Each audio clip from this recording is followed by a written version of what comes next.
Yeah.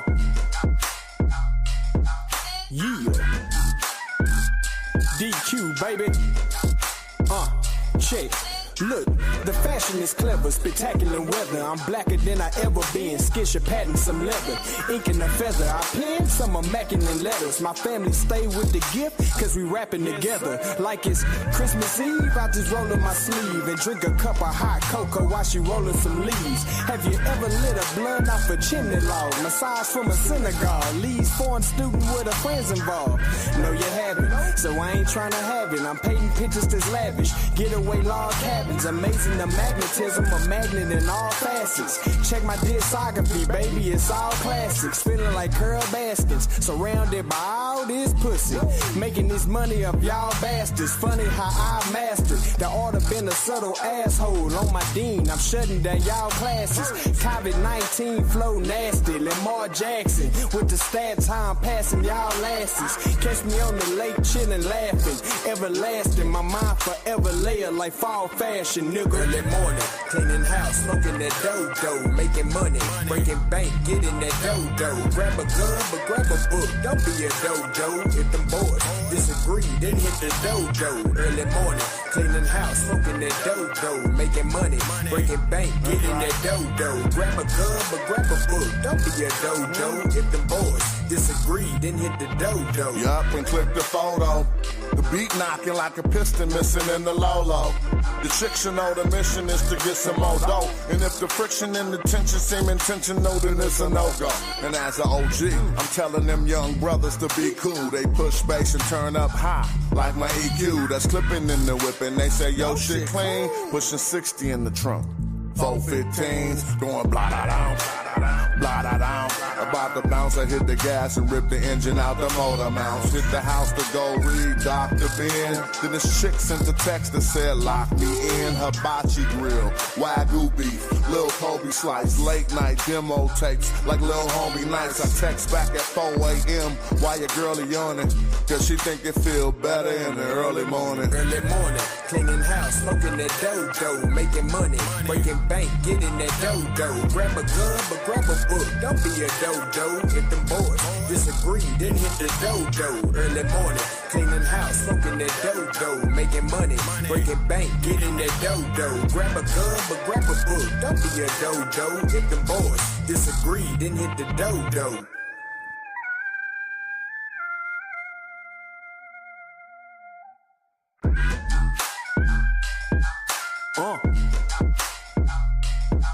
Yeah. DQ, baby. Media Records.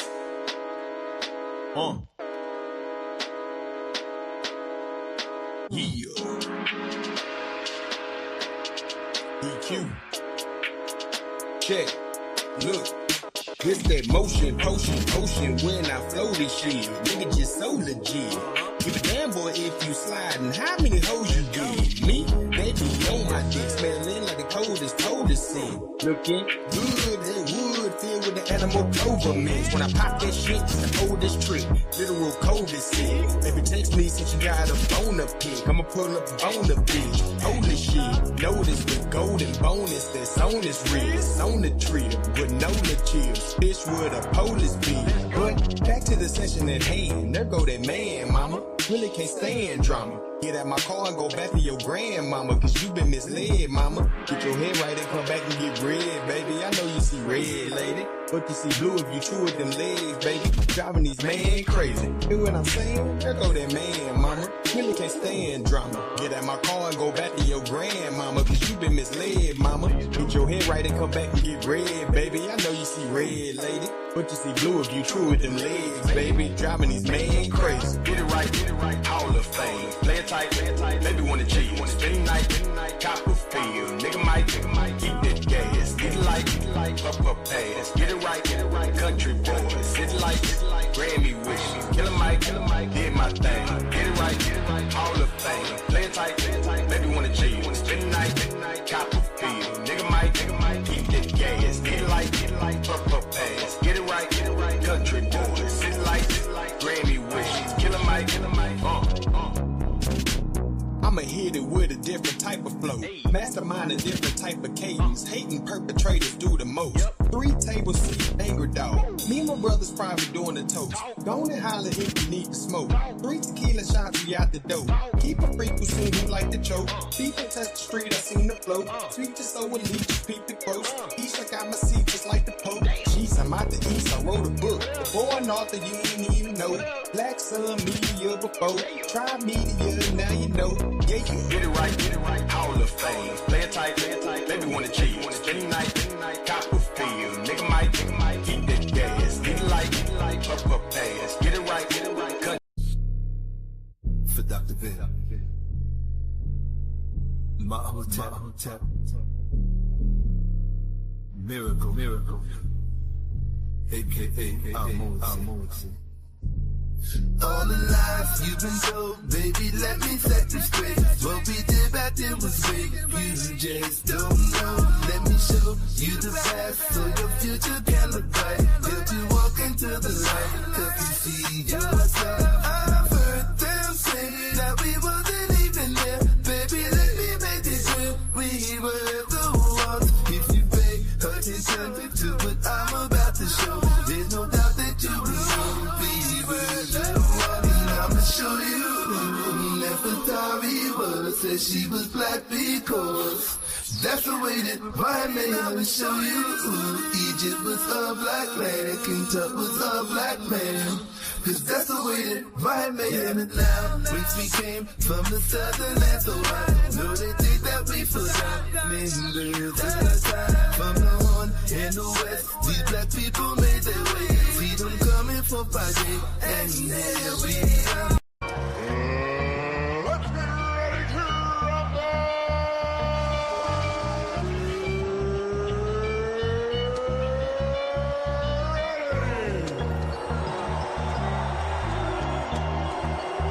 With the thousands in attendance and the millions watching around the world. Pull up the seat and pull out your shot glass. Carnivorous for the podcast. Try media for the broadcast. Straight up ballin' out on they fraud ass. The coalition of bitches, they talk trash.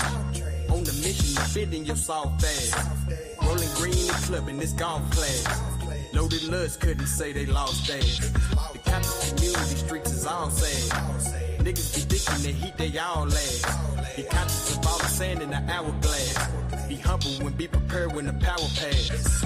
Old and young niggas, we all class. Ideology different, we move the ball fast. Yeah, these chickens is out of season, we haul ass. There's a reason we undefeated, it's all fast. Pull up the seat, pull out a shot glass. Carnivorous for the podcast. Try media for the broadcast. Straight up ballin' out on they fraud ass. Pull up the seat, pull out a shot glass. Carnivorous for the podcast. Try media for the broadcast.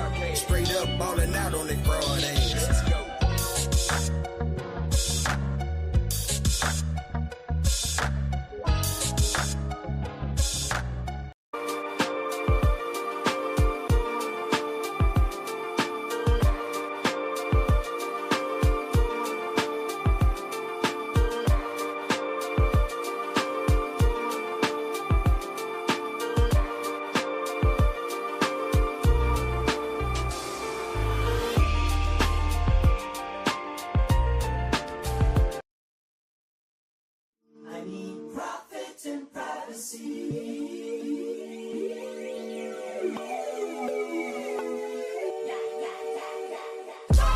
Prophecy and profit, what a nigga need.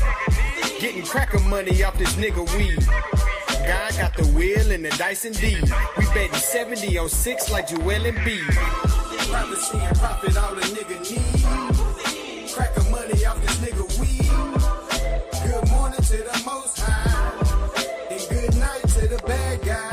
My southern humor is quite nostalgic. I really can't live without it. My family, they always rooted, but pessimists truly doubt it. A testament how I'm blessed, finesse, but I'm truly balanced. Outdoors, man, moving books while I move a mountain. Somewhere just hookah lounging. Nigga just Luca ballin' on suckers who do be counting. The profit margin of your pocket watching is quite astounding. Secretly peeping me frequently, I was out of town.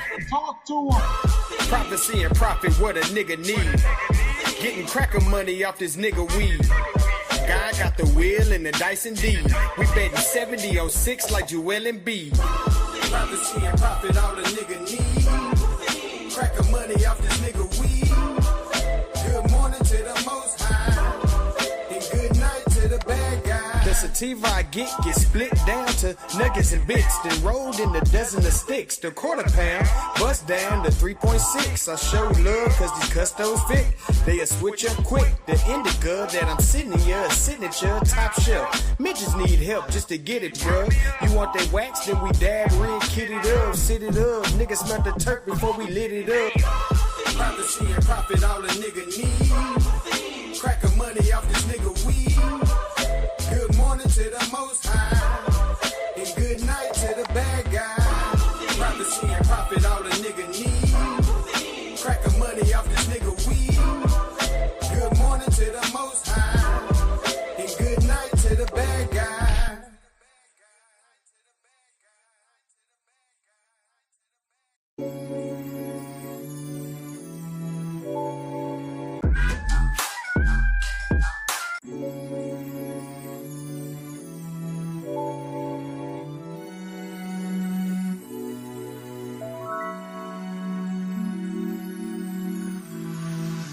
Playing maze, system water bottles and Gatorade. Got a lot of people want me to fade away. Dedicated, keep my game sharp as a razor blade. Day to day, with my gold teeth and the table fade. Playing maze, system water bottles and Gatorade. Got a lot of people want me to fade away. Dedicated, keep my game sharp as a razor blade. Day to day, with my gold teeth and the table fade. As I'm rolling this blunt up, I sit and think about the come up. Hit your chick with that lumber, she somewhere deep in the slumber. I ain't Stevie, no wonder, I had her falling this summer. She talking tatting my name, I ain't even saving the number. Hey, pimpin' meticulous, when you pimp it's a hit or miss. Vernacular snapping, she breaking bridges to get a kiss. Look what done happened, her nosy friend and got in a mix. She know I'm a hitter too, if she tell him I'm plead the fifth. Playing maze, it's the water bottles and Gatorade. Got a lot of people want me to fade away. Dedicated, keep my game sharp as a razor blade. Day to day, with my gold teeth and the table fade. Playing maze, it's the water bottles and Gatorade. Got a lot of people want me to fade away. Dedicated. You talking to the Rolex wearing, diamond ring wearing, kid stealing, wheeling dealing, limousine riding, jet flying, son of a gun, and I'm having a hard time holding these alligators. You talking to the Rolex wearing, diamond ring wearing, kiss stealing, wheeling dealing, limo jet flying. We Rick flaring on us, flaring on us. We Rick flaring on us, flaring on us. Rolex wearing, diamond ring wearing, kiss stealing, wheeling dealing, limo jet flying. We Rick flaring on us, flaring on us. Jet, we Rick flaring on us, flaring on us. It's apparent these girls staring. I'm Rick flaring, gold across my chest. I'm fresh to death. I'm Paul Bearing, not at all scary. One eye open like Betty Wops and find to these Urkels that's going in like a carry shot. Woo! I'm going in like a Mary Pop off that Mary Crop at the top flow at the Marriott. So questioning me is like questioning you. See, we the best dressed, so come and get blessed with the crew. Not one but two, different ways to slaughter your crew. Committed tat across the chest, I guess she blessed with the truth. People want to see them checks, representation of proof.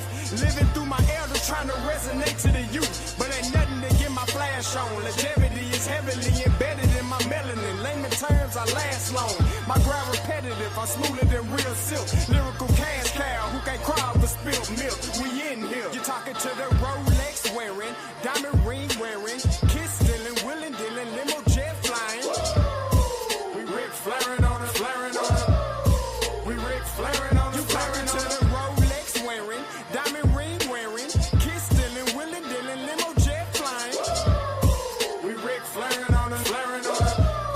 We Rick flaring on us, flaring on us. This ain't no normal situation, this preparation with greatness. Industry full of fakeness, it's really up for the taking. See, life is what happened to you, more so how you take it. Don't get stripped of your knowledge and mentally leave you naked. I like to live otherwise. I'm sorry that I'm fresh to death. I put the polo and apologize. See, black son, we ain't nothing like them other guys. Quit to socialize, we organize, then we mobilize. Woo! Off the deep end like a scuba diver. And no confusion, just keep it pushing like Uber drivers. Woo! Business fresh just like a supervisor in a Gucci visor. Can't find a smoother rhymer. You're talking to the Rolex wearing,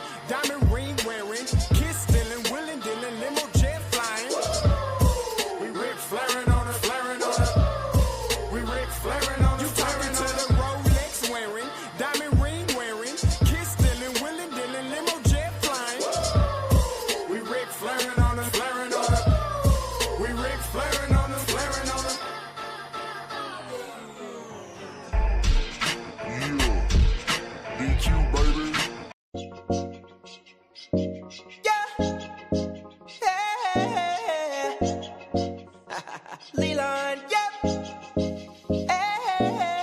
Tap, tap, tap on your touchscreen.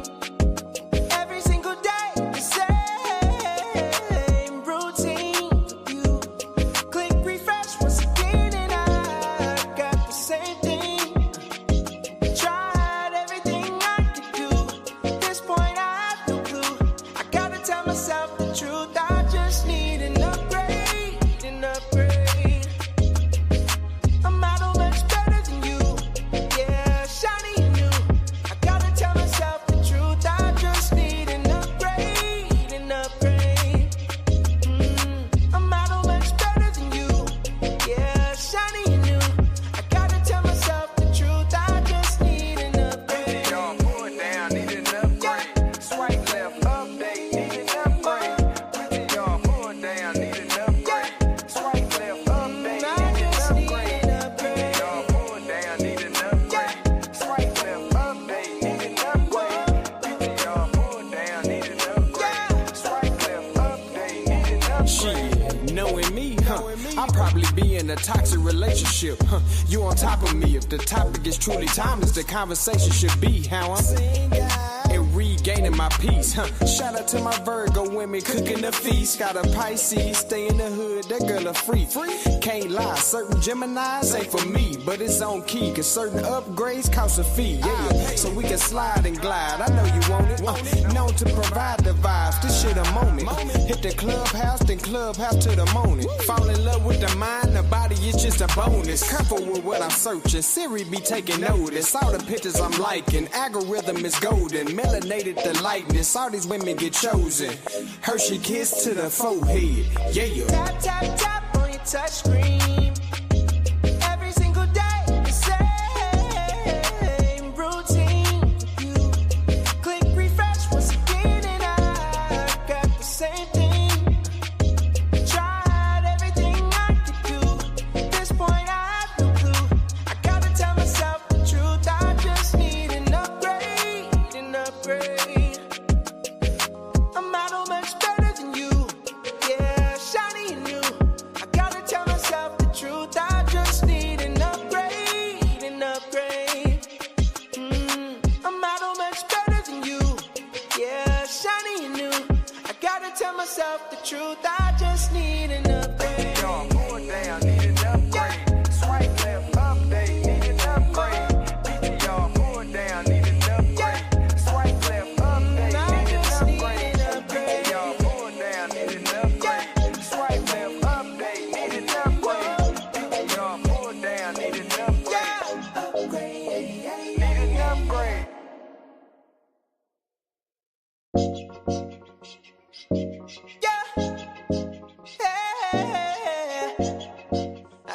Leland, yep. Tap, tap, tap on your touchscreen. Every single day, the same routine.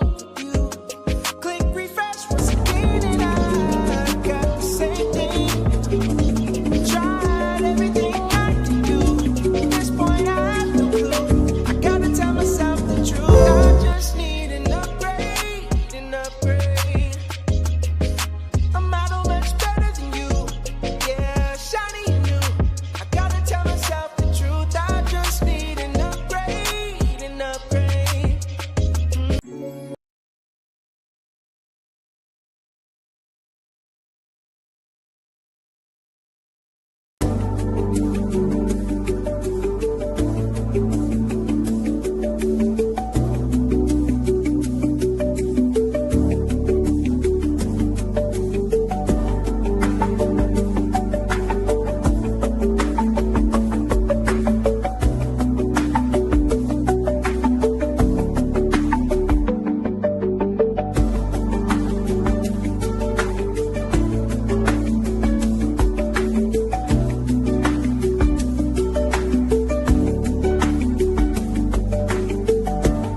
What up, though? What's good, everybody? What's going on? As usual, waiting on everybody else. As usual, so I'm wanting to do these shows, but you know, gotta feed the people. But while I got you here, Oh shit! I'm about to lock you in front of the people. When are we doing? Matter of fact, hold on. Peace to the chat. Let me stop being ignorant. Peace to the chat. Let me see what we got in here. Donnie, number one male mod in the world. Mika, number one female mod in the world. Y'all can battle that out. Peace to you. Peace to Logic, who's supposed to be here with us, which is hilarious. Shouts to Sister Safa. Let's see, Ricardo in the building. My man Rush. This dude Rush said, let's read this. He said, I need you to upgrade to a DSP for the summer. I'm tired of going to YouTube to listen in the car. See? You think don't nobody love you till you find out they do. Let's see what Rush, Ricardo. drop your email. And I can go ahead and shoot that directly to you. Here go this barber cutting motherfucker. Ricardo Robinson, shout to my nigga Chef in the building. Just cutting hair in the Man in Black building. Yeah, this nigga's crazy. This one he doing he keep cutting hair in a Diddy video background. That shit look like the Diddler's background. It look crazy. Let me see what Ricardo talking about. Logic in the building. Ricardo says Pan-Africanism will not work if it's an American idea. Continental Africans abhor us. That is a beautiful word. I promise you, Ricardo, the majority of the people that will be watching this show don't know how or what abhor means. Us whose ancestors were product of the transatlantic slave trade, continental Africans abhor. He came from number 2, pause, each other. They're not united. Yeah, that's facts. That's facts. You could have summed all that up by just saying Pan-Africanism will not work. The rest of it, you could have cut all of that right there. Ric Flair, yeah, I played Ric Flair. I played the Shaka song. That Shaka song is fly. I don't really have no feelings on the dude. Pause either way, but the song is fly. I actually appreciate that song. Let's see who else. Shout to Rush. Rush said, "Hey Chef." Rush said he's one of the only people in the world that was the first 10 subscribed to Carnivorous Podcast and Try Media. Now I know he was one of the first 10 subscribed to us. That's wild. Shouts to Rush. He was. Shouts to Rush. I know he was one of the first 10 subscribed to us because I saw it. So I shouts to him. Okay, shouts to him. I support that. Fontaine, Fire Logic. You gotta explain your name at some point, bro. You gotta explain that name at some point. And shouts to A Mitt. Somebody said P. Shefford. Somebody else that come up here with a Logic. Logic, what's going on, G? Psychopatheist, come up to the chat. I mean, come up to the chat. Hit the link, bro. We want to have a conversation. We putting a link in for certain people. We gotta stop talking about that show we're gonna do, and we gotta actually do it, bro. We gotta actually do it. Yeah, because that. y'all Jersey. Y'all Jersey. Yeah, he in Jersey. I didn't know he was in Jersey until the end of the last show. We both in Jersey. I don't even understand how that makes sense. So if we both in Jersey, we definitely, people in Jersey got a little bit more intelligence, definitely than the people in Maryland. So I don't know how to explain that. I don't know if that makes us good or them bad. Genetics. Yeah, genetics. Yeah, let Fetty say it's genetics. Yeah, it's something in the Genetics. World. Hey, I was looking up top 10. We're gonna get to the topic in a second, but I was looking at the top 10 most violent cities. Okay, I was looking at the top 10 most violent cities in the United States, right? Baltimore is definitely on there. But guess out of how many mayors? Nah, Newark ain't on there. I was shocked. I ain't gonna lie to you. I swear. We can look it up now. The nine of them. Cory Booker didn't rig that. Shout out to my brother J. Cole. Hey, so look it up, right? I want y'all to tell me what these nine of these cities got in common. Give me 1 second. 1 second. Y'all go ahead, Logic. What's going on? And then I want to talk about Carmelo Anthony for a little bit. Both of them. Logic, what up? What's up, G? Man, What's going I'm on? chilling, man. I'm looking, I'm looking for the mud slinging, man. You know what I'm saying? We about to come up here and talk about Trump some more, and I'm gonna try to bring my good energy to the conversation. Not really leaning too far on one side or the other, but I think that is a healthy conversation, and I think that we owe it to ourselves to like have it in a healthy way too. So, that's why I feel like I should be here for this conversation. But that's what's up with me. Getting off You early, here to piss niggas got a off. smooth You ass little here, day and shit. you here to Yeah, piss niggas off. yeah. But You by the here to way, piss If niggas off. if I had to, I will. I put it just like I ain't scared to do it. You know what I'm saying? I put it like that. hey, by the way, you dropping that Jasmine Crockett thing, yeah, that you got to read the room, bro. Because, like, listen, it's so many things I can say about Jasmine Crockett, but I realized let me just leave her alone because that's not even something you're gonna win at this point. Like, she's damn near. I'm Wow. just telling you, bro. She's damn near untouchable. So she a damn saint now. Bro, when during the State of the Union, she was filming a meme for Kendrick Lamar Super Bowl video, and nobody said a word. That let me know that she's untouchable. And then when I said something, I got booed out the room. Yeah. And now she did say something, not that DEI thing, but she did say something recently that I was gonna kind of let everybody know. But then she said something about farming and picking cotton. I thought that was kind of problematic. But I think she thinks at this point, like she knows, like we do, that she can get away with pretty much anything at this point. She probably does have a pretty long leash right now. I could see that, but at the same time, like even with that being said, we shouldn't be like hesitant to discuss things that she has said about herself. Like that's just retarded right there, right? Like at that point, like what's next? You know what I'm saying? You basically stripping my own opinion away from me. I just gotta sit here and not say nothing in America and all of that shit, right? Like that's you start to get kind of crazy on that side of it. No, that's And America. it ain't like nobody would be attacking her for being a woman. I'm just simply commenting on the whole DEI comment that she made. I think that's totally fair. However, you would want to describe a DEI hire based on what she said. I'd have to ask you if you think she fit. That's what she said. I ain't say it.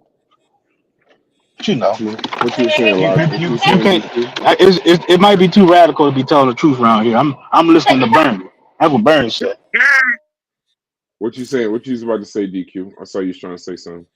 Oh no, I didn't say nothing. I said that's just America. That's just America. Nigga, with an America, yep. America without the A, my nigga. America. Some people get untouchable status. Like right now, you say whatever you want. There's a couple people that just get untouchable status. They can do and say what they want. Hey, so I got the top 10 cities crime wise in up here, right? So we got, we'll start from the bottom because I don't want to disrespect Chef. We got honorable mentions. Atlanta, shouts to my man Sosa, shouts to you. Milwaukee, shout to Giannis. Apparently it ain't working out there. Shout to Indianapolis, my guy Corey. Kansas City, yeah. There was a murder on Super Bowl. Shouts to my Eagles, fly Eagles fly. Chicago, not a surprise. Surprised that they number 10 though. That's cool. And then you got Philadelphia, not a surprise. Memphis, I thought they would be higher. Cleveland, Ohio, we don't count them as cities in Ohio. Jackson, Mississippi. Birmingham, Alabama. Roll Tide. Why don't y'all say it now? Detroit, that state that I will not name. Who cares if they got a high murder rate? New Orleans, shout to my guy Wheezy. Fix it. Baltimore, Maryland is number 2. It says decades of systemic issues, still a rough place for violent crime. Their murder rate is 55 to 60 per 100,000 people. And then you got St. Louis. Now here's the crazy part. I never been to St. Louis. I never been to St. Louis, so I don't even know why that. Shout out to Super Wavy. I don't even know why St. Louis. I mean, I don't know what's wrong with St. Louis. I would assume it's just poverty. But can you explain to me, Chef, the 9 out of 10 what they have in common? Anybody, y'all go. Anybody up here? 9 out of 10. What do those cities have in common? No, that's close. That's close. That's close. I can name rappers for them. They Democrat. Shout out to my guy Bustetto. 9 out of 10 are Democratic mayors-led cities. Now, I gotta give them some defense though. Just because they Democratic mayors, that doesn't correlate completely to the crime, because it could be a Republican governor, it could be, a new what's the name. But I just found it ironic, let's say, that 9 out of the 10 that were talking about being light on crime reform, bail reform, recidivism reform, that those are the cities, the social cities, what I call them. 9 out of 10 are the ones with the highest crime rate or the highest murder rates. What you think about that, DQ? You see that Texas is nowhere on there. Because number Nowhere. one, everybody around here and their mama have guns. So you really try to chill out shooting when 8 people got guns. Number two, we got that good old vein juice that if you get caught with murder, you may get the death penalty down here. So I know it's Did you just call the death penalty vein juice? Yeah, it get busy down here. So yeah, I'm happy it has slowed down because I know Fort Worth was creeping pretty high, and then Houston just has entirely too many fucking people, so people die every day. But yeah, I'm a fond supporter of more guns because it'd be less crime because people just won't act the fuck up. That's my perspective, just being from Texas, how I'm just used to everybody having guns. But I know that might be a culture shift for a lot of people. Okay, Logic, you there? Chef, what you saying about Baltimore, bro? What's going on? Why y'all can't get it together, G? I don't know why they keep killing each other. Fucking up them edge up, nigga. Yeah, you need to start giving out. I don't want to kill nobody. Y'all need to start running fades instead of giving fades. That's what I said. Y'all need to start fighting it out. Put the guns down and fight it out. Look, it says J. Cole says the Kansas City mayor is an ex-D-boy, for your information. I wouldn't be shocked, bro. I wouldn't be shocked. That's wild. Appreciate that information, my brother. We're going to start doing a lot more of these impromptu shows and a lot of crash out shows. Because we in a time, listen, if y'all not in our Discord, bro. Get in there. Listen, I'd love to give you the advertisement, but we have our best shows die in the Discord. I'm telling you now. I'm pretty sure other people have that in common, where they have their best content in their voice chats or scrolling through the page. We have I guess right now we on a political thing. We were kind of like on the genetics thing, and then Fetty tapped out. But I don't know why I said that. I'm an idiot. Yeah, but yeah, I'm on that today. I told you I declare war. So but you got to get in that Discord. Yeah, this is that's the type of time I'm on. Shouts to Bustetto. I'm gonna shout his channel out and do some of his music up here. Only thing is, his music could get you killed, bro. His music could get your channel killed. He don't do no kind of like trying to make sure you don't got the copyright or nothing. It just gets you killed. So I'm gonna put a link in the chat. Join the Discord, bro. I will tell you this much: tread lightly.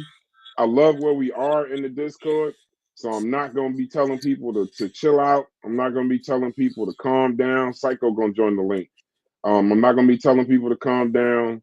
It's an open forum. It's open speech unless your name is American Dream or Sunchild. If not, I don't really care. So hit the link, join the Discord. Shout to them too. Support their Discord, support their shows, but they don't know how to play well. Remember when you was a kid, it said you can't play well with others. He just can't play well. You know, American Dream and Sunchild just can't play well with others, bro.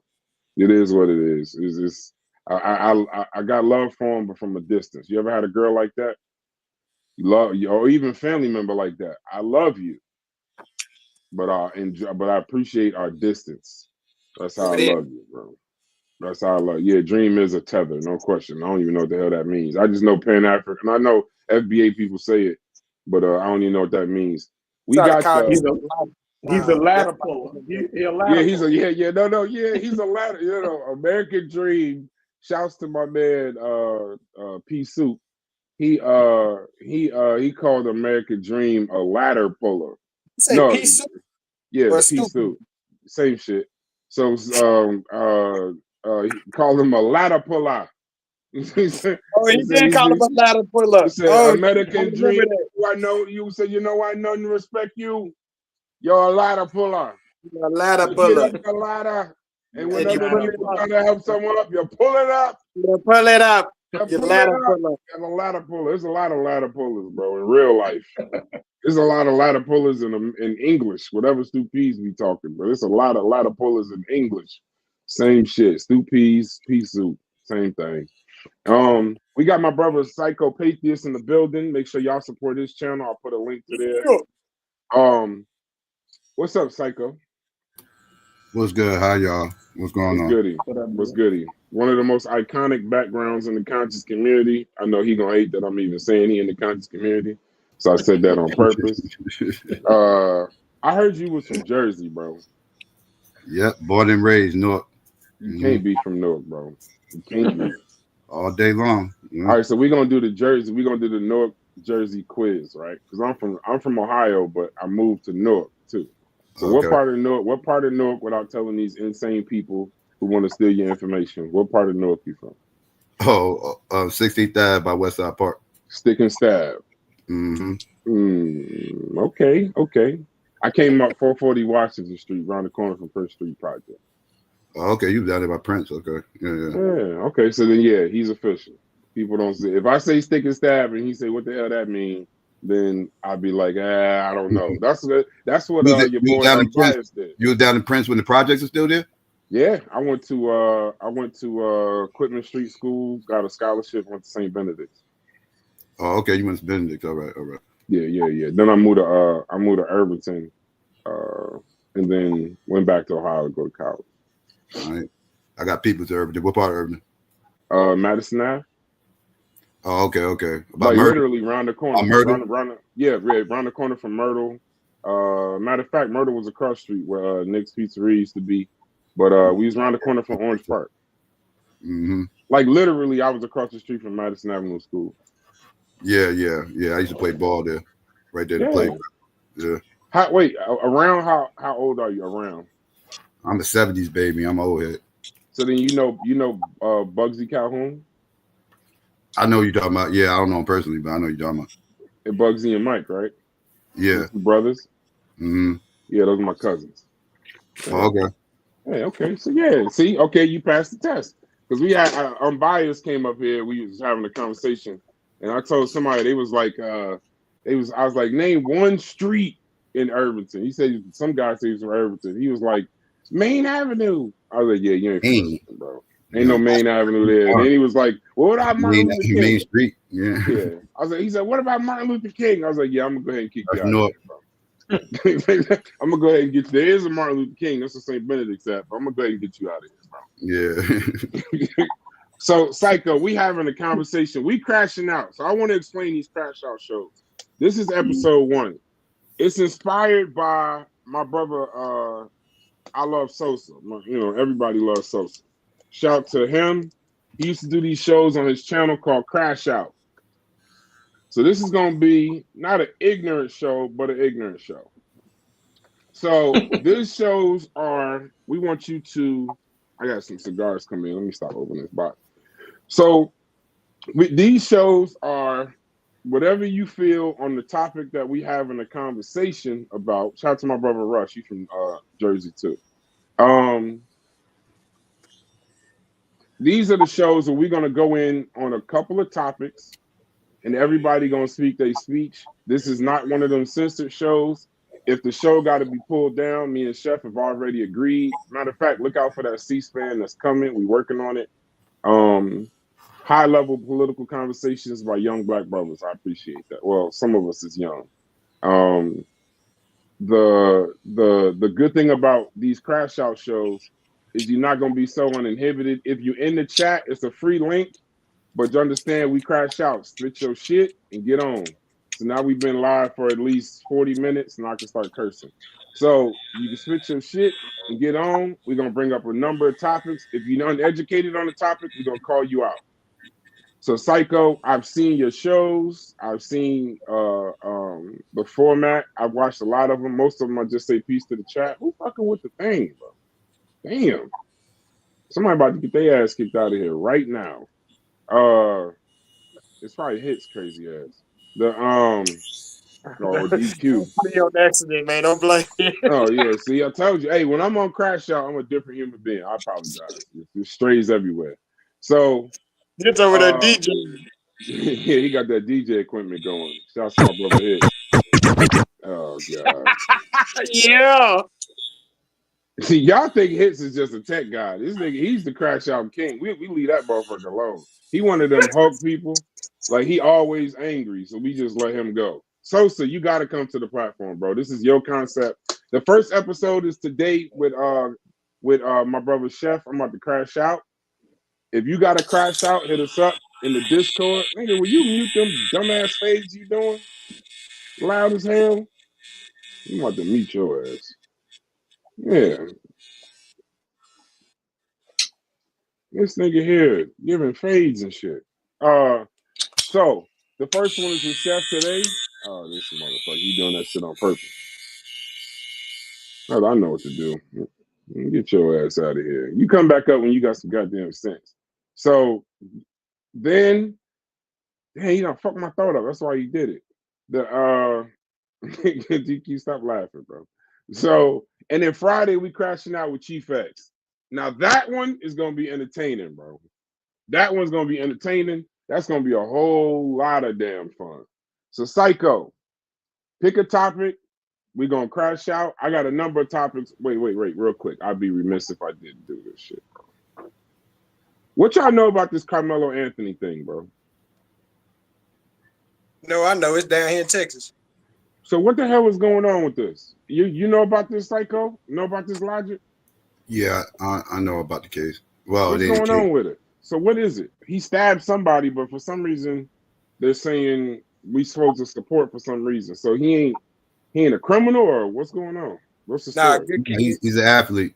He's an athlete. Good kid. Claimed he was being bullied, pressured, dealt with racism every day and being bullied by this white kid, and he got tired of it and poked him up.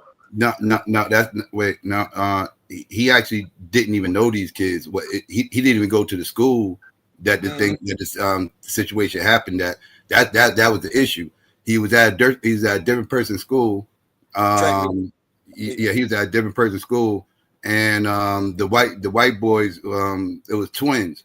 It was two brothers, and the black kid, Carmelo Anthony. He was at the brother's school. He didn't know them, but he knew some people at the school. I think he knew some people on the track team, and because it was a track meet, and he was over there under the home team's tent. And again, he didn't go to the school, so the twin brothers who went to the school saw him there by the tent and said that he needs to move. He ain't supposed to be there, or whatever the case may be. And they were trying to get him to move, and he told them, "Don't touch me."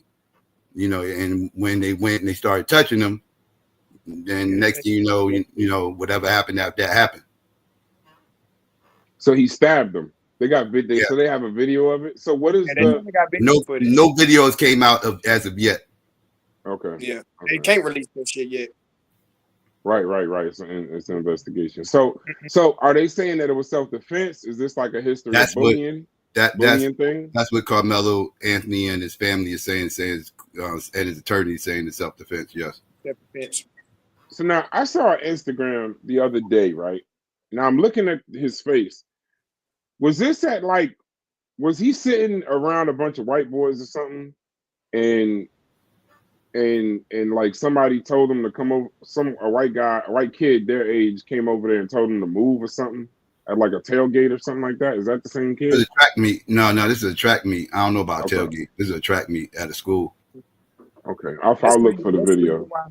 That's the reason why I know they got footage. One thing in Texas, at the stadiums down here and everything, they got cameras. They always got cameras on this shit.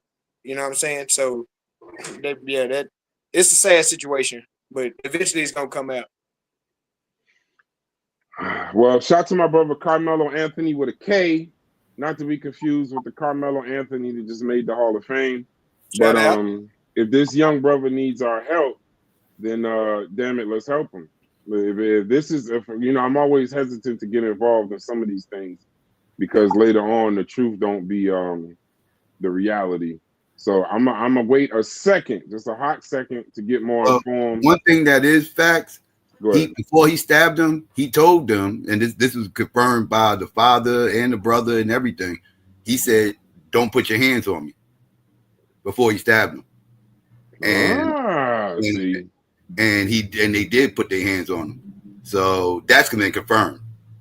Okay. Man, you gotta watch shit. Now, like I say, down here, bro. Well, this is one thing we learned at a young age. Like I said earlier, just not even to harp back on it. It's not even a joke. Everybody down here, since from a young age, bro, you're taught to have some form of something on you, from a pocket knife to when you get old enough to where you can have a long rifle to where you get old enough to where you can have a pistol. Like that's normal in Texas. Like literally, I keep pocket knives on me. I'm just a country boy. I keep pocket knives on me.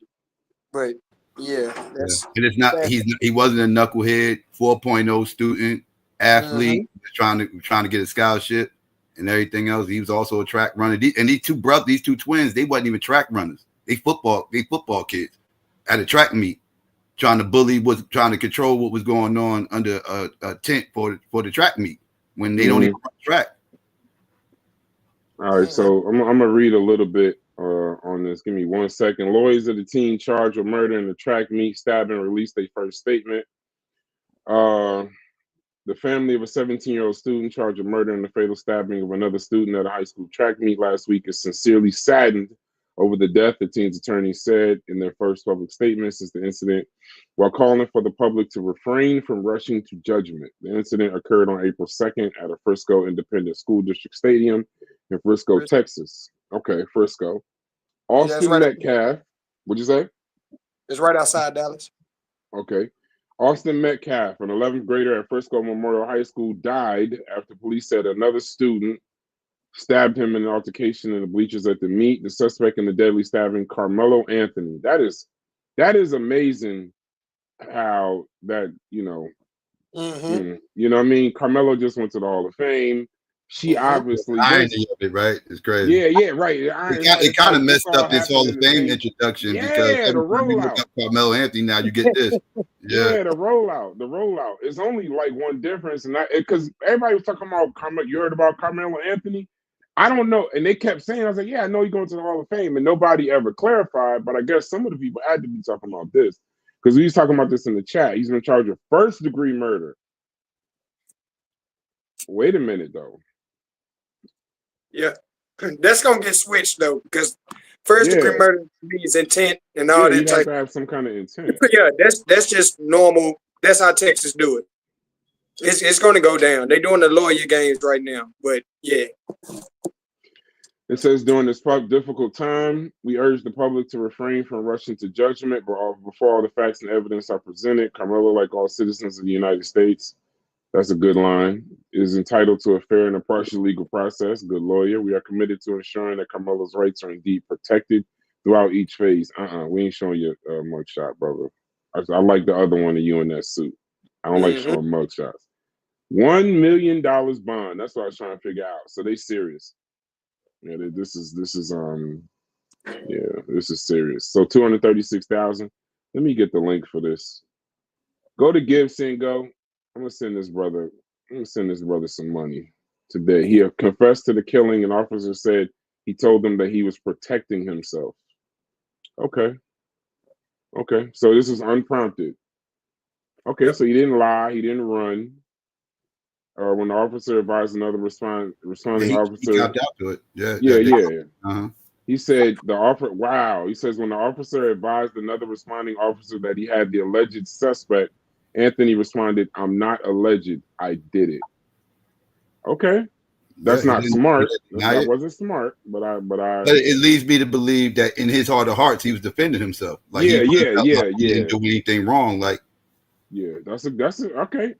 So no, this is it. It says the stabbing occurred under the Memorial High School tent. Yeah, because I saw this kid in the tent. In the post, it's a kid in a tent. He's sitting with like 4 kids, and they're talking. Deals with our allies and partners, and no. the tariffs snap back on them, which would be really, really disastrous.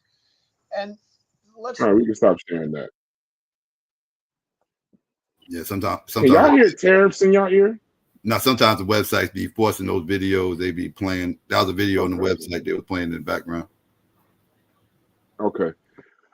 So he was sitting in a tent. He was sitting around a bunch of kids, and a kid walks up to them, and then a parent walks up to him, and then the meme stopped. But I think it was that kid. I'll find it before we leave.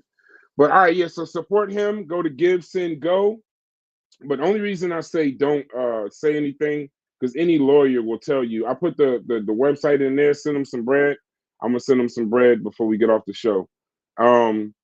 But the only reason I say anytime, any lawyer will tell you don't say anything without a lawyer sitting there, because the prosecutors can use anything you say, can and will be held against you. All right, so we're gonna go into the first topic. True Savior, you're always welcome to come up. Links in the chat. Sosa, the links in the chat. This is a crash out show, so don't be in here trying to get offended. Don't be in here trying to get mad. This is a rapid fire. Sosa created it. I'm borrowing it until he decides to go live, and he knows I'll be on the panel and I support him. But we're gonna have a crash out show on topics. I forgot the flyer. Logic, where you at, bro? You always so damn quiet. Where you at? You be loud as hell on your shows. I do a show, you be dead silent. Dead silent. I'm here. I'm not even here in spirit, dog. I'm here. I'm good. I'm nice and relaxed. I'm inside. I'm good. That's cool. Then nice and relax your camera on and motherfucking get into it. It's a crash out show. It's a crash out show. I'm playing no games. When I finish eating, I will get on camera. I got you. Oh, okay. You eating? Okay. I got you. You know what? Since Psycho here, hey Chef, we're gonna start off with FBA, ADOS, and Pan-Africanism. That's where we're gonna start. Because we can Trump, that's gonna be a long conversation, and my son's ironically attracting me to 6:30. So, Psycho, you was on the show the other day. Shouts to my brother Hits. I don't know if you can talk while you got your equipment up. You was on the. Check your text real quick, guys. Okay. Yo. There go my brother. Yeah, there go my brother. What's going on?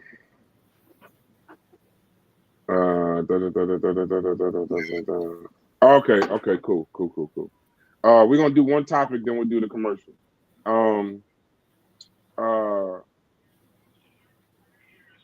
Pan-Africanism, FBA, ADOS. And the other day when you was on the channel, I was the person that was saying Pan-Africanism is a concept. I don't even look at it as a real thing. I think it's something that we're aspiring to, that people are misusing. Just saying I'm Pan-Africanism, but not actually living any parts of it. Kind of pushing people towards a dream, and then somehow telling the people that actually practice Pan-Africanism that what they're doing isn't right, and what I'm doing is right. I don't like the people necessarily. In concept and idea, I don't like it. I've seen it through Nkrumah. I've seen it through Lumumba. I've seen in practice how, in order to establish it, it has to be enforced. So, and then I see things, Dr. Umar, and you got the SETIs up in the Midwest with guns saying we got to do this. Umar with fake schools and all of that. So here's my premise to you.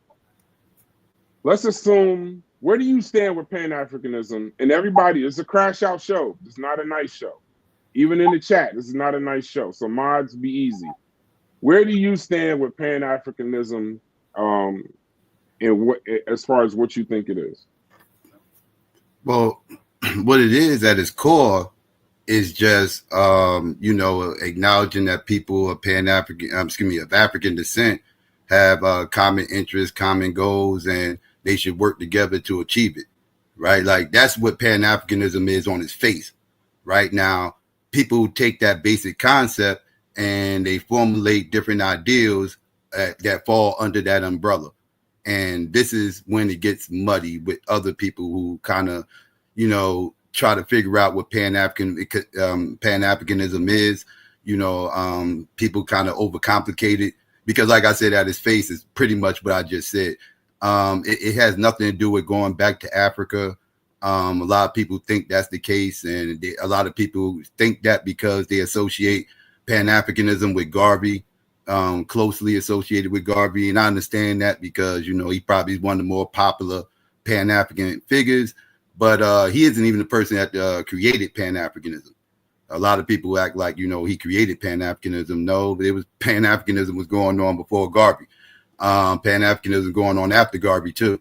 But his movement and his organization preach going back to Africa, right? And that's an ideal that some Pan-Africans have. They feel like we should focus on going back to Africa and building up there and trying to build a independent state there and everything else. I don't necessarily agree with that approach, so I understand the critiques of people that that go against that idea.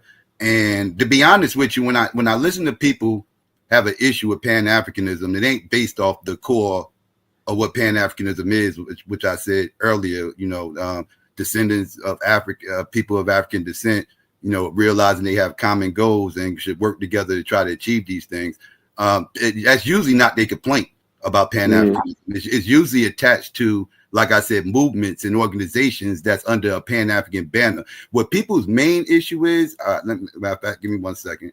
If I can share my screen, that'll be cool. Yeah. For sure. I'll show people what their real issue is with Pan-Africanism. And their issue with Pan-Africanism, I actually share these disagreements. DJ Architect Remix.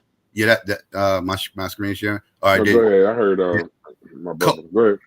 Cultural nationalism is what people actually is complaining about when they're talking about Pan-Africanism, right? You guys are talking about pretty much like the Egyptomaniacs, the people that wear the umps, and the people that say we should go back to Africa, and hyper focused on everything over there. The only time they talk about Africa, they only talk about North Africa. They ain't even talking about West and Central Africa, right? Everything's hyper focused on North Africa and everything else. And like I said, they wear the costumes and.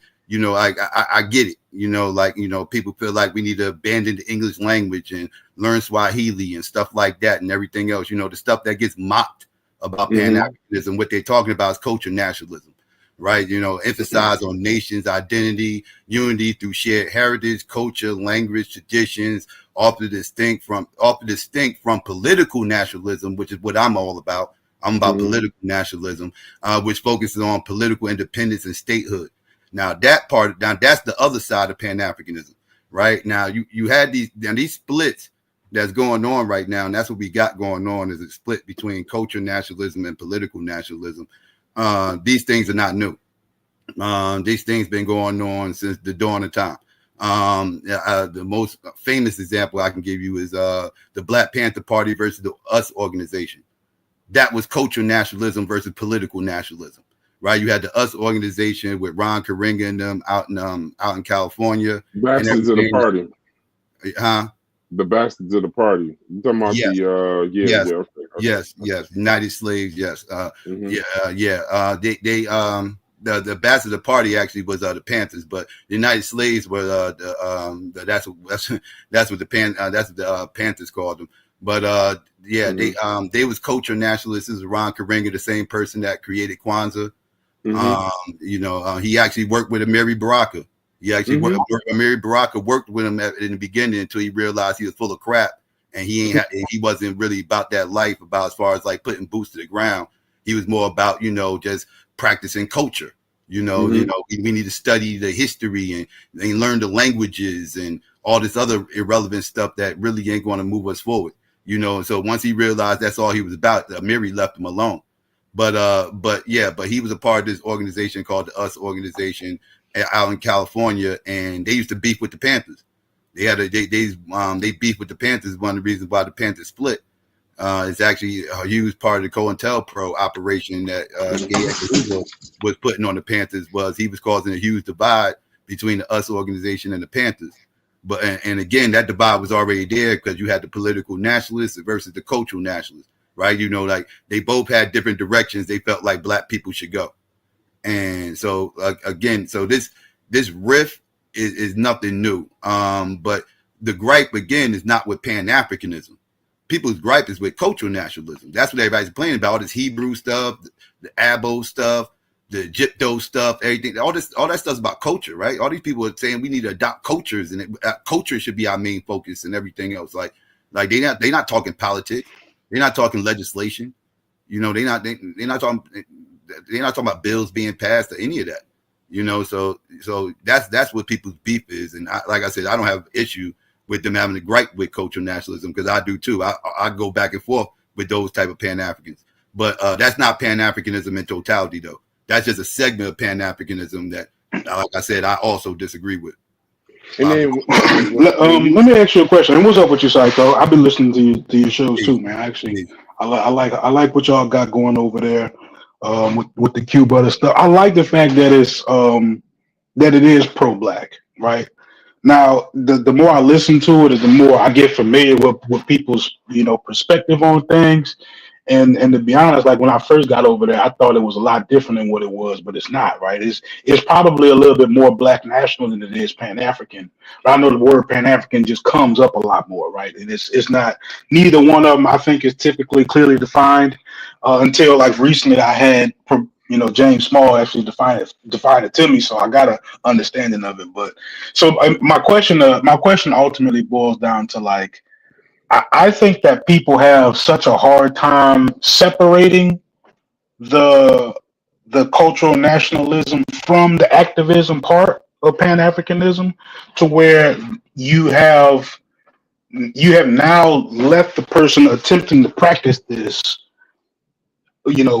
at a disadvantage, right? Is because, like the moment you take being an Egyptomaniac too serious, or the moment you take being a Hebrew Israelite too serious, you really don't give yourself, the other things that you're trying to accomplish become more difficult, right? If you're trying to run a business, if you're trying to do politics, if you're trying to do any of that stuff as a Hebrew Israelite, now you've got extra hills to climb just because of your ideology. Your ideology, it tells you, that you got to be, at least to me, the way I hear it, you need to be as far away from the system as possible, right? When in actuality, you might need some of these credentials, you might need some of these grants, you might need some of that education, and all of that stuff is stuff that comes from the system. So you can't on one hand, you can't have it both ways. You can't on one hand demonize this exact system, but on the other side of it, rely on it actually to further whatever your agenda is. That's what my big thing is that people don't seem to be able to separate Africa from activism, right? And it's so confusing. I see so many people writing those movements and assuming that that's them doing the quote unquote work, that they don't fix the potholes, right? They don't make the school. They don't do the shit that is clearly, moving the needle forward, but them putting that dashiki on, or them reading them Bible verses, or them, wearing whatever the little ankh is, wearing all of that shit. Like that's, to them, they have formed that as I am being proactive in my situation, and it's the complete opposite. I don't disagree with you on that. Again, that's why I take a more, like, if I was living in the 60s, I would have been more of a Panther than with Karinga and the US organization, that's where my mindset is. Because like I said, if you look at the Panthers, they wasn't hyper focused on we need to change our language, we need to go to Africa and all that stuff. That wasn't what they was doing. They was fighting boots on the ground here. They was trying to get into politics and everything else. They were trying to deal with legislation and everything. Bobby Seale ran for mayor in Oakland. Right. They was more politically active, and that's where I feel like people need to focus on. And I agree, it gets muddy because of stuff like what goes on in the conscious community, which I push back against a lot of that stuff. And Yeah, no, I don't identify as being a part of the conscious community. I heard. Me either. He tried to put me in that same boat. Hey, that's my fighting style to get both of y'all off filter. You know, I gotta kind of be like, you know, because the thing is, logic. Whoever's throwing away their garbage, hold on. But damn, these motherfucking headphones good. Yeah, your headphones loud as hell, bro. So like you hiding the body. I like to do the conscious community thing because what y'all don't know is this. Y'all might not identify yourselves as the conscious community, but you know, to a certain extent, a lot of it seems like all the people that don't identify themselves as conscious community are the ones that have the best perspective on things within the conscious community. It's the when I say Pan-Africanism isn't real, that's exactly what you discussed is what is my issue. We're all supposed to unite under this one banner. That's essentially what, you know, the unification of the African nations and Africans in the diaspora. But when I talk to different Pan-Africanists or people that practice Pan-Africanism, I get a different version from each person. So I'm just imagining when this room, all right, it's a big room where we get all of the African nations and all of the African diaspora in there, and we start trying to figure out how we're going to unify, how we're going to get together, how we're going to be this one powerful thing to somehow. Then we got to figure out where we're going to go and this, that, and the other. And if people can't figure out what it is, like I like what you're saying. So maybe I do have an issue with more of the cultural aspect. Because when you bring the political part, that's one of the major things that I have an issue with. It's like you want to do all of this under Pan-Africanism, but you don't want to use no legislation, no policy, nothing. Like you just want to do this, is we're going to ban because we're African or we're African American? Like you think that that's all it's going to take? Like there'll be no governmental conversations. We don't know what government going to run. So when all of these groups one group try to ban on this one thing, but if you talk to 10 Pan-Africanists or people who practice it, you got one saying it's a concept, one saying it's this, one somehow trying to tell me that the AU is not practicing Pan-Africanism, but they are. You just got all these different things. So yeah, those are people that's trying to insert their own version of Pan-Africanism and making it Pan-Africanism in totality. And like I said, that's their version of what, you know, like, because like I said, at its core, I explained what the core message is, right? But a lot of things can fall under that umbrella, right? Like, you know, like I said, you know, some people can feel like we all should go to Africa, right? Some people feel like we shouldn't. Some people feel like we should be Republicans. Some people feel like we should be Democrats. Some people feel like we should form our own party. Some people feel like we, you know, like, so it's just like anything, you know, it's just like anything else, you know, like, you know, even independent of calling yourself Pan-African, and this is the same issues we always had in the community, right? Like which avenue should we go to achieve where we need to achieve? Should we hyper focus on education? Should we hyper focus on trade? Should people focus on getting into STEM? You know, should people focus on, you know, these things, you know, should people focus on being doctors, medical, you know, lawyers, you know, like we've all had these trends. Because when I was younger, it was all about being a doctor and a lawyer, right? It wasn't, the STEM wasn't even in the conversation, right? Mm-hmm.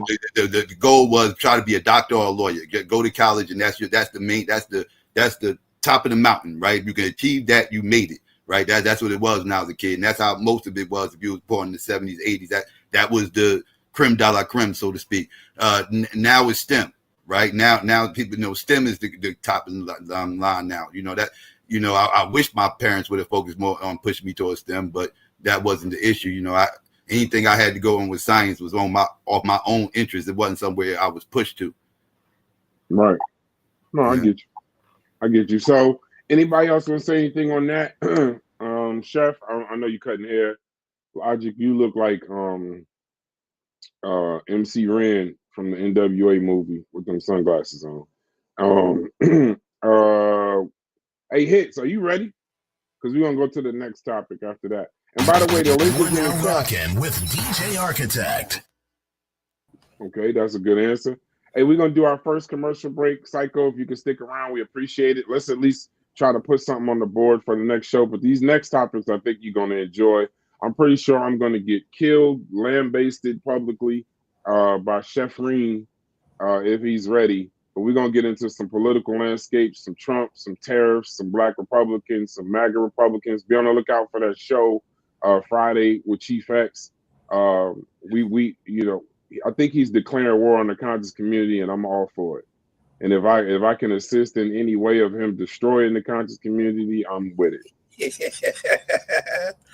Like just so y'all understand where I stand, bro. Yeah, I declare war. So shouts to my brother. Shouts to my brother Hits. Hits, take it away, my brother. Yo, what's good with you, baby?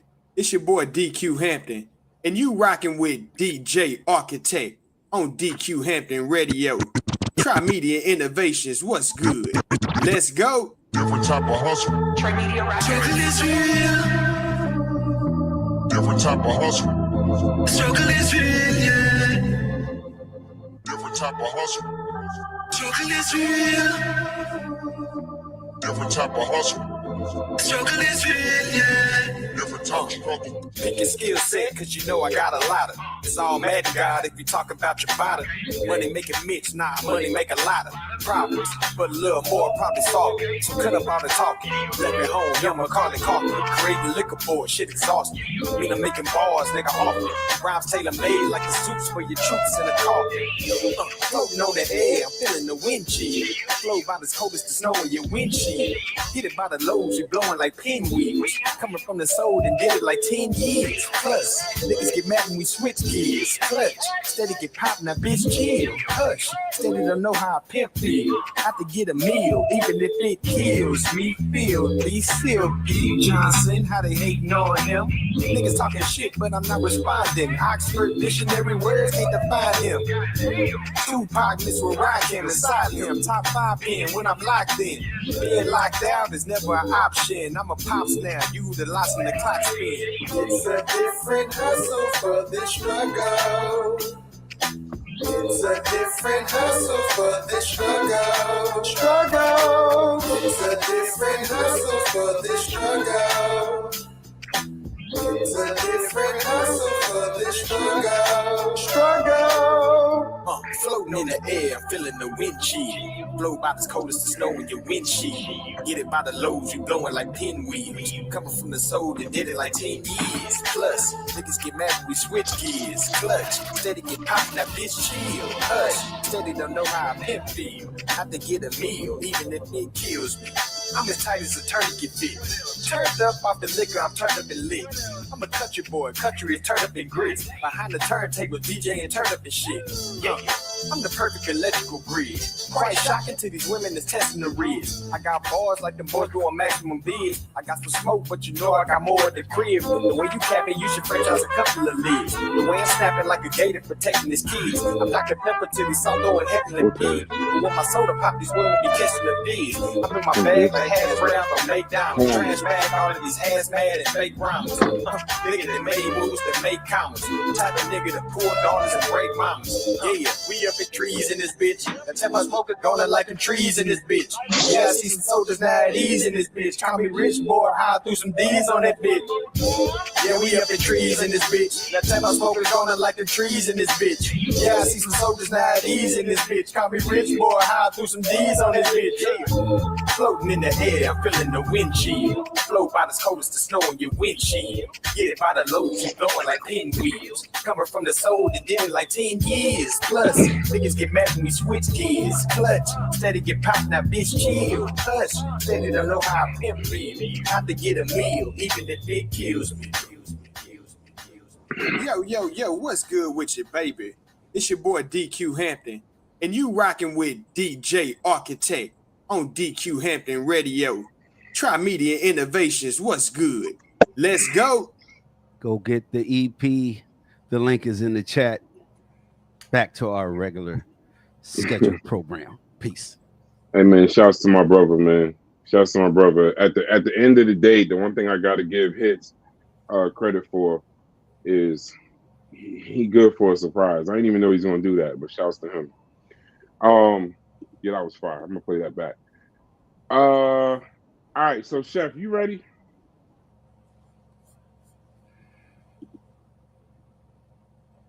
Okay, he ain't ready yet. So, Psycho, we got an ongoing conversation in our Discord, and you really need to get in our Discord if you got the time. It's about Black Republicans. So, Chef, I don't want to speak for him, but for the most part, Chef believes he cannot understand anybody that voted for Republican, whether you voted MAGA and you strictly supported Trump blindly, you voted conservative because that's how you vote, or you just voted Republican, whether you was a Republican or not. He can't understand why Black voters voted Republican. He can't stand it.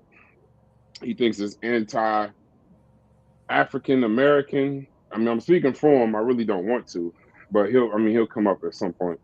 But and me and him disagree vehemently on these subjects politically. Where do you stand with voting, and where do you stand politically? Me myself, I'm an independent. I'm actually against the duopoly. I actually can't stand either party. I'm definitely somebody who believes there's two wings on the same bird. You know, they have different approaches on how they go about doing things, but the main goal is always going to be the same. Case in point, in regards of who won this last election in this past November, this country was going to support Israel against Palestine because this country is a Zionist country, right? So they was going to support Israel in regards to what party won. Now, how they was going to do it, in what manner they was going to support Israel, that depends on which party won. So again, people are bickering on how things are being done, but these things are going to get done in regards of which party is in charge. So like I'm just not a fan. And not to mention, I don't like how it turns, like having only two parties turns these parties into cults, right? Because now that's pretty much what you have now. You got two cults fighting each other. I like to call them the Bloods and the Crips, because that's pretty much what's going on, right? You got blue versus red. They shooting off at each other constantly. They trying to knock the next person off. Neither one's playing fair. You know, like they all playing tricks. Like and they got cult followings. They have cult followings. Like, you know, if you're on the left, and that's another thing that bothers me about identifying as either party, because I'm against cults. I just don't like cults. I'm an atheist for a reason. I can't stand cults. I hate the religious mindset that people walk around with. Where it's us versus the world, and everybody has this us versus the world thing, except for when it comes to race. When it comes to race, then everything is, oh no, we not a monolith. But when it comes to everything else, they're a monolith, right? If you're a Christian, you're a monolith. If you're a Republican, you're a monolith. If you're a Democrat, you're a monolith, right? But when it comes to race, oh no, we're not a monolith. We all over the place. So it bothers me how it turns people into sheeple, right? For the most part, right? Because if you no matter what party you represent, you're defending bullshit, right? Like you're defending bullshit. If you identify as the left, you identify in all types of craziness, all types of gender politics and silly nonsense that you can't even really make sense out of. Besides some silly social sciences that people study and do, word salad and everything else to try to bend and twist things. And if you over here on the right, you supporting BS over there too. You supporting white supremacists and everything else, and white nationalists that's clearly not out for your best interest, right? So so either party you voting for, you're supporting BS that you have to defend, because that's that BS that you're defending is under that umbrella of whatever party you're representing. So that's why I feel like Black people need to break away from this whole mindset, because this is a societal problem. It's not just a Black people problem. This is society. And I fight against the duopoly. I vote third party every national election, and again to push back against this whole idea and try to bust things up a little bit, because to really get real change, you got to really, really try to throw a monkey wrench into the system. And the best way to do that is to tear down these two parties. Logic.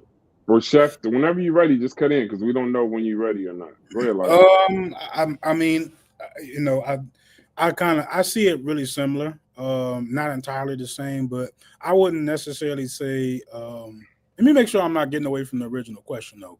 What was the original question? Where do you stand? Would you consider yourself Republican? Would you consider yourself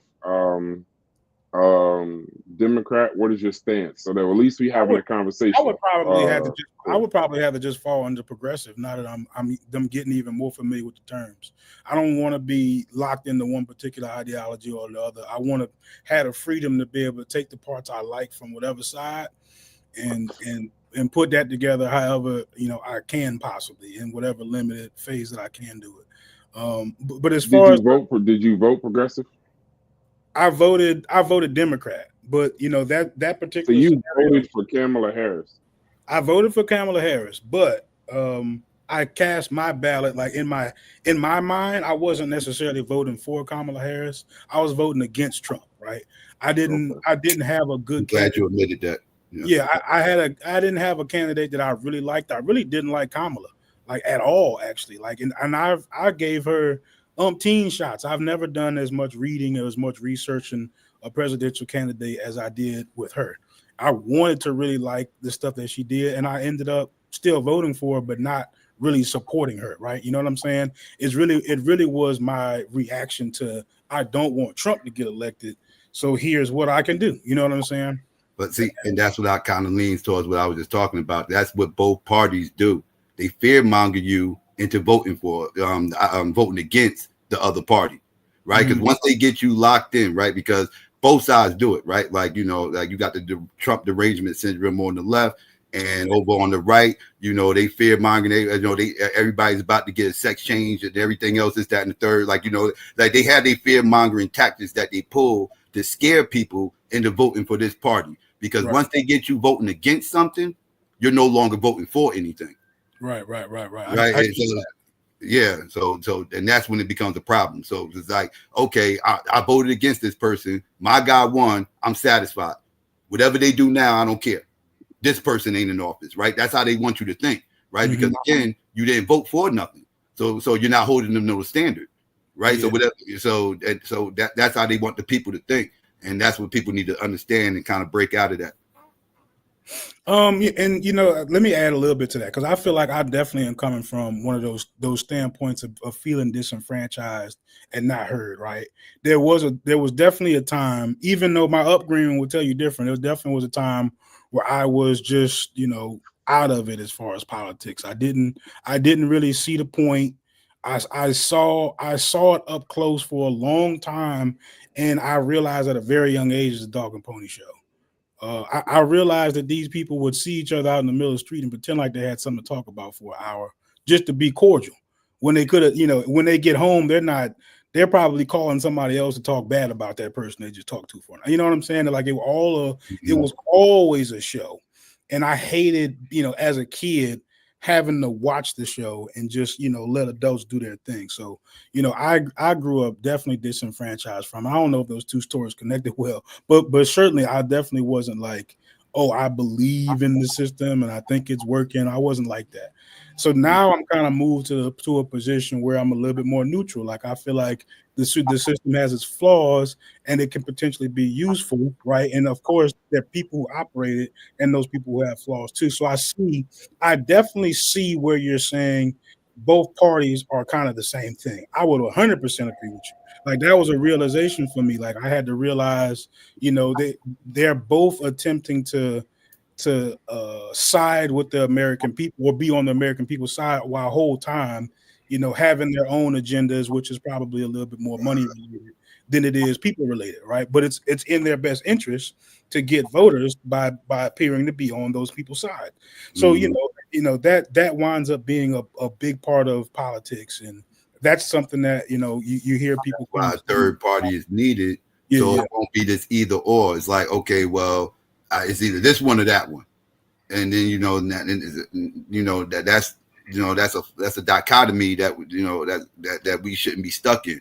So we need at least a third. I say we need more than just three options, but we need at least a third option to break this up a little bit, bust up the monotony, because they got too much control.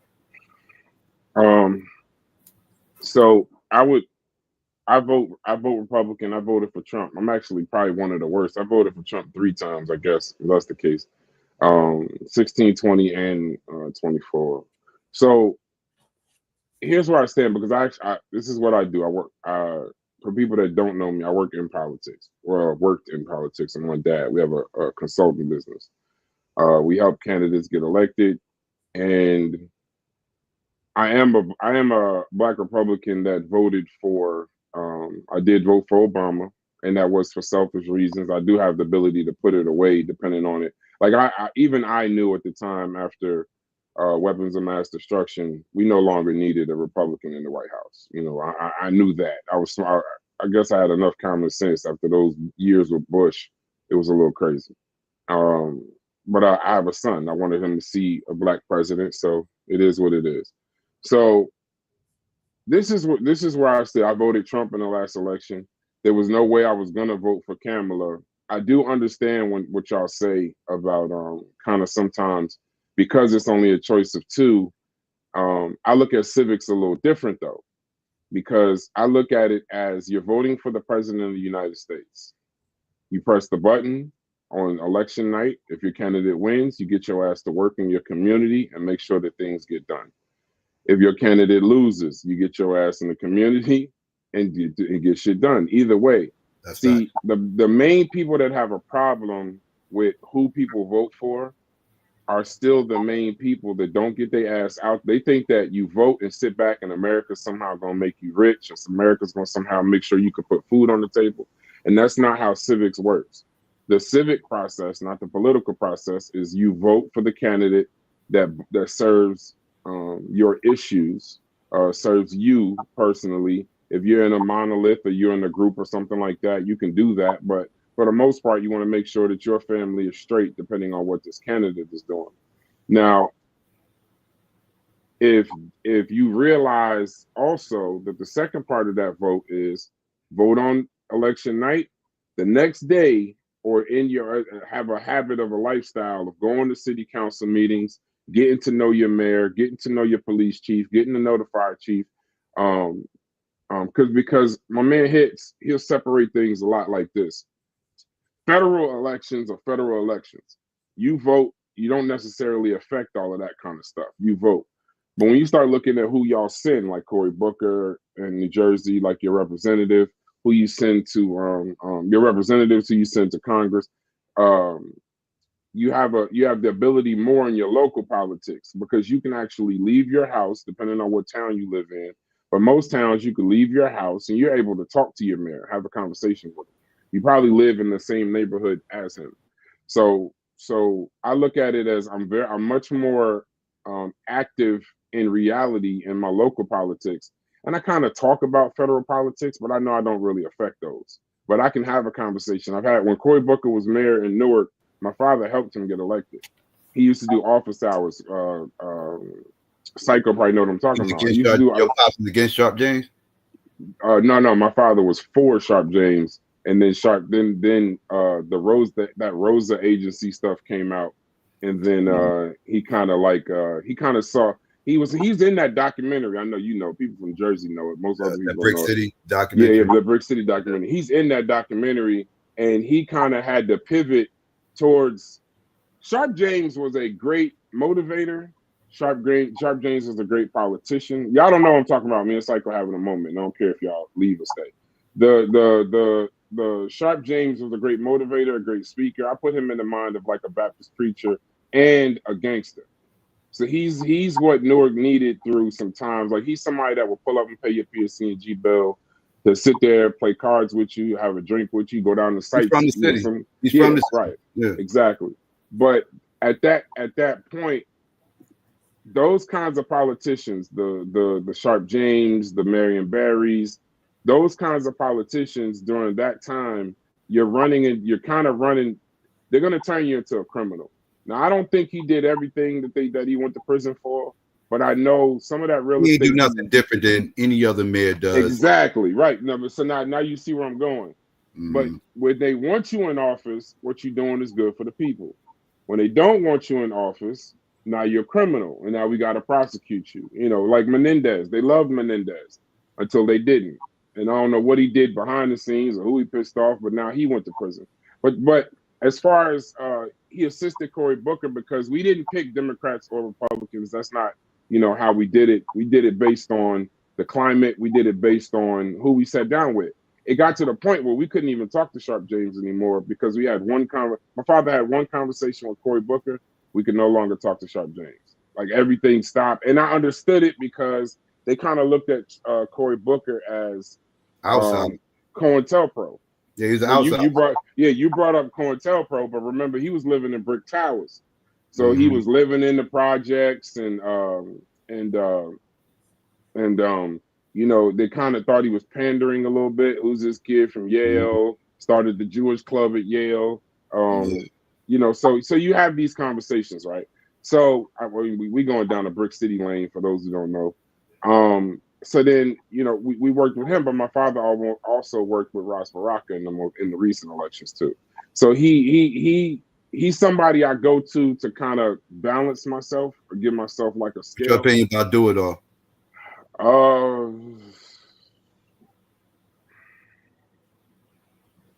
Like Do It All the person, I don't know Do It All the politician.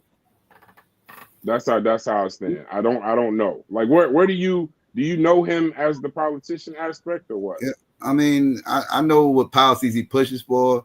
I interviewed him during COVID and everything else, and that's when he was running for councilman and all that, and he was running a lot of his policies by me, and I rocked with what he was talking about. Like he got his ears to the dirt. He's from the city. He knows what the city needs. So yeah, I like him. I like the fact that he's got his boots to the ground and he's out there actually trying to make change. So I support him. This is where I go. If I don't see another candidate, he's somebody I would support just because I know him. I wouldn't because I know of him per se. But here's my challenge with it though. This is my challenge. We would interview in any given election cycle 200, 300 politicians looking to get into it, the women that had the money that could pay for consult, stuff like that. I don't mind people being boots on the ground as long as some of that is not pie in the sky. Meaning, yes, we know what should be done. Yes, we know what's right. Yes, we know what's good for the people. But then also we don't support situations we know, like I've said it to him, not to him, but to politicians later on in life, people looking to get elected. Like, listen, I know you want to do that, but you don't have enough time to do that. What are you going to do in the time you have allotted? What are you going to do that's kind of like the politics that y'all talking about. What are you going to do in the time that you have? Like, what can you do that can be done? Like similar to Obama when he was doing the ACA. Yes, Affordable Care Act, that Obamacare, whatever you want to call it. Yes, that makes sense. But if you think you're about to pull this off day one, no. If you only got 2 years, no. So you got to focus on what you can do immediately, get in there, and then you can start doing whatever you want. And Cory Booker was one of them people. All these dreams of turning Newark into this, turning Newark into that, some kind of Jewish hub also. Like he was trying to mix the Jewish sped up the gentrification process. Right. Exactly. So it was like, so when I hear people say they want to do good things, I'm all for it, but I just know that that's not what politics is. So I couldn't vote for, I kind of was in Logic's position. I listened to the Kamala situation, but I was done with Joseph Biden. I was done with his policies at the time. I was done with the inflation. I was done with the Ukraine. I was done with the severe pro-Israel. I mean, just like ridiculously pro-Israel. The throwing money at the Ukraine, at Philadelphia, there's parts of Newark that was looking like Afghanistan. Philadelphia looked like you remember how West Kenny and all that used to look back in the 80s and all that, the abandoned, all the broken windows, like bandit projects. Just throwing money, like send some of this money to these cities, send some of this money to these areas. We got hurricanes and floods, people that have not ever recovered from the pandemic, and you just steady throwing money to the Ukraine, steady throwing money to Israel. So I had an issue with that. And then when Kamala Harris came on, Logic, when Kamala Harris came on, I was waiting, bro. I told you. People think I'm just so pro-Trump, but it's not. I was waiting. I said, let's give her a chance to get her policy. People were trying to get me to do anti-Kamala shows. I wouldn't do it. And then when she dropped her policy and I read it about 3 weeks after she got put on, I said, hold on, bro. She's literally doing the same thing as what Biden just did. Like it's an extension. It's nothing different. It's just an extension. And then 3 weeks before the actual election, she goes on TV and they ask her, what makes you different from Biden? Yeah, you she going you talking about when she was on The View. Yeah, that was what are you gonna do different than Biden? And then she says, that was her protecting Biden. There's nothing That was her that I can protecting think Biden's ego. That was her protecting Biden's ego, and that was a mistake. Yeah, and that got her whacked at the end of the day. Yeah, that's in that commercial, the commercial too, the tranny commercial and everything else, what you were talking about. Trannies in jail are going to get free sex changes and everything else. That old clip that they found of her. Yeah, with Envy and Charlemagne. That buried her. Yeah. So I just couldn't support that. So now, listen, Monday morning quarterback. We're gonna get into the tariffs. I think I'm gonna go out and make a simple statement. I would assume so that most of all of the people that are complaining about tariff cycle, this is what I supposit, that the majority of them don't even know how tariffs work. They don't know the history of it. They don't know when they just say, "Oh, I'm just against tariffs." I think they just kind of riding the bandwagon because of the social media. Tariffs are bad. Tariffs are bad. Everybody has tariffs, so that's and that's tariffs. But it's how they laid out. Exactly. That's what the issue is. Is how they being incorporated. Like, are they reciprocal? That's the issue. Right. And there's 3 R's. Okay, so you know the 3 R's then. Mm-hmm. Yeah. Reciprocity. This tariff thing ain't nothing new with if you know the history. This is nothing new. The one of the things that led up to the Great Depression, before the Great Depression even happened in like 1920 and 21, they was playing tariff games back then. Woodrow Wilson is up there. They was playing tariff games back then down for a couple of years that actually had the stock market fluctuating and everything, and then they settled down around 1922, and this is when the economy shot up. And this is when you got the roaring 20s, right? This is when things started coming. People started getting all this spendable money. They was able to actually buy radios now, which was a new thing at the time. They was actually able to buy cars, the Model T, which was new at the time. So people had a lot of spendable money because they were putting money in stock. They were putting a lot of money in stock, and they had a whole hustle too. They would go to the banks, and they would get loans from the banks. This is the white people doing. They get loans to the banks. And when they got the loans from the banks, they'll take those loans, throw it into the stock and to the stock market. And then when they made money on the stock market, they'll pay back the banks with the money that they earned from the stock market. And that's how they got in. And they was doing that for a long time. But when in 1929, when the stock market crashed, this is what made things really bad, because, the banks was loaning out a lot of people money to put in money into these stocks and all that. And then the economy started doing horrible after the stock market crash. And one of the things that Hoover, who was president at the time, did to try to get the economy back together was the same thing Trump is doing right now, which is oppose all kinds of extreme tariffs globally, right? And he did the same thing, same places, Canada, Mexico, everywhere, same exact spots. And the other countries responded the same way. They fought back, and they all started bonding unions and everything else, and everybody became very anti-America. Right now, this is 1930. Right now, during this time, what happened was, during all this anti-American stuff that was going on globally, all of a sudden you had a certain movement that was on the rise out in Germany, which was the Nazi Party. And one of the reasons why the Nazi Party that had a rise in the 30s had a lot to do with the stock market crashing, because when the stock market crashed, everybody was against the banks. Everybody was against the banks. The banks was public enemy number one globally. Everybody trusted the banks. This is when you started getting all the bank robbers from back in the day, the famous bank robbers, the John Dillingers and the Ma Barkers and Bonnie and Clyde and all them and everything else, all them famous bank robbers. That was all during the 30s, the Depression, the bank, and they was deemed as heroes, right? They was like heroes or whatever, because they was robbing the banks. And who runs the banks?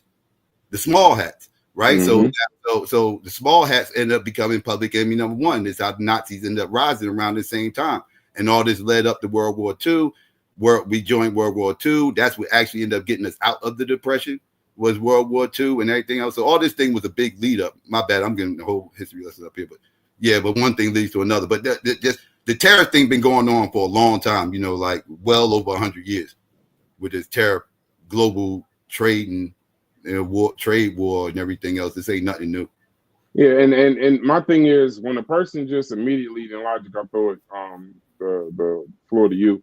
And Chef, whenever you're ready, G. The tariffs, when people just immediately say tariffs are bad, then you don't understand the 3 R's, right? Because I don't agree with how Trump is doing it, because he's just doing it willy-nilly across the board with no kind of real. I don't even think his administration understands the difference between a trade deficit and a tariff. Because I'm looking at some of the numbers of the percentages they're applying in these tariffs to these countries, and some of it, like I saw 33% for Israel, but it's funny that the trade deficit is 33%. So I'm thinking that they think that somehow by making a 33% tariff, they're going to remedy a 33% trade deficit, and that's not how that works.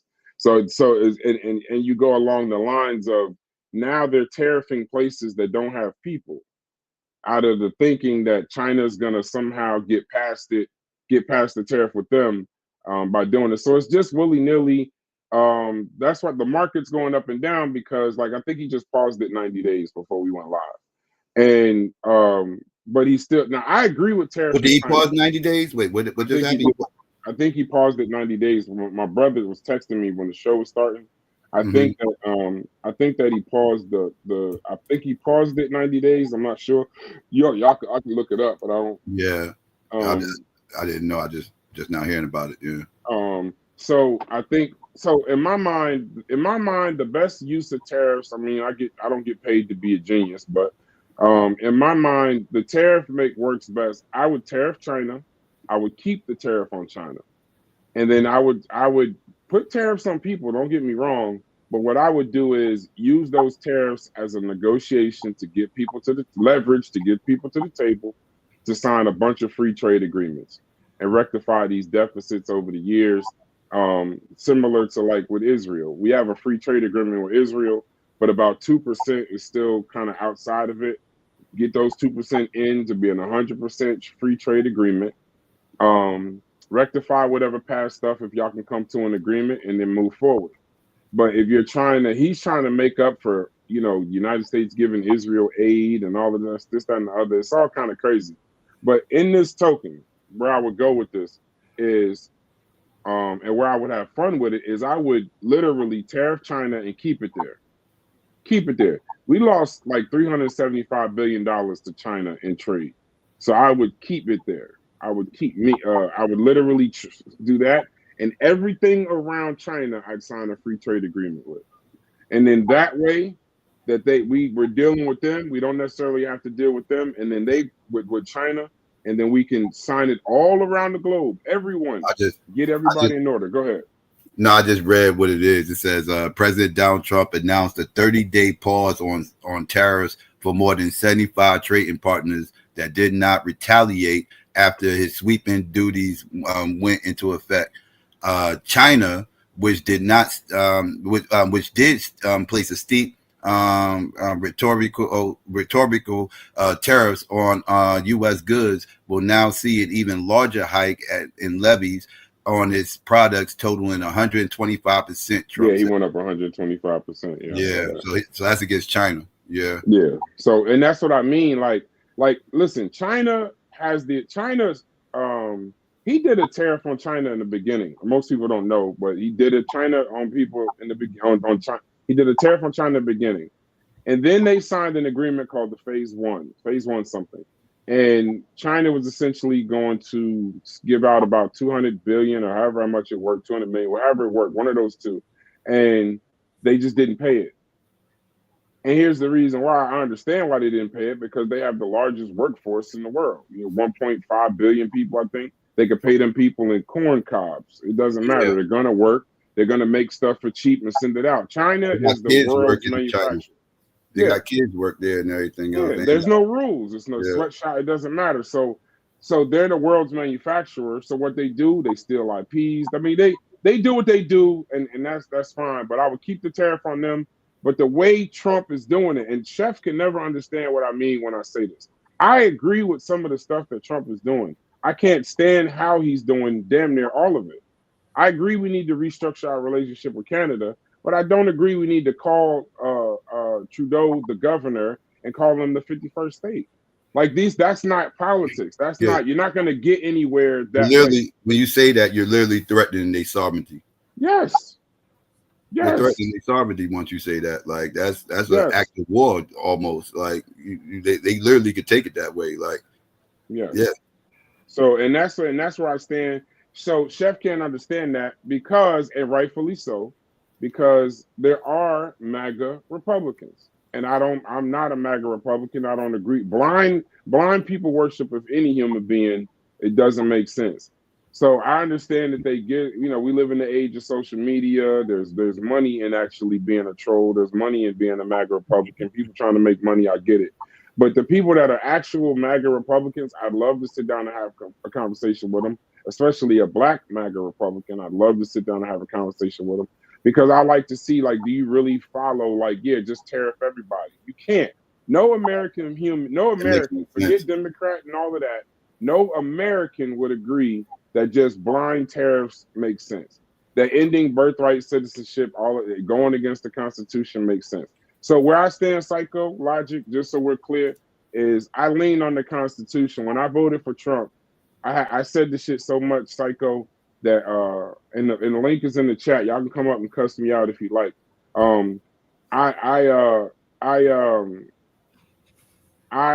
leaned on the fact of I'd rather have Trump in office. I'll lean on the Constitution. I'll lean on checks and balances, and I'd rather do that than have 4 more years of Joseph Biden. That's just where I stood. So the same way that people said that they couldn't stand Donald Trump, I couldn't stand. I didn't like that whole little dementia thing with Kamala Harris. That whole little with Joseph Biden and how that ended, and how they just appointed her as the person. I didn't like Psycho. You remember? You go back to that time, and it's funny because Obama's ass was a hypocrite. Obama did not support her immediately when they put her in position. Facts. He held his thought for about 2-3 weeks. Michelle Obama came out immediately, and she had to understand the optics. But now you got books coming out saying that even he didn't want her. But even with him not wanting is he a her, misogynist? That was the question I had. Now, is he a misogynist since he didn't initially support her and took a while and was working behind the scenes trying to get her replaced? Does that make him because he made the claim. He made the claim. If you didn't vote for Kamala, you did it out of misogyny. It wasn't because of policies. It had nothing to do with that. It had to do with the fact that she was a woman and everybody's misogynist. That was his claim. Think about it like that. That's actually a good point. So is he a misogynist? Because he did way more. He literally was working behind the scenes to get her replaced. Literally. At that moment, he was definitely being a hypocrite. No. I'm gonna tell you where he was being a hypocrite though, because then he brought his black ass. It's a Crashout show. The president, I respect him as the president, Barack Obama, one of my favorites. He's high on the list. But then he brought his ass up there and started condemning the 78% that the black men that at the time in a poll that weren't supporting Kamala Harris. Like you didn't even want her there. Mm-hmm. Like something you saw said no, or at least I'm gonna reserve judgment. And then you put her out there in the most, and God bless her, they put her out there in the most impossible position ever. Because now Whitmer is against her, Newsom is against her, Abrams is against her, because these are all people that are like, okay, cool, Biden not running. Let's have the runoff. Let's see who the American people want. And once again, the Democratic Party put forth the candidate that they wanted you to have, not necessarily the candidate that the people chose or that the people wanted. So no, I didn't like that whole thing when she waited 3 weeks. She did no interviews. People forget all of this, Psycho, Logic, and Hits and Chef. They forget that when they finally gave her the position, she didn't speak for like 3 weeks. Like, she didn't take an interview. She didn't do a press conference. She didn't say anything. Then she just dropped her policies on the website. It was a whole bunch of policies, whole bunch of pages. They resembled almost exactly to the letter. Some of them, even in wording, were the same as Biden's policies. And then towards the end, when they realized that they fucked that up, then she tried to introduce some of her own, the 25,000 for black men. I noticed the pandering bullshit when I see it. So then right towards the end, when she finally realized, like, hey, I'm not doing this right. It is what it is. So when she lost the election, people forget election night. That night, I don't know if y'all watch the CNNs and stuff. I get off, or, I watch the C-SPANs, the BBCs, the Wait, is he breaking up and all that. Or is it just me? I don't know. No, I'm good. Let me know. But the Democrats, it's funny. We can't as Republicans or conservatives or just black people can't criticize Democrats for their role in Trump getting elected. But the actual leaders of the Democratic Party at the time were saying this is the worst election the worst campaign they've ever seen. This is the worst. We're still talking about this is the most important election of our time, and we're missing it. The American people, it ain't black Republicans that are telling people that Trump is what America needed. It was America saying it. Hey, Psycho, I did a thing the other day, and I'm going long-winded. I need like 2 more minutes. I literally looked up, and I don't even want to discuss Tim Walz, bro. But either way, if every black person in the United States, 100% that voted for Kamala Harris, she still would have lost. So her winning or losing was not up to black people. She got 90+% of the black female vote. She got 70%. We are not to blame. We are not to blame for Kamala's vote. It has nothing to do with black Republicans, black Democrats, black independents, black progressives, black anything. Latino men and white women. Look at them. They're the ones. They're the ones who got Donald Trump in office. Aim your guns at them, because you know what it does? It just has black people yelling at other black people, because now you see all the memes, the social media. I don't want to hear nothing from you. Got black women somehow now saying another. They don't even see the division. They don't even see that we're being divided. That's one of my critiques of the Democratic Party is they love to blame black people for their failures. Every time they have a failure, it's black people's fault. We was listening to Russian bots. We be misogynist. Is this, is that, everything. It's always our fault. Why? Even when they win. I remember when they won in 2020, Biden was blaming us for why it was so close. Said it was people's fault because y'all was talking all this defund the police stuff. It shouldn't even been as close as it was. He's like, it's y'all fault. It was even that close. And we almost lost because of y'all. He was blaming black people. Like I said, all they do is wag their finger and blame black people for everything. Win, lose, or draw. We are to blame for everything, and they don't do nothing. So, like, that's my issue with the Democrats. Yeah. So let me land my plane real quick. Let me land my plane 2 seconds. So that's where me and Chef. That's where we stand. Chef cannot understand how any black people voted for Trump. I just can't understand how any black people somehow are to blame for this. Like, we didn't. There's no way. Did I know that Trump was going to do tariffs? Yes, he said it on his campaign. He said it. But I didn't know he was going to do this. He didn't say this. This is any Republican. No, he didn't run on this. If he ran on this. He didn't run on this. I don't agree with this shit at all. Like, this is something personal. I call it the revenge tour. He made it seem like he was just going to hit Mexico up with tariffs because of the immigration and everything. And the fentanyl. Yeah, the cartels and all that. But once he got in office, all that went out the window, and it started being all this other stuff. And next thing you know, 180 something countries get hit with tariffs. Like nobody knew that. The birthright citizenship, and this is why I say I lean on the Constitution. If you're into politics and you're an American, the Constitution it's a living document that's supposed to safeguard against shit like this. And now I was listening to and land my plane, Logic. I was listening to, before we got in here, the Democrats on the floor talking about Donald Trump. And they kept all using the same words, so I'm assuming that was the tagline of the day. And they were not lying. Some of the things, matter of fact, the majority of the things that Donald Trump are trying to do in America right now, some of it is unconstitutional. Ending birthright citizenship, taxation without representation. Some of it is against the Constitution, and I ain't with it.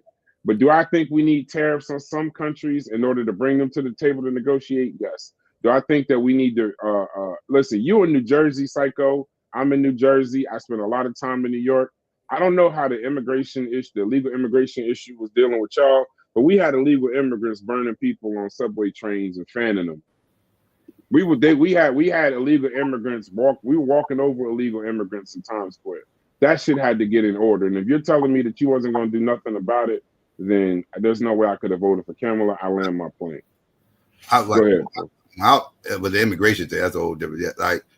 I've seen Mexicans coming up here taking things over, like taking over a whole size of town. Like, yes, you go like you mentioned Irvington before. You go up the hill, Irvington, like up there, like borderline Maplewood, whatever. Like once you pass the center, by the transit, it's nothing but Mexicans. It's nothing but Mexicans and West Indians. That's all you're gonna find up there. Mexicans and West Indians. That's it. It's more Mexicans than anything. And a lot of them don't speak English. Matter of fact, I realized immigration was a problem here over a decade ago when I don't know if you remember that the execution happened up there at Ivory Hill.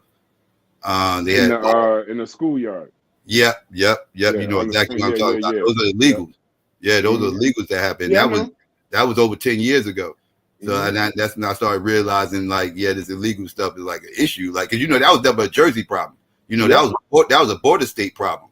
Right, like we didn't have. I didn't grow up around a bunch of Mexicans. I grew up around Dominicans, Puerto Ricans, Cubans, no Mexicans. Right, like no Mexicans in my school growing up. None of that. Like, and now, like I said, took over whole sides of towns now, and this happened in my lifetime. So, so the immigration thing is definitely a problem.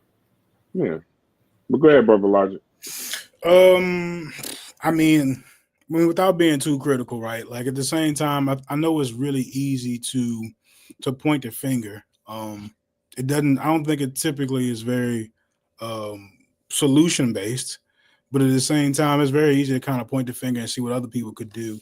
But in this particular instance, right, there's so much that you would have to blame on Democrats also, right? Like producing the bad candidate, right? Running a horrible campaign.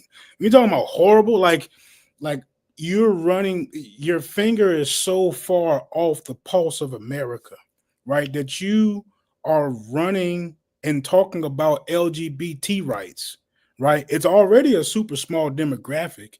It's kind of getting, it's losing its footing as far as the front run, because now nobody is. People are starting not to care. Yeah, and nobody's excited about having the trannies teach their kids. And I don't know how else to say it, but like, what I'm saying, the whole little LGBT community people going to the school and teaching the kids or having a sit-in with, nobody's really excited about that, right? That's bringing up all kind of controversy, and you're doing it at a horrible time.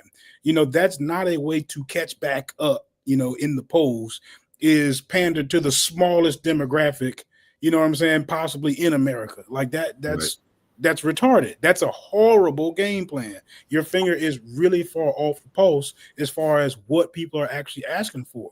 So when you look at it like that, you have to put some of the blame on the Democrats for not producing a strong enough candidate to possibly head off some of these things that they would, quote unquote, later become just as disgusted by, right? So with them being in such disgust, like you should see them being infuriated, right? You should see a lot more of them in those Senate hearings just going smooth the hell off. You know what I'm saying? You feel like abortion was a mistake when running on abortion on their sleeve? Yes. At the front of it, I don't think that was the issue. They were talking about economy and immigration, right? So if you're straying away from those, I would say not at the end, but when Kamala first got in, you go look at her, like her little announcements or whatever, like her little pep rally or whatever the case may be. That was the main topic because I covered that joint. Every speaker that came out was talking about women's rights, freedom for women, and You're right, because that Roe v. Wade case was like in the background, right? Right, that was the main thing they were talking. When that she was first, the main topic. They missed the point. Now they did kind of step. They did start to step away from it a little bit, but they was going in heavy with the abortion thing in the beginning. With it was too late. But see, that's the thing is Americans. I'm gonna tell you something. If people won't say these things publicly, you got to be, kind of careful. Saying some of these things publicly, but we also got to realize the America that we live in. The America. Shout out to my brother Corey. The America that we live in at the time. If the election told you anything, if the election told you that America, not black people, not anything, America en masse didn't give a damn about Roe v. Wade. America didn't give a damn about the LGBTQ. They were telling you because that's what they were running on. They were running on the sexual selection. You should have the right to do this. Roe v. Wade. They were staying away from the topics that immigration. And you know why they stayed away from immigration, Psycho? They stayed away from it because her nickname was the Czar of Immigration. Yeah. When they asked her ass, did she go down? Have you ever been to the border? She said no, but I've never been to some country. I think she said Spain. I've never been to Spain either. What's the difference? And it's like you don't have the wherewithal to answer that question correctly. Like if you are the Czar of Immigration, even if it's a showpiece, if that's the nickname or the nickname that people are giving you, you can't have not ever gone to the border. And if you did go to the border, you got to say it. Like you got to show it.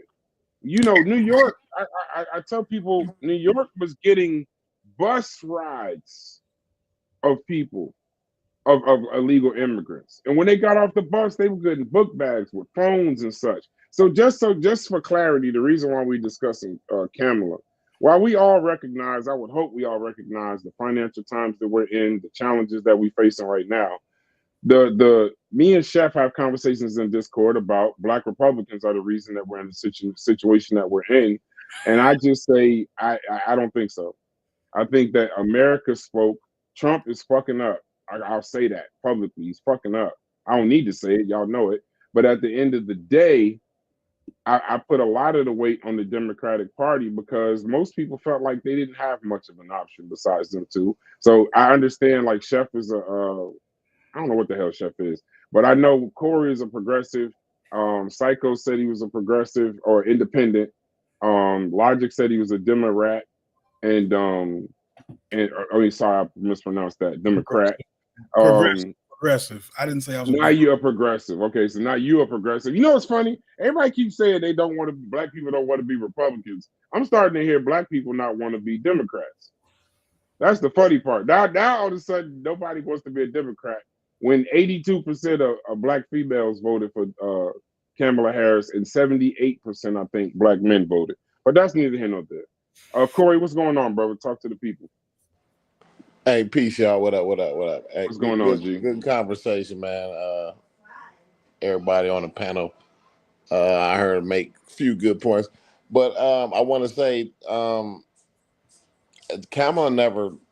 When she was on her campaign, she never mentioned anything about trannies or LGBT rights or nothing like that. Like that was something that, like the Republican Party, which they did a good job of, they kind of put that on her. You know what I'm saying? They kind of, and then like she wouldn't. She never mentioned it, but she never like denied. She wouldn't dehumanize like those people or whatever, those people from those groups. So I mean, I think it was just I don't know. I hear a lot of people when they talk about Kamala and her campaign. They talk about, well, she talked about the LGBT rights or the trans rights. She never mentioned that, and it matters. As a matter of fact, she kind of lost a lot of that LGBT vote because of the conflict in Israel with the Palestinians, and because she didn't she kind of ignored the whole LGBT community during her campaign. So she kind of lost those votes because of that. You'll hear that in a lot of those groups, those areas. A lot of progressive shows kind of talk about that, and they highlighted that kind of during the campaign. You know what I'm saying? So I just wanted to throw that out there. You know what I mean? Like she never mentioned that on any of her rallies, her campaign, none of that. Okay, so when she accepted the Democratic nomination, in her speech, she says, Harris emphasized various freedoms at stake in the election, including, at the end, the freedom to love who you love openly and with pride. At the Democratic National Convention, you're right, she's kind of switched it to multiple civil rights issues, because I would assume people were saying she was mentioning it too much. But this is in July 2024. She conducted a fundraiser in Provincetown, Massachusetts, at a LGBTQ plus hub. Her campaign ramped up LGBTQ plus engagement as Election Day approached, with initiatives led by figures like U.S. Representative Robert Garcia, Engagement Director Sam Alleman. Her policy advocacy, Harris's platform included strong support for LGBTQ rights, as they should. I'm not against LGBTQ rights. I know how this gets spent, but advocating for the passage of the Respect for Marriage Act and denouncing legislative attacks on transgender rights. In summary, LGBTQ rights were an integral part of her policy and campaign and were addressed numerous times in various contexts. They didn't dominate her campaign because she received pushback. They instead wove it into a broader narrative of civil rights and social justice. So she has a bunch of times where she mentioned it, but then that even shows another side, Corey, where as soon as she started getting pushback for maybe saying it too much, that she began to move to civil rights. You know, she began to talk about, or weaving it more into social policy. So she talked about it. She definitely talked about it. I'm saying like I never heard her like, you know what I mean? Maybe she answered a question about it or something like that, but I've never I followed her campaign pretty close. Like, bro, I never heard her in any of her speeches even mention it. Period.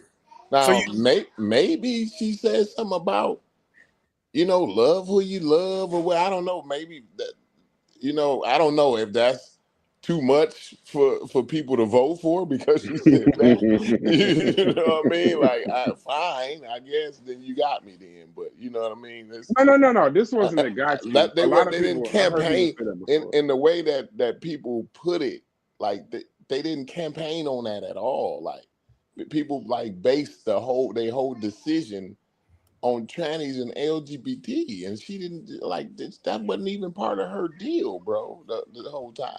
I get what you're saying, Corey. Now, and I think you might actually have a point, because I remember her going to a rally, and I can't remember if the rally was during the campaign trail or if it was before. But the point is that even if asked or just give her long enough to talk, her views on LGBT rights were very clear. She had no problem stating her position on it, and she was very adamant. What do you think her views are? She's clearly very liberal towards it. As a matter of fact, she meaning like what? That's a vague term. No, I get what you're saying, but she almost made the argument that she was beyond pro, right?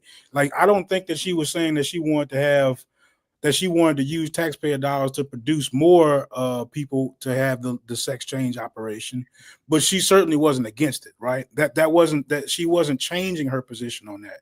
And if you asked her clearly about black people, right, she made it very clear. I'm trying to figure out what's people supposed to say about people if they want to go get a sex let me finish change, what I'm saying, right? When she was on 60 Minutes, she was very clear about her not wanting to do anything specifically for African Americans. But if you hear on any other interview where she's asked about LGBT people, she put on a superhero cape, right? She's all about, like he's saying, love who you want to and blah, blah, blah. She had a whole lot to say about that. But when it came down to black people, she was real. She wasn't even just short. She was no. right? And then towards the end of her campaign, when she realized she might be in a little trouble and she trying to get her numbers up, that's when she kind of switched around and started going on like the Roland Martin talk show, and that's when she started putting out stuff like she gonna make weed legal. Like that was, to me, that's problematic, man. Like that, I want you to turn into a superhero for us, not the LGBT people, right? If you such a civil rights, advocate and all this kind of stuff, which you would have to be, if you're in the LGBT activist thing, like that's a civil rights campaign also. But I'm saying, like, you be just as open about your civil rights with African Americans as you were about LGBT people, and she just was not. She definitely was not. Absolutely not.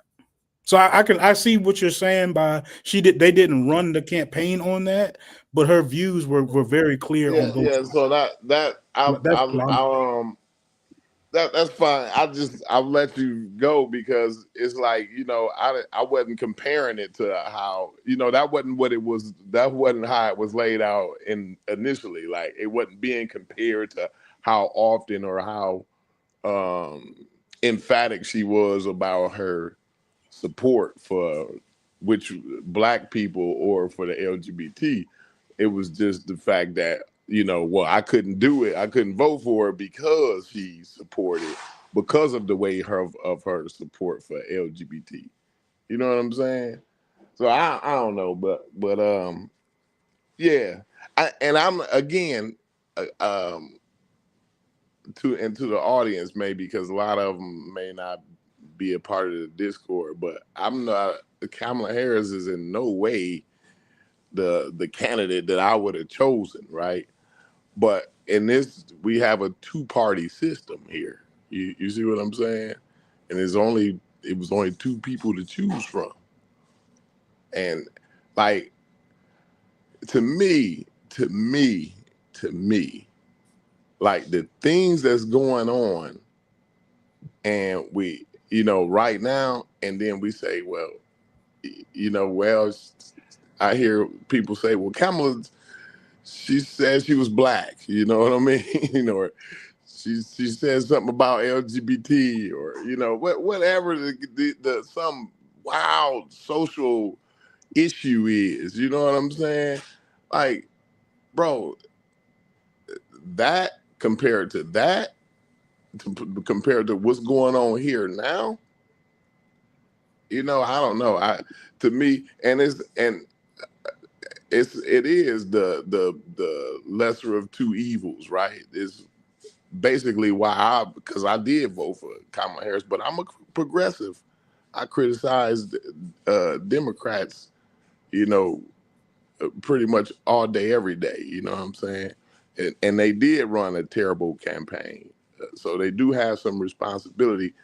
But I think Americans should be a little more. I think I think America got duped on this one.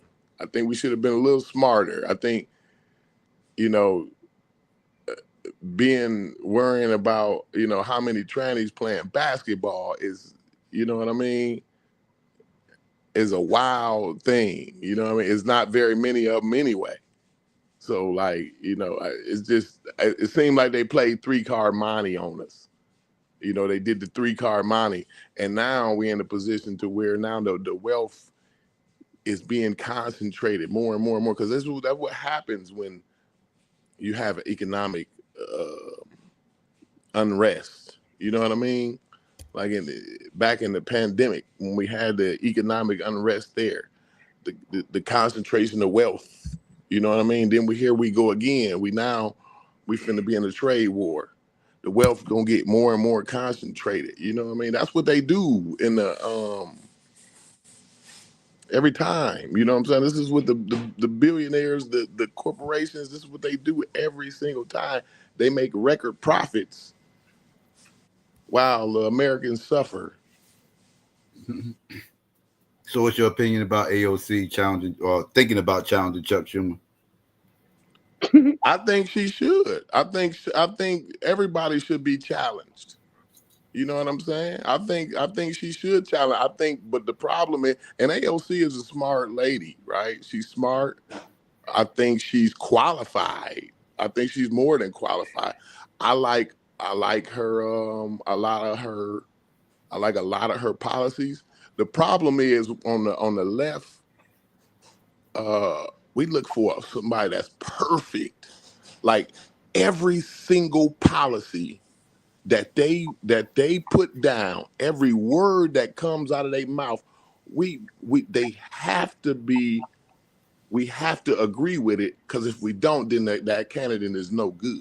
That's by their own doing though. Like this open tent policy they have, like, where they it's easier for Republicans to get an agenda together because most Republicans are on the same page.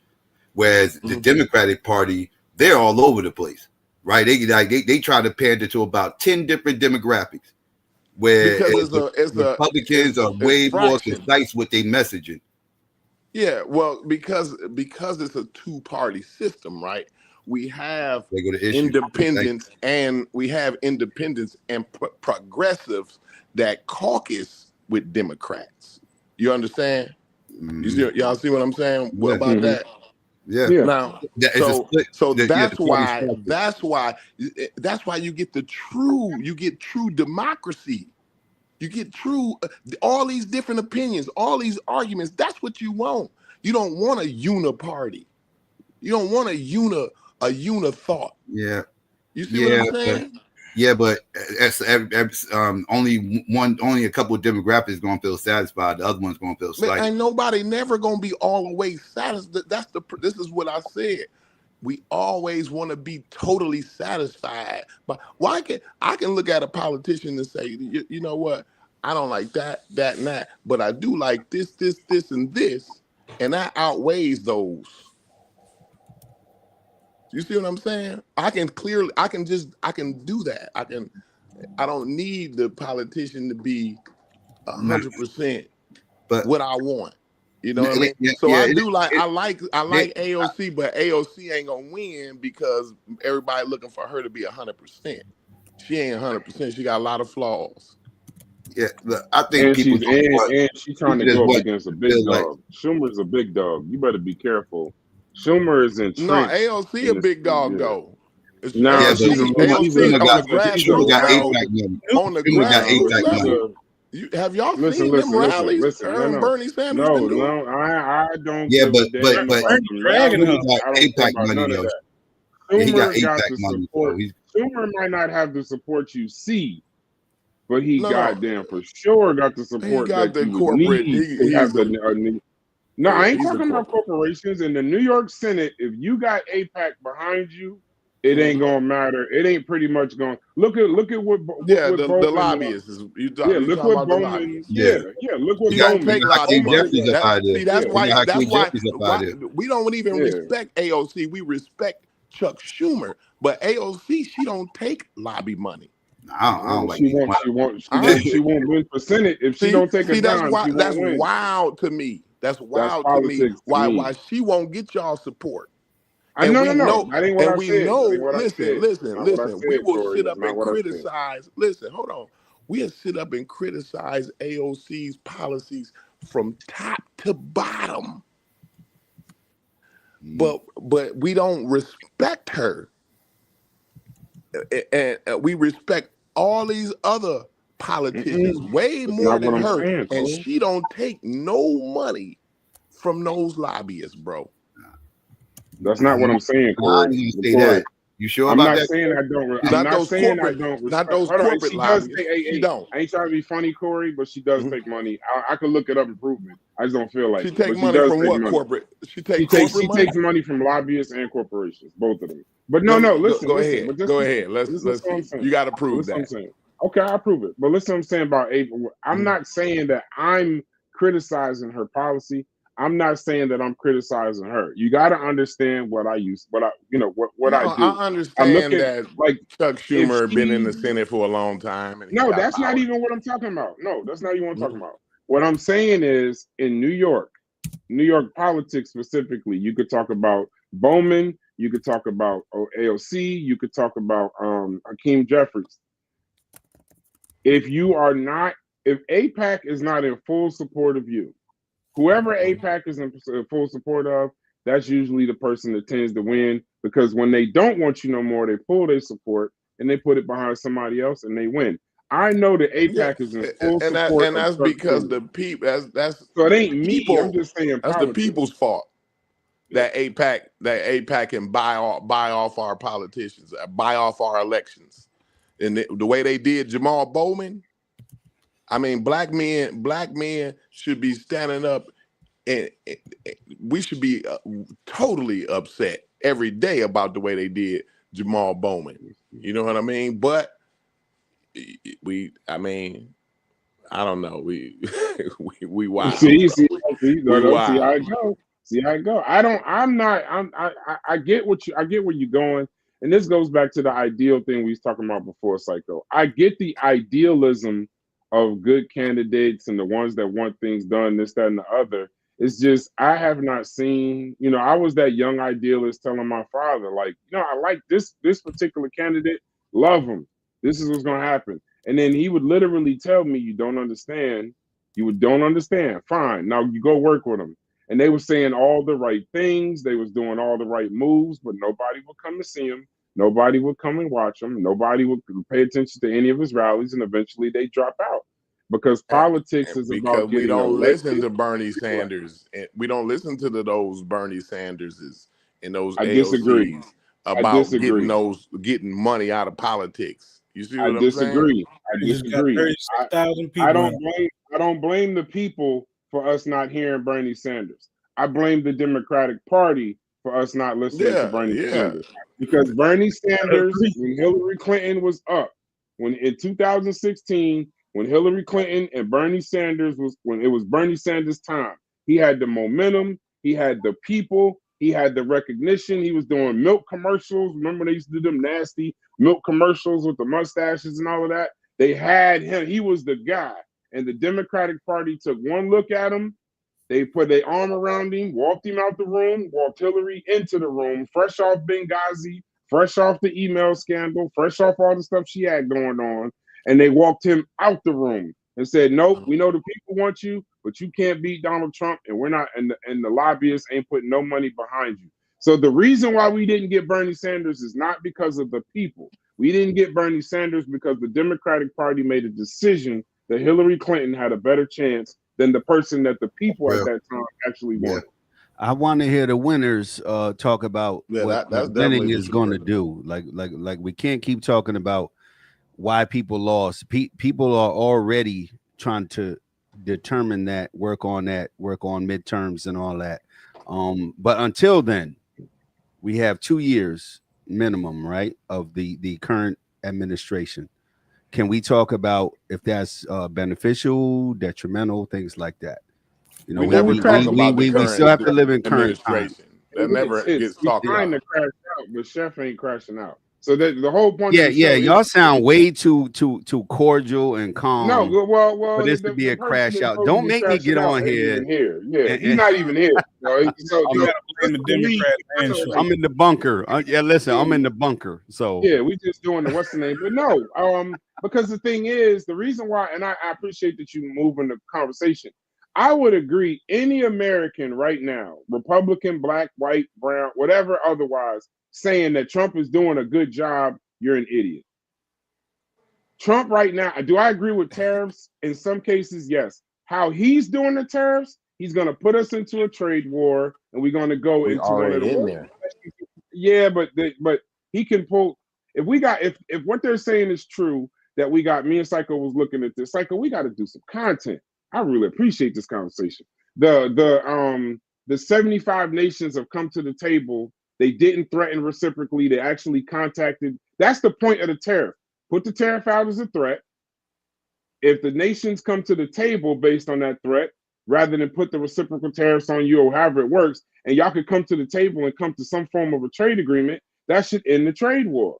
But what Donald Trump is trying to do is go into a trade war with the world, and we cannot win. And he did not run on that. I know everybody keeps saying he ran on the campaign of going against the world with a tariff war. He didn't do that. Yeah, he ran on making America great again, right? Word, and he said, but hold on. He ran on Make America Great Again. which is at the detriment to those who aren't in America. And he made that clear. And in statements like we've been getting robbed and juxed and, taken advantage of without understanding or even saying the origination of that is our own doing through corporations and millionaires and billionaires and lobbying, Democrat or Republican. That's how jobs got overseas and manufacturing and all of that. So all of that is it should be a return to people saying, well, how did my job shut down at a Ford plant or a manufacturing plant or an aluminum plant or any plant, a clothing plant, end up in Mexico or Taiwan or Indonesia? They've been doing that to the working class people, corporations, and billionaires. And through their lobbying, their government acts on their behalf. That's what we should be talking about. Why does the government act on behalf of corporations instead of people? Oh, because they're rich. Oh, because they employ people. No, they take from you. They destroy you. They destroy your neighborhood. They send it over there and make you think through propaganda that it's their fault. You could look at the fruit and vegetable industry. You could look at the auto part industry. You can look at the mining industry. Any industry, healthcare. We do that. We go to different countries, like following our imperialist, colonialist parents from Europe, right? And we take advantage. And if they don't act right, we demolish them. They would have no need to immigrate here. They would have no need for jobs to be overseas. They're looking for a cheaper form of manufacturing and production and telling you, well, you'll benefit if you own stocks in the company, but if you work here, you're fired. Why? Because they do it over there in China. And then tell you that all this stuff is popular. The iPhones, the sneakers, the clothes, the TVs, all of this stuff that we take for granted. There's more parts in a Ford Mustang that's not produced here, manufactured here. No, I would say produced here. Than are. So even the red-blooded Ford Mustang 6-cylinder driving American is like, if once he found out, oh, your parts ain't manufactured here, they're from south of the border, north of the border, overseas. He don't give a shit as long as it's a Mustang. Propaganda, bullshit, lies. Whenever y'all ready for a commercial, just let me know. I'm ready. Hit all the links. Follow us on Discord. Get the DQ EP. Go to our TeePublic page and get that TMI merch. If you don't get it now, price is going up next year. Because what he say? This year's price is not last year's price. Go ahead, Bryce. I'm just talking shit. I'm waiting for the crash out. No, but and two, how come like that's just like the economic part is just like one part of this whole administration. The tariffs is just like the part that's being highlighted today because it's like the wildest part, and I think it'll be a couple months before we actually see the damage that he done here. But let's talk about the fact that the whole administration is packed full of grifters, con artists, and conspiracy theorists. Like his whole cabinet, everybody in there are grifters, con artists, and conspiracy theorists. Like, if that ain't wild, if that's not alarming, right? They project 2025 in it. And you don't even have to read like the whole project. Like, ain't nobody doing that because it's YouTube, right? But if you didn't want to read it, you could put that shit in the AI, something like that, right? And just have it break down. But yeah, Christian nationalism. Nobody, whoever would be white nationalism. So all the time that we're trying to act like Americans, they're trying to make sure you don't benefit from being American as a group. Let me say that because the I and me ain't us and we, right? I and me is doing great through multiple administrations. Upticks, downticks in the stock market, shit like that. Job loss. Yeah, I and me might be doing good. So if we ain't talking about us and we, what the fuck is we talking about? We could just say I and me is great and just be done. Short conversation. But somebody's taking some time to consider other folks. Because if your neighbor down the street is going through hard times because of things that are going on in your county or your city, it might be 2 doors away from you today. Tomorrow, it might be your door. Might be your door. Well, I'm good. Yeah, you're good. Yeah, you good until you ain't. But you watched a whole bunch of other people not be good. And these people look like you. They come from where you come from. They attempting the same thing you attempted. Historically, not just right now. And that's another bullshit item. That like this is new. Oh, let's just do for self. Let's just do me. Let's just take advantage of the system. Nah, we've been doing that. Every aspect of this country, we participated in, good or bad, and we attempted to subvert it when it didn't work for us. We don't do that now. We don't do that now. We had a interview with Professor Smalls. Go check our channel, Try Media. I think it's on Carnivorous Podcast. The shit that man been through, I don't care what. He could be talking blackology all he want right now. But some of the things he went through personally and physically in his life, like there ain't no competition or no discussion for that. You didn't do it. You ain't trying to do it. I'm still waiting on the crash out. Brass, you're wrong. Nah, that's my bro. Corey, stop playing with them, man. Chef, where you at? Y'all gonna make me DJ. Come on, man. But let's just keep in mind what's going on right now. Yeah, Corey says something. I mean, yeah, the whole cabinet is suspicious, right? The whole thing is definitely weird. I ain't gonna say the whole thing, but a large portion of them. Dr. Oz and Robert F. Kennedy and Linda McMahon and Pete Hegseth, goddamn, I would say he kind of really ain't qualified to be where he at on some stuff, but it's bad. You know, I don't think we ever thought it would be this bad. Somebody dropped the link in the chat too. Melendez, who else?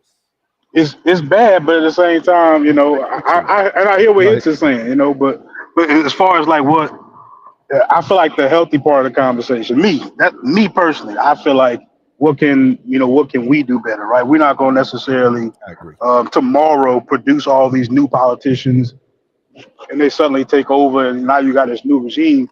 Well, that ain't really happening. So we do have to work within the environment that we live in. And unfortunately right now, it's not the most conducive environment for Black people to climb up the ranks of America. It's really not. So, you know, how do you go about making that a reality? You know, that's what the whole thing is really about. You know, not necessarily about knocking down all the other attempts, right? But those other attempts are out there, and we can see, you know, what those other attempts merited, or what came out of those other attempts. So that's the portion of it that I'm kind of like trying to stay focused on. I don't think tearing down those other attempts is really what I'm after. I'm not trying to tear it down. No, that's facts. And two, we have to understand what we're up against, right? If you turn on the news and all they're talking about is the stock market crash, that is not the news for probably 50% of this country. Even 60% probably their net worth is not in the stock and bond market. So that means shit to you. But if you watch the news, it means everything. Oh, it's going to crash. You know, the prices, you know, tariffs. Yes. But as far as what you see and what they promote in the propaganda and the trigger words, most people that's not effective to in their regular life. It's effective to get your attention. It's effective to make you fucking paranoid. I don't know about that. Effective Right? to make you hold on. It's effective to make you question what they're telling you, not what you're going through daily. So you That's trying the to? goal of it. Go ahead. So would you say the stock market crashing won't cause businesses to downsize, stuff like that, which can directly affect those people who the stock market doesn't affect? Here's what I would say: if you have a 401k and you don't, and one day for the person who does, you have 150k in there, and then the following week you have 110k in there, that might bother you. But as a person who doesn't have a 401k, that dip is not going to bother you. It's not for it to be in the news all day like that. It's your bread is still $3-4. I don't go shopping in the house, so I ain't gonna act like I know what prices cost. No, my the wife stock will not market let me dip go bothers everybody. grocery shopping because I don't look for owners. sales and none of that. I just grab bread, milk, cheese, and bounce, and that's not good. But for the average American, just like the tariffs, right now, that's not going to be significant because corporations, warehousing, big box stores, they already done racked up on shit. They already got this shit in storage. Tech companies like Apple and all, they got a warehouse full of shit. Once they go through that, though, and your iPhone went from 1100 to 2100, or your Samsung TV that's 400 is now 800 again, because if you old enough to, know big, flat screen TVs used to be like quadruple what they are now. So it's not even immediate. What I'm saying is your everyday activity is not going to be affected by what you watch on C-SPAN that day, that week. You still got to get to work. You still got to go put gas in your car. You still got to feed your kids. You still got to walk the dogs. You still got to pay your rent right now. It takes time for that. And that's the majority. But to trigger you that, oh, yeah, it's going to fall apart if you don't do this. Or at the other end, I'm going to make this country what it used to be. Oh, fuck no. Don't do that for us. Don't do that for black people. Please don't make this country great again for black people or go back for black people. I'm sorry. It didn't work out in the 40s or the 50s post Second World War, when I think that's the best this country was doing. I think after World War II. For us, The link is in the chat. Y'all hit the link. Come up on the stage. Turn your camera on briefly in the back so we can make sure you ain't gonna flash us in the weird shit, right? Just waiting on the gang to crash out. No, go ahead, Corey. Y'all done tired brass.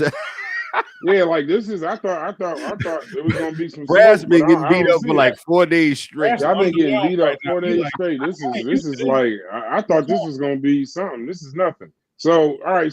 I'm gonna ask the last question, but I gotta get to my son track practice logic. You're gonna have to take it. I told you I had to leave at like 5:30, 5:45. Psycho, you've been patient. I'm gonna hit you up. How do I get in contact with you, Psycho? Oh, you can email me at psychopathies@gmail.com. Can you put it in the back chat? Yeah.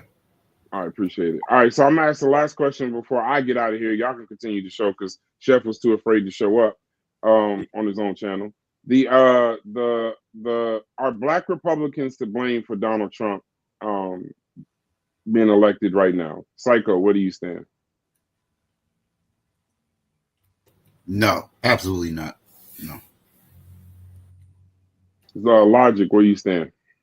Ridiculous to even say. And I got a follow-up question for everybody. I want you to answer too before you leave. Okay. Corey, where do you stand? No, I wouldn't say it's the Black Republicans' fault. I already know where Chef stands. Appreciate that. I'm gonna clip that. You didn't even ask me. Okay, then ask me. Go ahead. I know you anti, but go ahead. Hit. No, I'm not. Even if y'all wanted to be to blame, y'all couldn't be. That was my argument from early. I remember, bro. That's what I said. I already know you. You was the one saying, "All you black."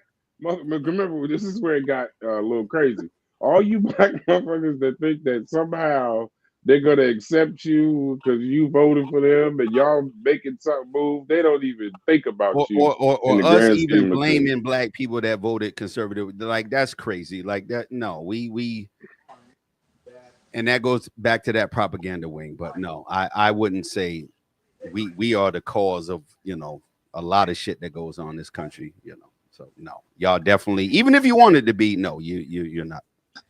Exactly. Okay, I'm with that. All right, what's your second? I definitely don't agree. Like I said, I stand by this statement. If every black person in the United States that voted would have voted for Kamala Harris, she still wouldn't have lost. That's the divisive thing that they do. That's the 90% of black women did, and they didn't get 90% of black men. Now you got black women hating black men. You got black people saying, "How could you vote for Trump? You're the reason why all of this is going on." Like that don't even. Yo, you have black men trying to do the best that they thought for their family and still get disrespected.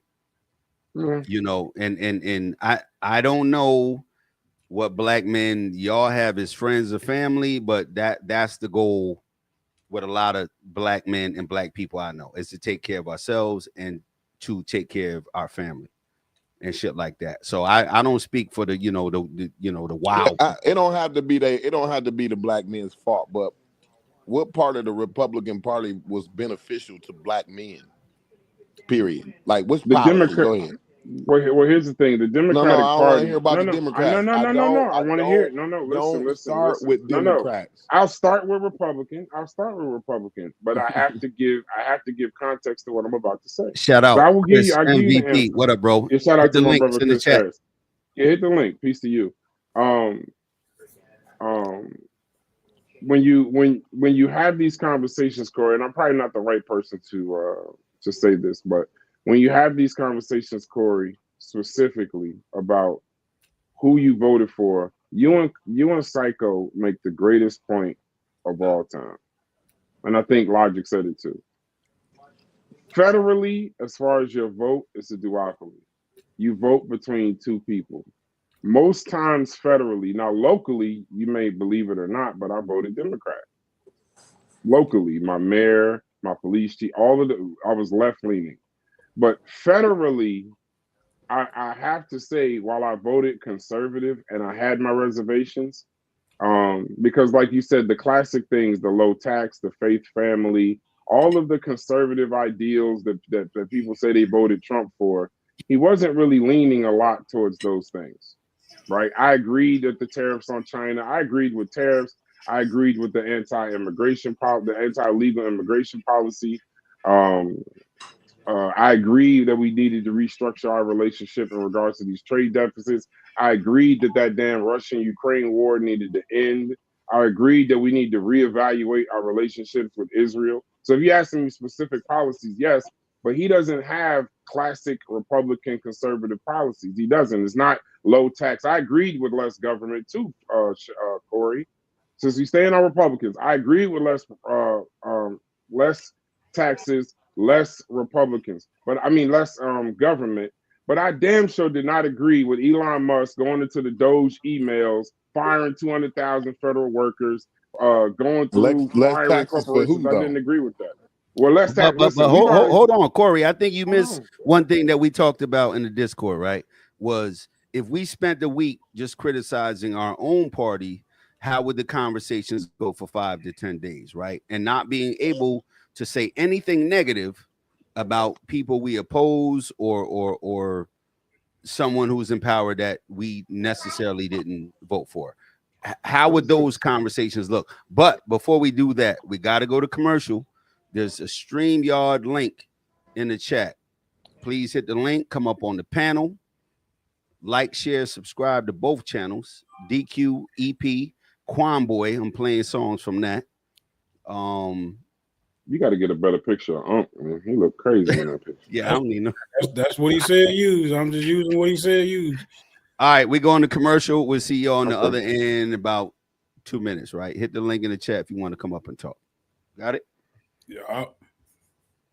Yo, what's good with you, baby? It's your boy DQ Hampton, and you rocking with DJ Architect on DQ Hampton Radio. Try Media Innovations. What's good? Let's go.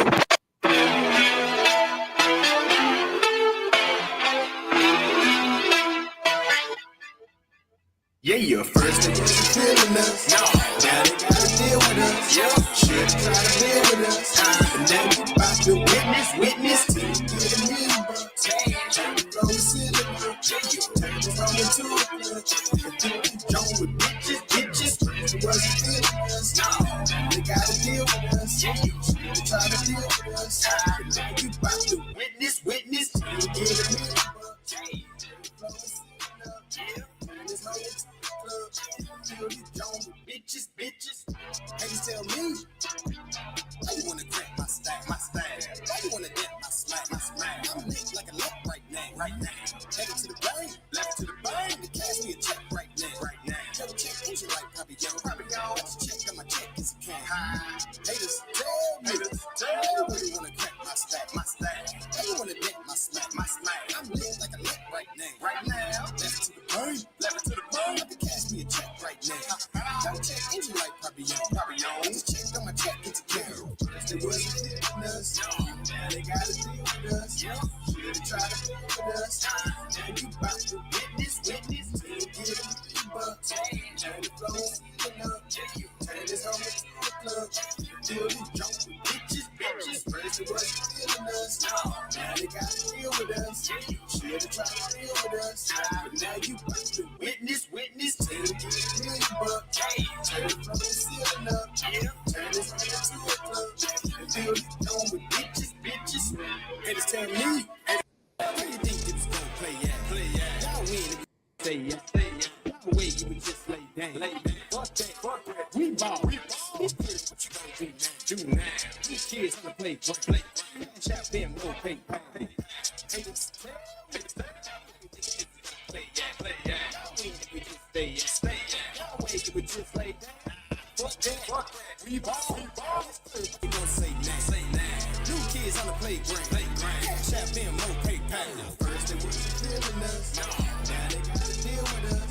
Should've tried to deal with us. But now you about to witness till you get a million bucks. Turn the flow and ceiling up. Turn this over to a club. Feel the joint with bitches. First they wasn't feeling us. Now they gotta deal with us. Should've tried to deal with us. But now you about to witness till you get a million bucks. Turn the flow and ceiling up. Turn this hoe into a club. They feel this joint with bitches. Logic, what you got on the screen, man? So we got a show coming up with Unc. You know, most of y'all know him as Unc or the God Killer. So we've been kind of collaborating on trying to put together a show, and we finally found a good topic that we don't agree on. So we got a good argument to start out with, right? So, you know, me and Unc, we cool. It ain't gonna get, you know, crazy or nothing like that. But I think, you know, he definitely brings a lot of flair, and he's like one of my favorite people to argue with, to be straight up honest. I enjoy having some contention with him because it makes for a good conversation. I usually learn something, to keep it real. So we're gonna do that on Saturday coming up at 7:30 p.m. Eastern. You know what I'm saying? So we're gonna be dropping this a little commercial for it during the week and try to advertise that. But y'all should be in the building for that. With me and Uncle, we're gonna go back and forth.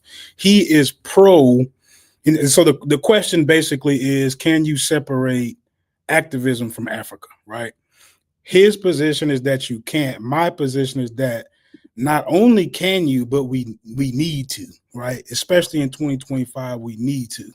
You'd be upgrading it or updating whatever that is that you're calling activism so far away from its original concept of sorts, to where you wouldn't even recognize it, right? And the more updating you do, I would have to say you're going to be updating it towards modern issues, right? And you're going to get further and further away from Africa and get further and further on American soil with the issues and the solution, right? So that's basically, you know, the show in a nutshell. That's going to be fun. We're going to do that on Saturday.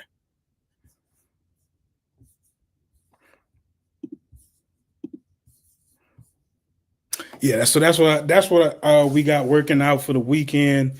You know, Chef kind of, I don't know what happened to Chef, man. Chef will sit in these back chats on Discord and for hours just, you know, be on a campaign of how evil Republicans are. Black Republicans are just the worst. And, you know, Chief X is probably he's probably kind of poisoned the water hole a little bit. But rightfully so, you know what I'm saying? I could bring up some contentions towards Black Republicans either. It's just not the same as what Chef is, right? Chef kind of makes these broad sweeping statements. I wish he was here to speak for himself, but you know, I guess we kind of missed that. That might have been we might have wasted some of that content in those back chats, which unfortunate. But I mean, that's really all I got, man. I mean, so Corey, there you go. You know, unmuted. Hello? Yeah, what's happening, Chef? Y'all can hear me? Yeah, it's safe now. Brad's left. Man, I've been trying to talk. You've been trying to unmute yourself for 3 hours? I'm actually working. I got you. Hold on. For sure. What's up with you, big brother? Hold on. Y'all can hear me? Yeah. Oh, yo, hit the link too if you're same- available. It's the same old rhetoric. You want to talk about Trump, and all y'all keep talking about is Kamala and why you didn't vote for Kamala. My question all week was, why did you vote for Trump? And all I hear is how y'all hate Kamala, everybody going in on Kamala the whole damn time, and nobody is saying why they voted for Trump. This shit is simple. How many times I put that in the chat? All right. Why y'all niggas vote for Trump? You feel me? And every time I start talking to niggas, I hear everything about Kamala, the Democrat Party, this, that, and the third. But no matter what, I haven't heard an argument that made me. I didn't hear nothing wild enough for Kamala that's gonna make me say, "Well, I'm gonna vote for Trump." You feel me? I didn't hear that. So they saying they heard something wild enough for Kamala from out of Kamala's mouth that made them say, "I'm gonna vote for Trump." Elijah, did you hear something wild enough for Kamala out of Kamala's mouth, or what they put forward to make you say, "I'm gonna vote for Trump"? Did you hear that? No, I would say, but that last month of her campaign, I thought that was disgusting. Okay, but did it make you say, "I need to go vote for that nigga"? Nah. All right. Not me personally, no. Exactly. That's what I'm saying. saying. Now, with that being said, right? So I told you the truth. Now I didn't shy away from the question. I give you an honest answer.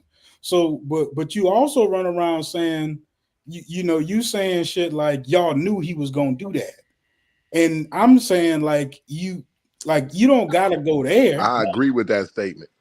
Nah, we ain't no way we knew he was gonna do all that. He campaigned on it. No, he didn't, man. Which part didn't he campaign on? Go ahead. Didn't he say day one he was gonna fix the economy? He said day one he was gonna be Y'all a dictator. knew he was wild. We knew. Hold on. He was wild. I've been interrupted every time. I've been interrupted.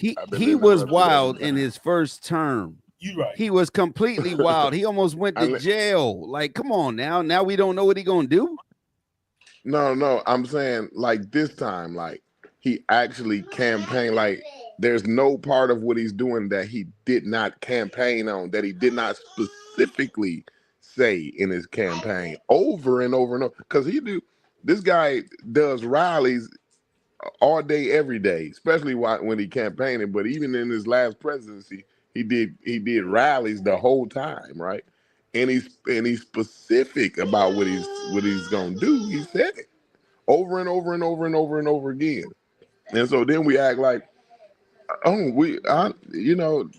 didn't know. He said, "Well, I'm trying to be a dictator on day one." Y'all forgot he said that? I didn't forget he said that. Yeah, you thought he was. What y'all thought he was playing? I thought he can't. So I wasn't me personally. That's not no. Whether he can't or not, did you think he was playing though? Like, no, you think? See, this is another thing, right? We say, well, I know he's gonna burn down the house, but it's the fire department is standing outside.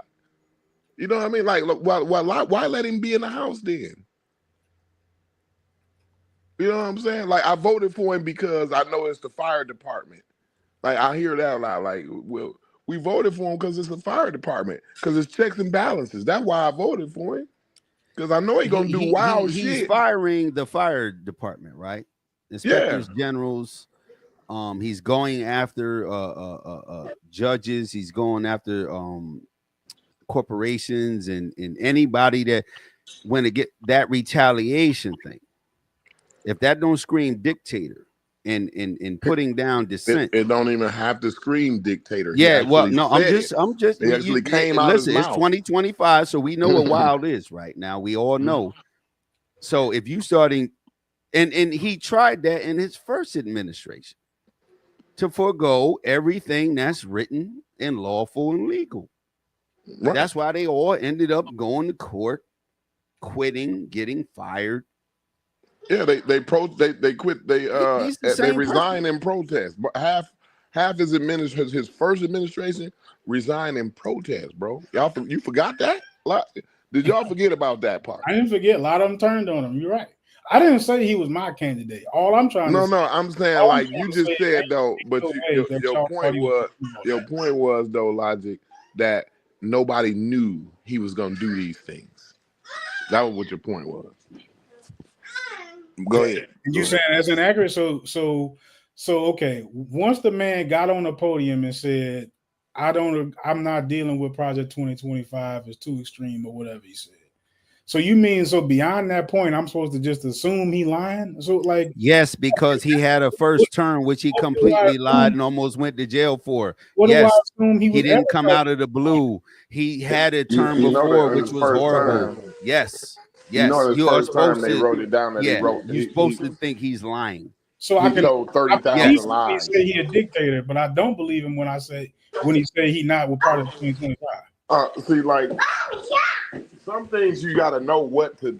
So Logic, like you better than that, bro. You better than that, bro. Okay. So, you know when people lying and when they ain't lying. Like, come on, man. Like when he talk about certain things, he don't be lying. But like he know not to say other things. Like, oh no, I ain't part of Project 2025. No, I ain't never read it. He wasn't lying about that. I don't think he was lying about that. So what he said was, you got to listen to what he said. He didn't say he didn't fuck with Project 2025, right? What he said was, I never read it. And I believe every word of that. That ain't none of that no lie. He didn't read that. I promise you he didn't. You see what I'm saying? Okay. So now that part I believe. Now, whether him saying he didn't say, "Oh, I ain't had nothing to do with them," and they talking about some wild ass shit, and I would never do nothing like that. He never said that either. Project 2025 was too long for him to read. In his first term, they said he didn't even read the daily briefings. He didn't want to read them, right. So they dumbed it down. Then they got to the point where they had to verbally just tell him that. He they wouldn't had to read put it. his name on it. He had to. Yeah, they just was like, okay, we'll just tell you. He just like, yo, just give me the bullet points. Yeah. So yeah, it's the same person that caused millions, if not billions of dollars throughout the pandemic and lives. He's going to do it again. The leopard don't change their spots like that. Did you see him though when he's doing the executive orders? They just handing them to him and he be like, which one is this? Well, yeah, can you explain this one? You know what I mean? And he, oh, that sounds good, and just sign it. Like, if it's your executive order, you should know everything that's in it. You should be able to explain it. They just handing them the shit. And he's saying, which one is this one? Yo, he be walking off. Yeah, like, you gotta go get him. Like, you ain't done. Yeah, like, yeah, come back. But so we traded in what? One senile old white man for another one. Let's not act like this man got all his faculties. Even if he did that, he cares. He trying to do meme coins, pump and dump. in the Oval Office, and people, yo, look at him. He got crypto. Look at what? That's the worst place to do it from, for personal gain and benefit. But on the federal level, some of us may be cushioned in our state, in our county, in our city. But it doesn't take away from the bananas that's down there in DC right now. Absolute bananas. Right. Anybody trying to make that shit seem like it's business as usual or America taking this shit back. Look. Well, America is the ones that gave it away. They've been took from us to send it somewhere else because it's cheaper to produce. They ain't gonna pay Corey no more, or Chef no more, or me no more. Nope. We're gonna send that shit overseas. So all three of y'all got a chance to talk though, right? Now the question was, how I'm supposed to know Logic, when we on your neck. Go ahead, bro. Now when he said he was gonna fix the economy, I was supposed to assume he was lying when he said that. Of course he was lying. So y'all are the arbiters of when he telling the truth. I don't got no crystal ball. Okay, if you look at the economy right now, did he fix it? No. Okay. Did he fix it the last time? Did he say he was gonna fix it? But hold on. I'm willing to wait 4 years, Logic. Unlike some people, I'm willing to wait 4 years. Don't believe him. Logic is just playing a game with y'all. Because if Logic would have believed that stuff, he would have voted for the nigga. He didn't believe Trump when he said it. No, he didn't vote for Trump. So why is y'all sitting here feeding the troll? He trolling. Logic, I'm not trolling, bro. Logic, I'm willing to wait 4 years and shut my mouth for 4 years. Okay. And then see how we end up. Is it better than his first term, the same, or worse?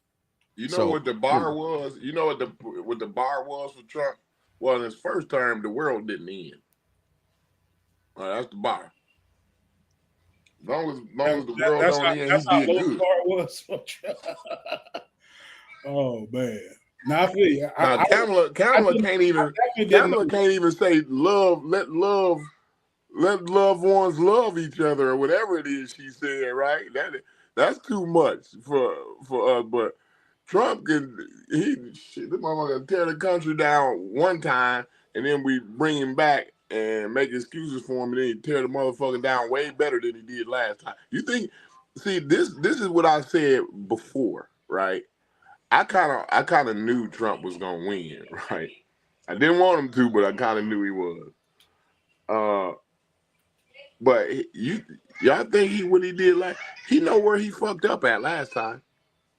He know all the shit. He like, oh yeah, I'm not bringing none of them type motherfuckers back with me. I ain't bringing nobody in government, and I know I'm firing everybody who actually do investigations and oversight, who actually hold anybody accountable.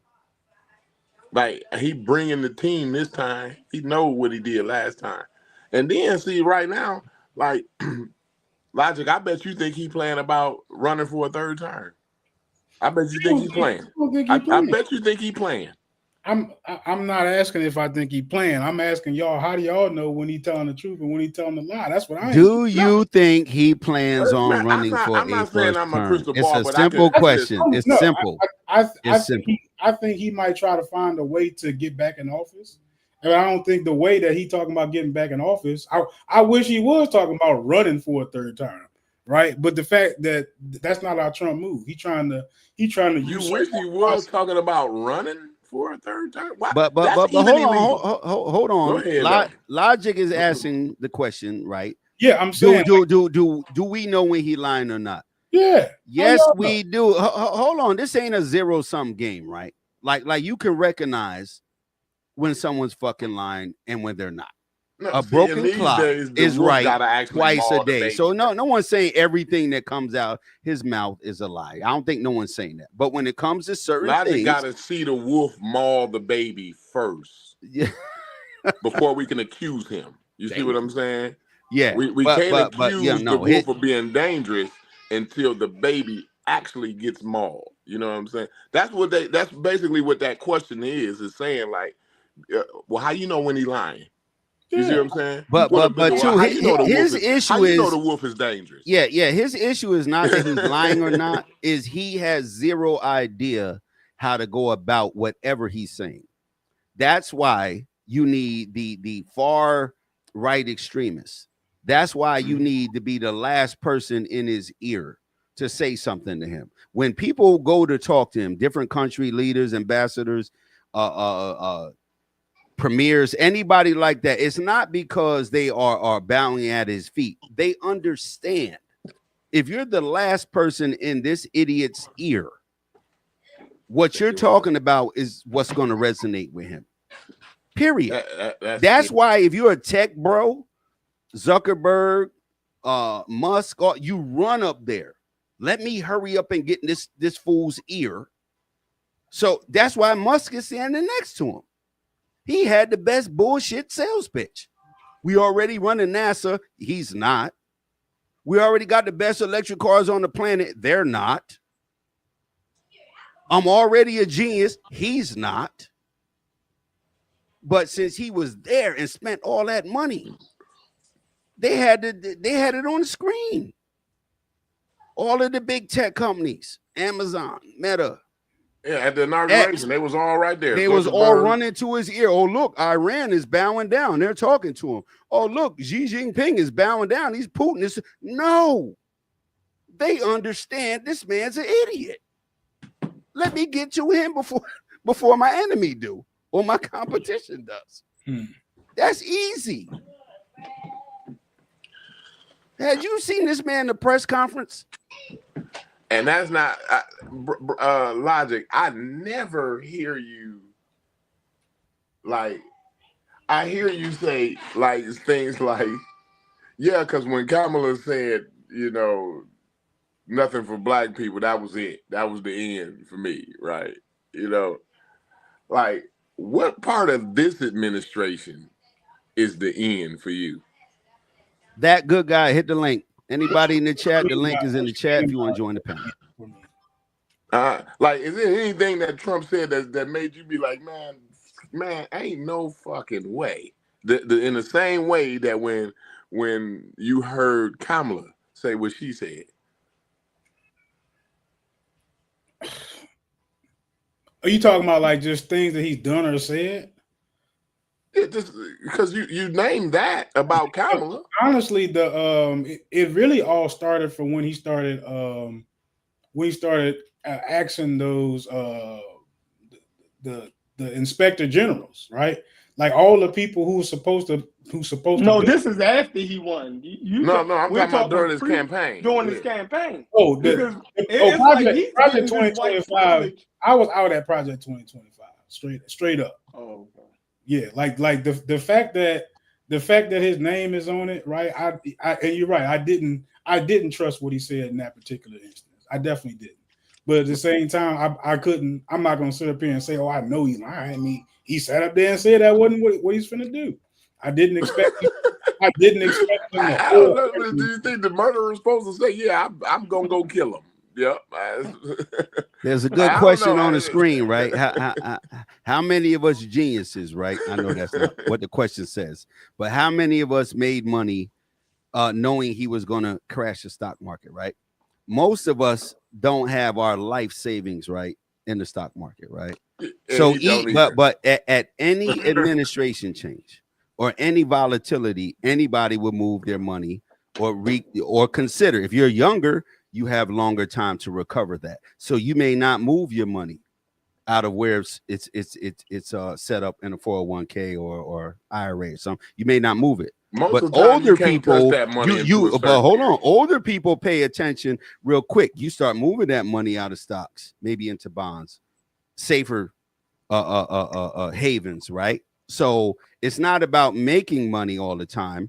For the average American, it's about preserving the money that you have, or not putting yourself. Yeah. But most of the time you can't touch that money into a certain period anyway, right? But you can move it around, is what I'm saying. You can have it more stock, less bond, more bond, less stock, safer. Like anybody with a 401k or IRA, you can adjust that. especially if you have a time. I'm thinking with an IRA, mostly the 401ks is through people's jobs. Yes, but if you are a participant, you get to determine how much and where that money goes. They already got these plans set up, Vanguard, Fidelity, things like that, right? You determine how much of your check is going into that. Then you get to determine where it goes. Is it in a safer market, a lower return market, a higher risky return market? So younger people, they may not pay attention to the volatility in the market right now because they have time to make that up. Older people, to answer Africa teachers, I think, question is that no, it's sometimes it depends on who it is. Some people might be in the market to make money, right? We all are, but some of us do it passively. It's in your 401k, it's in your pension, it's wherever. So we pay attention as older people every 4 years, every presidential change. We may move our money that third year out of Fort. Let me put it somewhere safe. So when they transition, and then when you get somebody like him that's going to upset the market, yeah. So it may not be about making money all the time. It may be about preserving what you do have or getting it out of harm's way, which I hope a lot of people did that with this fool in office. Go ahead, Logic. I'm fucking with y'all. I mean, I don't know what you want me to say. DQ, what up? I don't know what else you want me to say. Y'all know when he lying. I think y'all should No, it's not. Don't do that. Don't do that. Y'all want me to know? Don't do it. So I can't. Because you just said you knew he was lying. You Y'all just admitted you knew he was lying. I said I didn't trust him. Right? I didn't say I knew he was lying. Y'all said I'm supposed to know when he lying. That was y'all No, said. I didn't say you were supposed to know when he lying, but I'm just saying I knew he was lying. You ain't supposed to. You don't need to know. You okay. I'm not saying I have some type of power. Logic. I'm not saying I have some type of power because I know that's where this is going to devolve into. It wasn't. You know what I'm saying? No, what I'm saying is I've been living long enough. Hold on, Logic. I've been living long enough to know bullshit when I see it. Right? I know 3-card Monty dealers. Right. I apologize that maybe, I spent a lot of time in a game that I'm not so proud of being a part of. You see what I'm saying?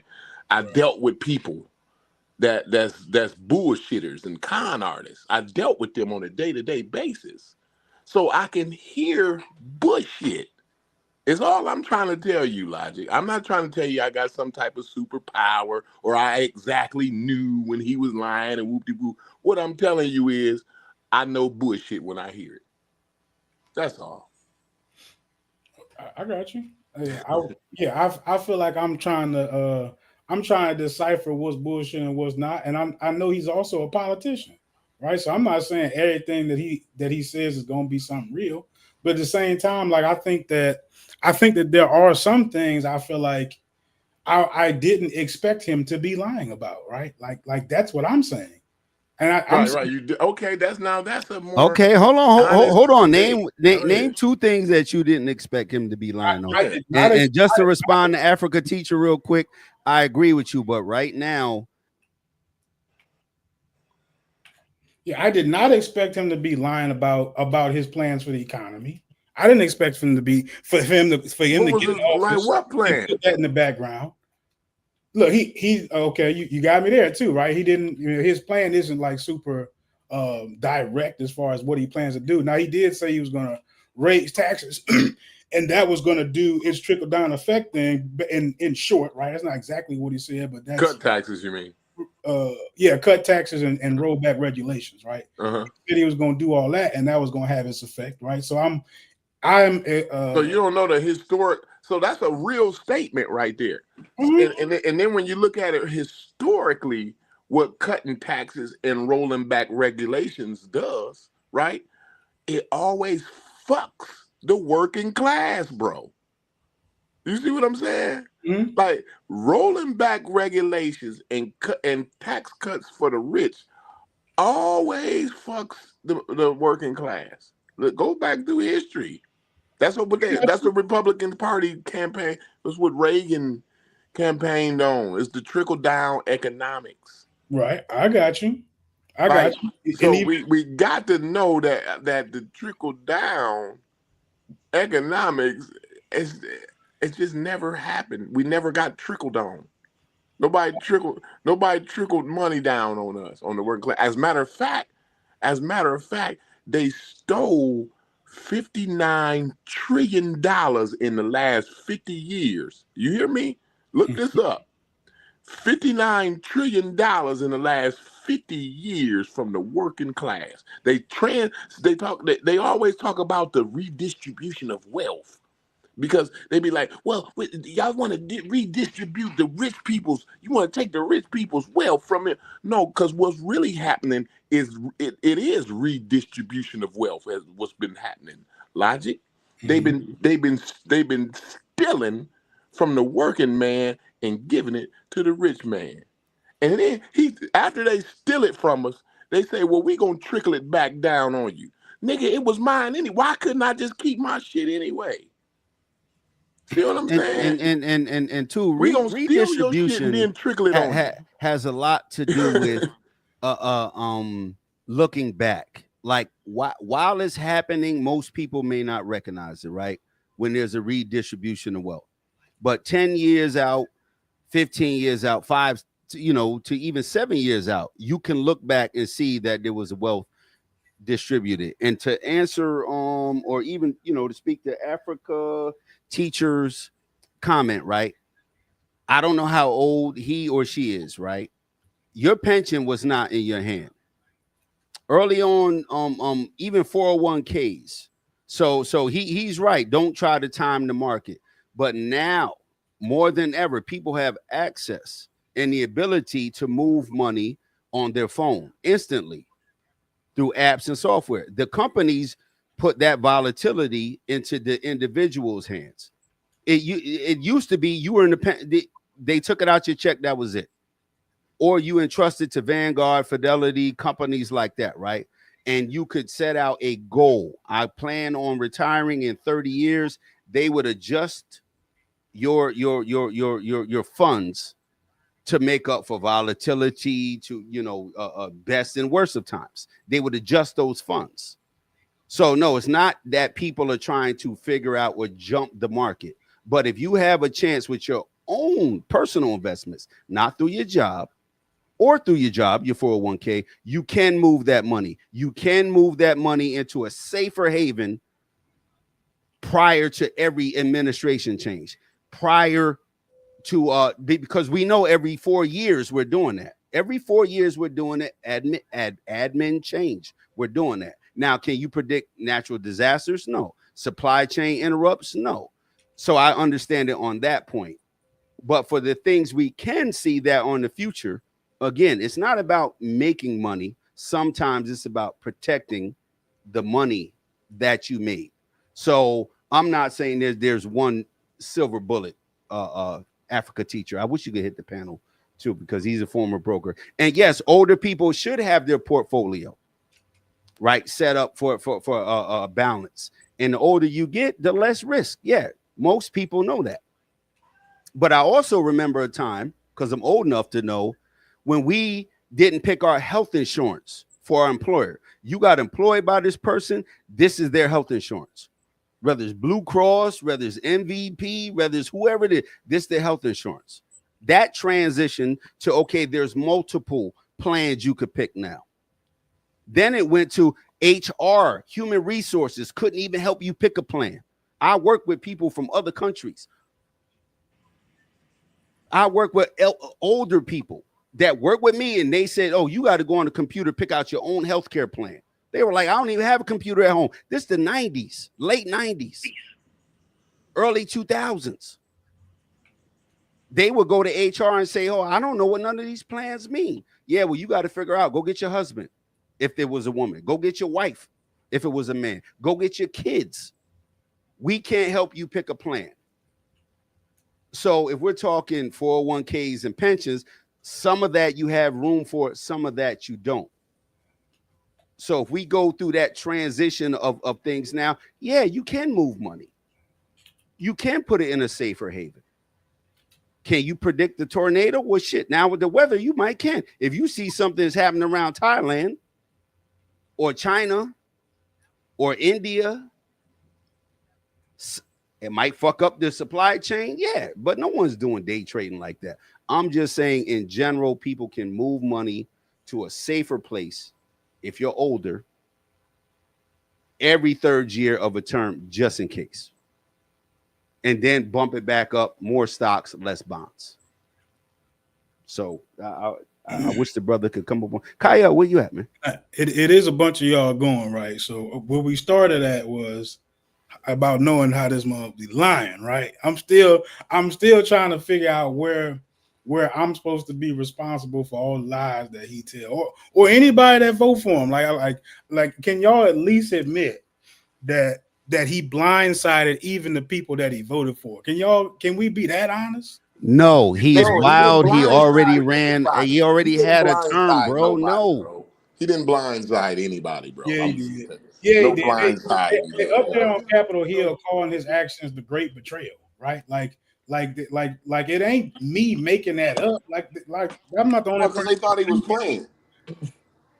That's why they thought he was trolling. They thought he was owning the libs. All right. That's what they thought. You see what I'm saying? But no, he didn't hit nobody. You got a nice way of softening it up, but at the same time, there's no way that you could see all of that coming. Like, you can't. And even if you could see what, why you ain't vote for him? Y'all was calling me an alarmist. Hey, listen, Logic. Hold up, bro. Goddamn. I just said all y'all go for a little minute. Oh, my bad. Go ahead. Yeah, I'm just saying, like there's no way that anybody could. I didn't vote for him. I'm saying you can't predict his method of doing it, even if you have an idea that that's what he's gonna do. You know what I'm saying? Like, I think that's like where the big point is, as far as like how we having like an honest conversation. We can't admit that part. Like that. But I can remember a point in time though, Logic, where I was saying all of these things, right, that he was gonna do, and y'all was calling me an alarmist. You know what I'm saying? And it was like, I was wondering, like, damn, like, why? How come y'all can't see? You know, now if people can help me get them nice things, yeah. I ain't call you. I didn't call you alarmist, but I got you. I think a better question is, hold on. Y'all predicted he was wild, but did y'all predict he was this wild? It's just a. I think he wilder than this. Most of us knew he was wild. I don't think he had his limit check. Oh, hell no. We ain't gonna find that out until he got to get out of there. See, I think his dumb ass to press the button. Yeah, because he think he can sit in a bunker in middle America somewhere underneath a mountain and be good because they told him that. You know, I'm more confused in how this show even got started is all about, y'all voted for this nigga. Like, you're never gonna get it. You're never gonna get me off of that. Like, y'all can talk about the administration that's not in, far as wise Kamala. Y'all can talk about all this shit, but at the end of the day, y'all voted for motherfucking Donald Trump. So, after this, like I said, I think Logic was in there last night. I said after the motherfucker then stole documents out of the goddamn White House, right? Destroyed documents. Come on, bro. Then destroyed documents. Got convicted of 34 felonies. I mean, like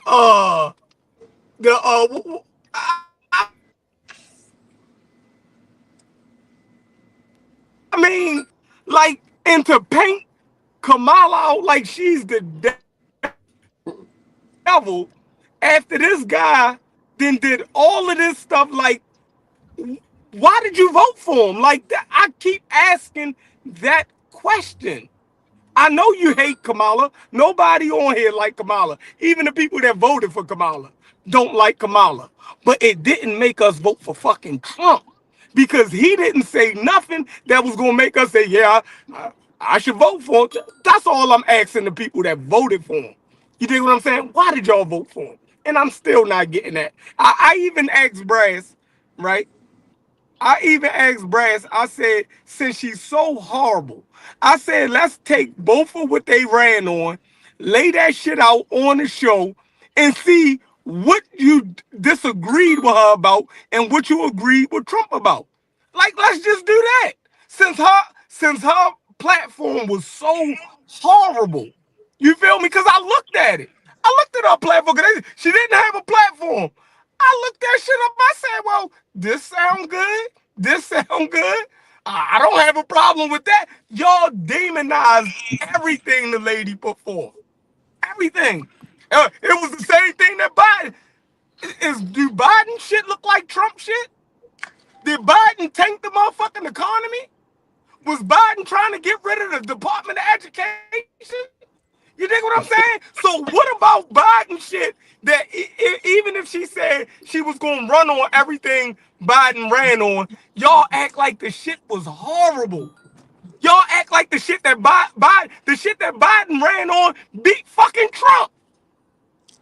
He got the chip back pass. Do y'all forget that? Did y'all forget that? The shit that Biden ran on got Trump the fuck up out of there. So now y'all acting like that shit is just horrible now? Man, get out of here. The Build Back Better plan was too good for Biden. He had to back off of it. You know what I mean?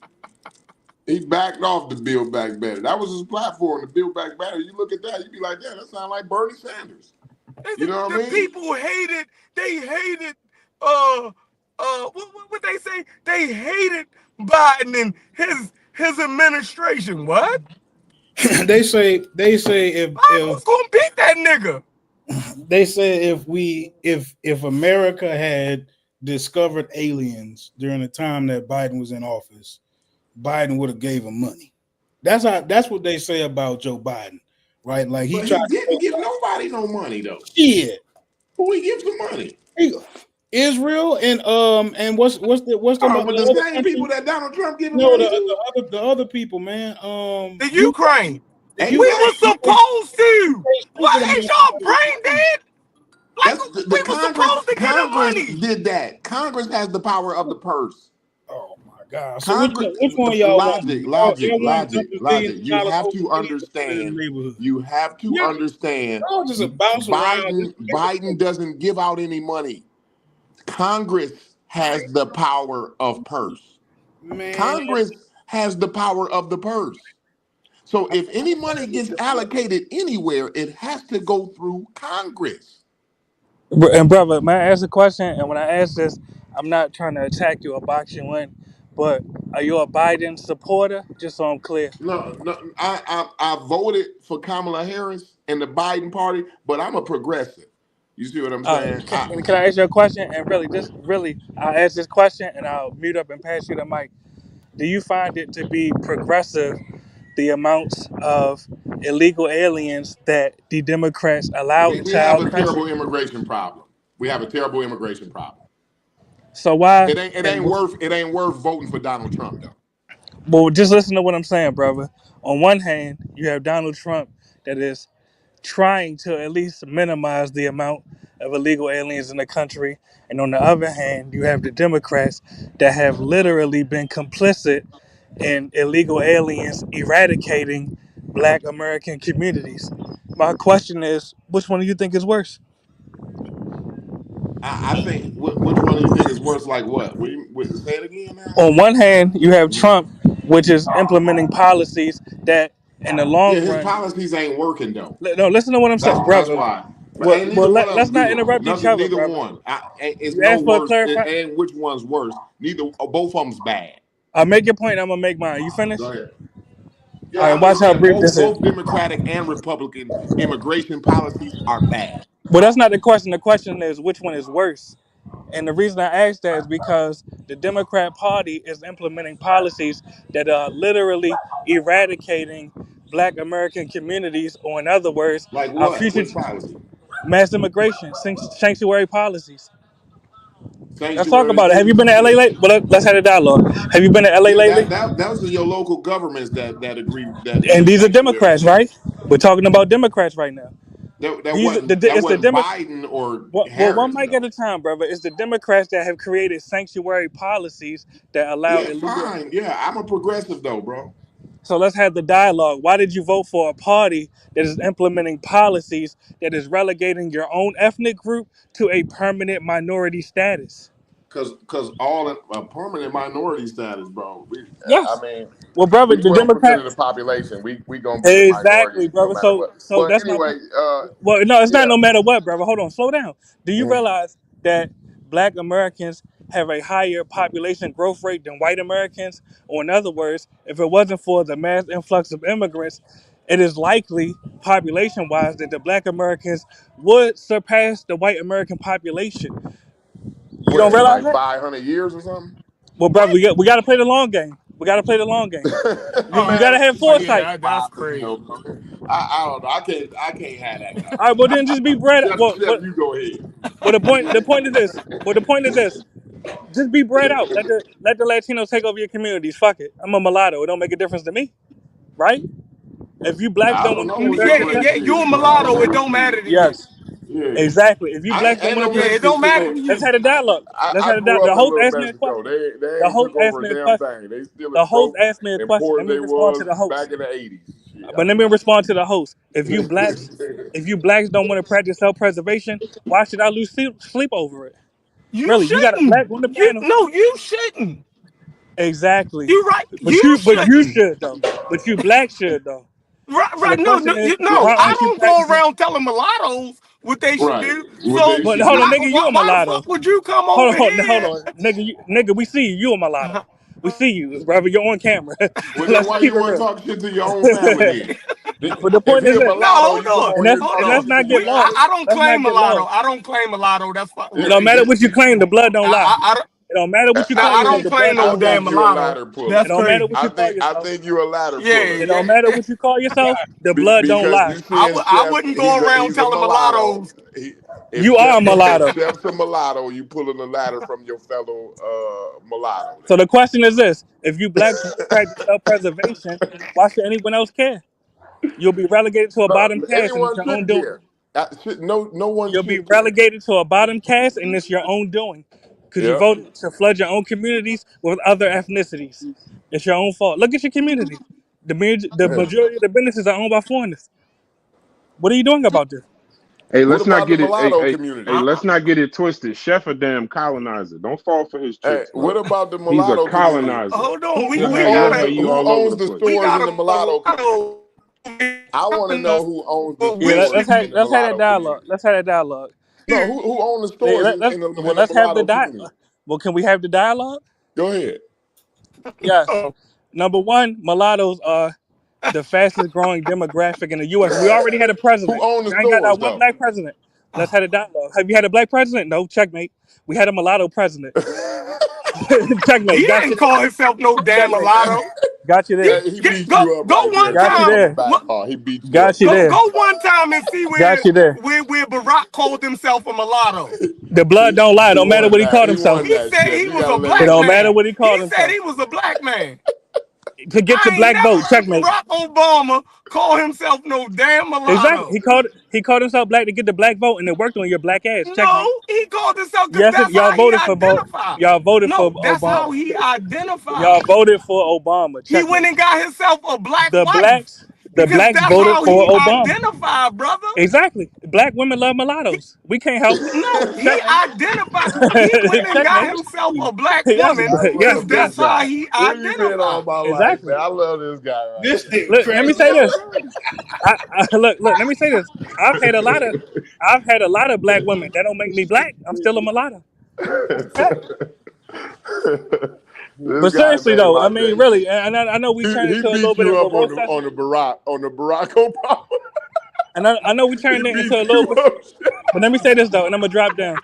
I know we turned it into a little bit of a roast session, Wait. but blacks, Oh. but let me say this respectfully though. Black Americans have to practice self-preservation. It is not conducive to your survival to allow foreigners to take over your communities and outnumber you in your own country. No, But if you but don't you care, I still don't didn't care. Fuck answer it. me But who owned the stores they in the outnumber mulatto community. mulattoes too. Shit, they can, no. Actually, they're contributing to they outnumber you mulattoes too. So let I me think answer y'all that. need to do something about it. You made your point. Let me make mine. Go ahead. Actually, it's the foreigners that will contribute to the future mulatto majority. Checkmate, because you blacks are mixing with them. Checkmate. So bring more foreigners in. It only benefits me. Really, I already got Spanish ancestry. I already got Portuguese ancestry. I already got Asian ancestry. It don't make me no difference. It don't make me no difference. My grandkids still gonna look like me, but will your grandkids look like you? Really? That's how You said serious I it was is. a mulatto. Yeah, you heard the question though, and I'm You talking to said the I was a blacks. mulatto. Get the I'm talking to the blacks, brother. I'm talking to the blacks. I'm asking the blacks, will your Steph said, grandkids look like you me? in the 'Cause mine safe will look boat, like me. mulatto. We don't want I no ain't no mulatto goddamn on mulatto. mulatto. That's just Yeah, you're a Let's mulatto, not but have let mulatto me hear on the dialogue with mulatto the blacks right violence quick. here now. You Let me know? ask the blacks. Kick his ass, mulatto. He's the colonizer. But don't Kill miss that Chef. point. But I have to say this. This is serious. This is a serious point, and I said it before. My grandkids will look like me. Will your grandkids look like you? Ask yourself that. If you continue to allow mass immigration, will your grandkids look like you? Will your neighborhood still be the We same need to kick neighborhood in your 50 ass out of years? here. We need to get Trump to deport your ass then. That way we And you make see sure our nobody laugh. Nobody laughs. Because it No, ain't funny. You I'm being bred out or you I'm making being jokes or you serious being because bred out? I Brother, don't you want making jokes? my grandkids to look like me. So we need to deport All right, all so the you need illegal to take immigrants action. and the So you need mulattoes. to take action. You need to take action. You need to take action. We need to And put that's the the point. mulattoes in El All right, well, Salvador I'm going to say too this in before I go. Venezuela. And I appreciate the host for allowing me up. You blacks have to decide. Is it comic view while you being bred out? Really, because we can laugh together. Fuck it. If you blacks are going to be bred out, I'll laugh with you. If it's funny. You Or keep will you take saying action to ensure that you wait. won't be bred out? You keep saying you Yeah, I'm keep not saying black. you. I'm not black. I'm not black. I'm Yeah, a get him the mulatto. fuck out of here. Yeah, I'm not Get him black. I'm out a of here. mulatto. He said you get the fuck out of here. Get Yeah, the I'm not fuck out of black. here. I'm a I was mulatto. with I'm you not until black you like you. because you just kept saying He a you black, so mulatto. you on I'm some not other black like shit. you. I'm not You not black. like I'm black a like a mulatto. lot of people, not just I'm not me. black like you. I'm a mulatto. But big up to the host. Much love to Jesus y'all. Thanks Christ. for having me on. Much love. Yeah, you got I dip out on that point You too. just had a real colonizer on here. Yeah. That hey Chef, I apologize. The real Hey colonizer. Chef, I apologize. That nigga's a real colonizer. I didn't know y'all let him get this far to his statement without somebody No, noticing he that he come on. kept His saying name is mulatto. He been on nah, here but he before, kept y'all. saying yeah, but he didn't do that you blacks shit. That sound like a guy a white nationalist talking. Hey, He that kept nigga saying came you on here and blacks. called him a Y'all quick didn't W. notice he kept saying you blacks? What the hell is That wrong nigga with called a quick you? W and dip, Yeah, man. that That nigga. Yeah, what the hell is wrong with you darkies letting them say you blacks? What the hell is wrong with listen. y'all? If he identify as I'm gonna mulatto, we call can't Wesley do nothing Snipes. about that. I don't I care. got I don't some. care if he identify as a mulatto, but I ain't gonna let no damn mulatto sit up here and say you blacks over and over again without some damn pushback. He's like, I'm a knock. Yeah, I'm a this nigga knock. said you I'm a North blacks, and African y'all American was answering Creole. him.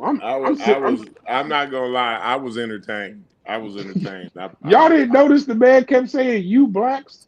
I No, did. that nigga hit Chef with a quick 1-2 though with that Barack Obama. With the Barack Obama, he Yeah, beat you up, man. He Hey beat you Corey, up, Chef thought he was crashing out with me. That nigga fucked around and met the mulatto final boss, nigga.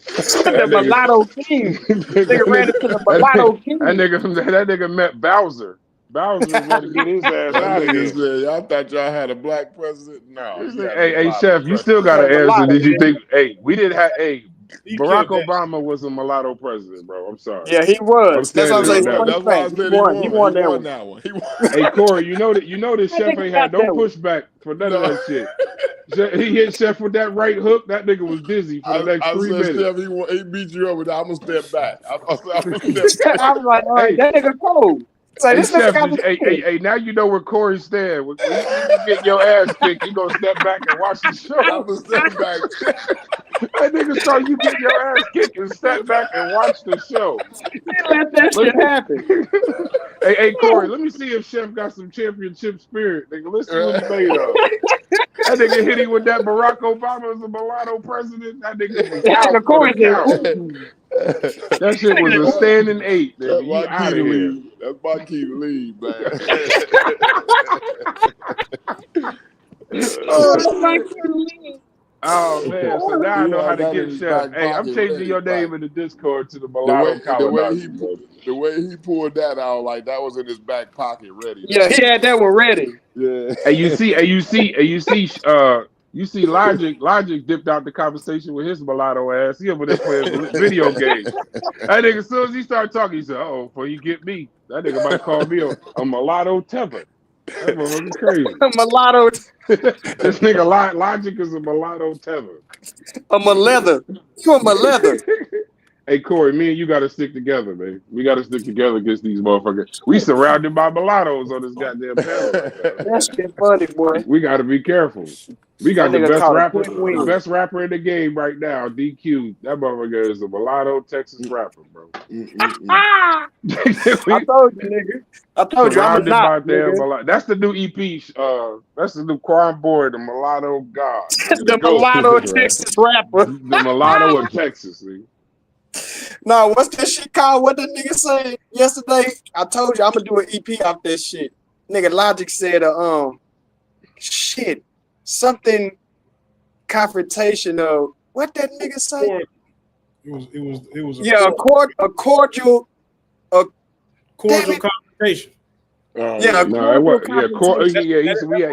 we had a cordial. He said Cuban thought we was about to have a cordial confrontation, nigga. Like he was gonna politely do what he said he was gonna do. Get the hell out of here. I said, oh, that shit fly. Hey, so where the conversation goes? Anything new? I'm sitting in the car. My son just got his ass kicked in the 400. I ain't watching that shit. The new thing is I'm supposed to know when Trump. But you don't stab nobody. That's as far as we got. I'm supposed to know when Trump is lying. You never answered Chef's question, Brad. I wasn't here. I was driving to the practice. My son just got his ass kicked. There's no bullshit. So they was jumping you. How'd it feel, Logic? They jumped your ass? How'd it feel, bro? I mean, that's not really my conversation, so it really felt awkward, right? Like you know, they jumping me for who you voted for. That's what was really weird. You know what I'm saying? But I mean, hey, Brad, the question was, they did it. They did it in taste. So that's all I could ever ask for. You was the devil's advocate. Do you feel like we should have gave money to Ukraine? Yeah. Who, me? Brass? Brad. Yeah. Brass. I'm sorry, what'd you say? Do you feel like we should have gave money to Ukraine? Yes, just not as much. Do you feel like we should give money to Israel? Yes, just not as much. Chef, do you have any contention with that? America having a stronghold in the Ukraine. I mean, Corey, even you would, as a African American, if we could somehow get a stronghold, if Ukraine was the one that, and we was to get a stronghold, a base of operations, any kind of thing that close to Russia, that'd be a win for the United States. So I understand it. I just don't understand to just continuously, blindly just give money to them when you're not even paying attention to, like, give them one payment, give them two. But then at some point, start looking at Philadelphia, bro, and treating it like the Ukraine, treating the parts of Baltimore that look like Afghanistan. Start treating that shit like they need aid. Or no, not even just Baltimore though. Newark, South Carolina. There's the Skid Row in California. Treat those things like you do these countries. Yeah. Treat those. That's what I was saying. That's a marketing ploy now. Somebody can have that shirt. Treat Gary. But do y'all understand what I mean when I say that though? Like, I mean, I don't think that's a controversial statement that I'm making. No, that ain't controversial at all. That ain't. That's absolute. My sentiments exactly. But and two, it's the military industrial complex that keeps that going, right? And usually, right now, today, I believe Trump is trying to pass $1 trillion military budget. You see what I'm saying? Every day, always coming in, passing these military packages, these trillions and trillions of dollars. So the money, like whether it go to Ukraine or whatever, wherever it go, the money is already allocated over there. It's already in the military industrial complex already. So the problem ain't where they is if they giving Ukraine a check. The problem is the military budgets from the beginning. It's You outrageous. know what I'm saying? It's already outrageous. Now you doubling down, and then people don't understand the aid, like you say, Corey. It ain't when they say aid. It's not always money. You know, sometimes it's weapons, sometimes it's tanks, sometimes it's food, sometimes it's support. Sometimes it ain't always money. They'll take the quantitative amount of how much it was and call it a dollar amount, but it ain't always money. I'm just saying. I was just when the hurricane hit in South Carolina and North Carolina, and you watching towns get wiped out, and you bring your dementia that old ass on TV and start talking about the Ukraine, you missed the point. Yeah, and then we because we went for the 3-card money. You know, we said, oh, we love the troops, and then they the veterans and so we need to allocate $1 trillion to the military. If you don't vote for that, you're not a patriot. See what I'm saying? Mm-hmm. And then once we already allocated this $1 trillion already, right? Then when the hurricane hit, we ain't got enough money to pass out food and aid for the folks. You know what I'm saying? Mm-hmm. We got to depend on donations and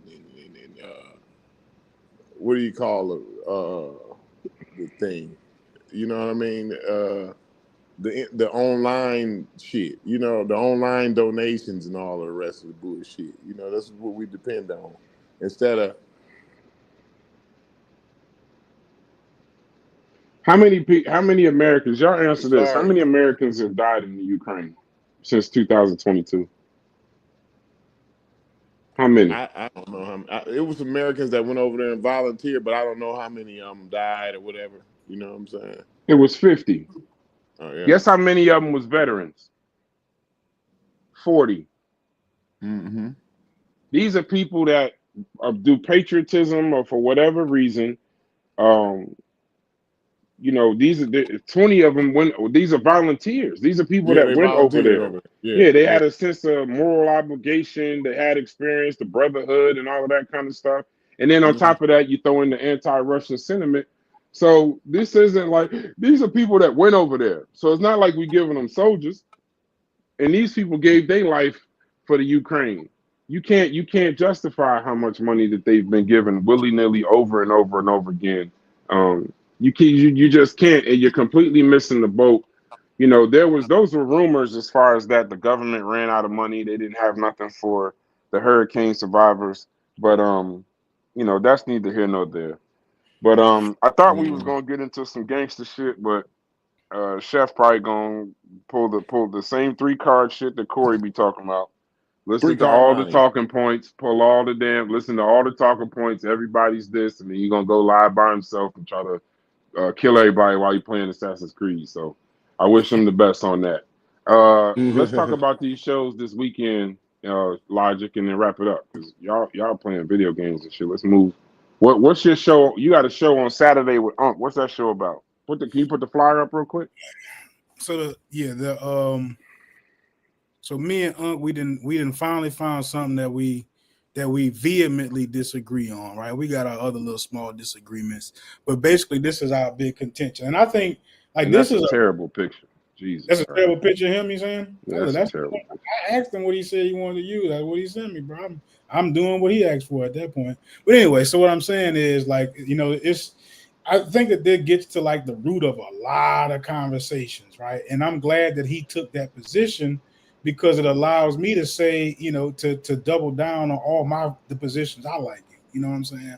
I get to have so what then what? You know what I'm saying? I get to have that conversation. But we've kind of been discussing it in the back chats or over the phone, kind of for over a week now. And this is where we disagree. Can you separate activism from Africa? He says that we can, and he says that you can't.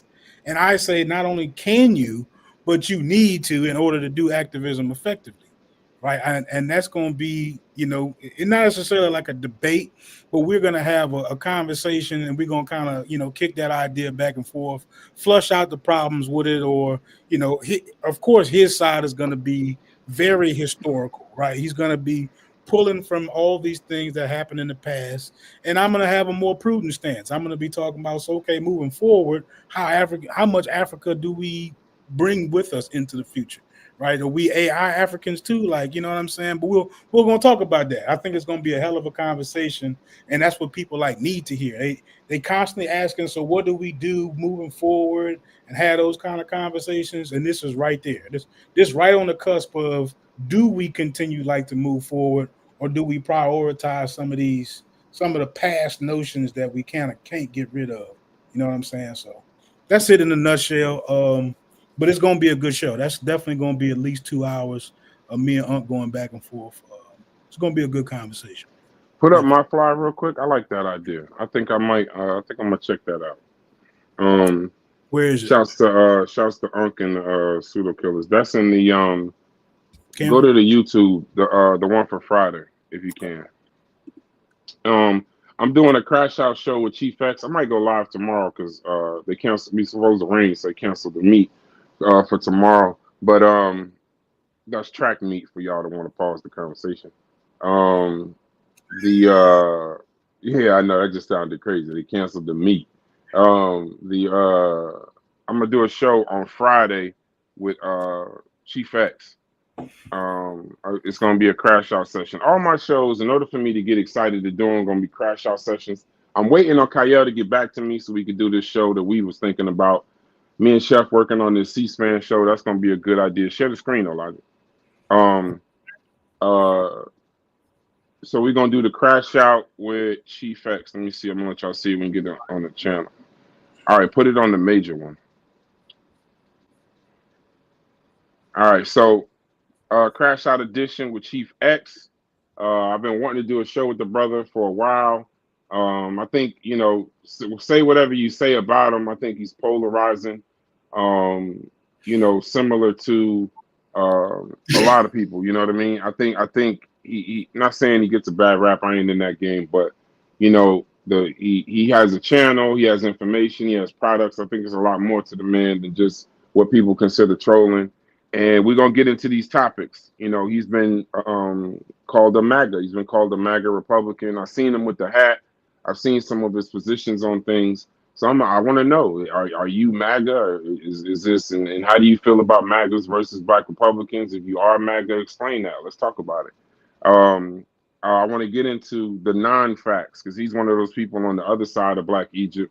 But I do know one of his videos. I think I don't want to say what I know, but I've heard that some of the videos that he's done precede a lot of the content that people have done later. So I'm interested in some of that. I would need maybe somebody else up there to validate it, I guess. But this is a crash out show. So if you got an issue, if you got a concern, you'll be able to crash out. It's late on a Friday.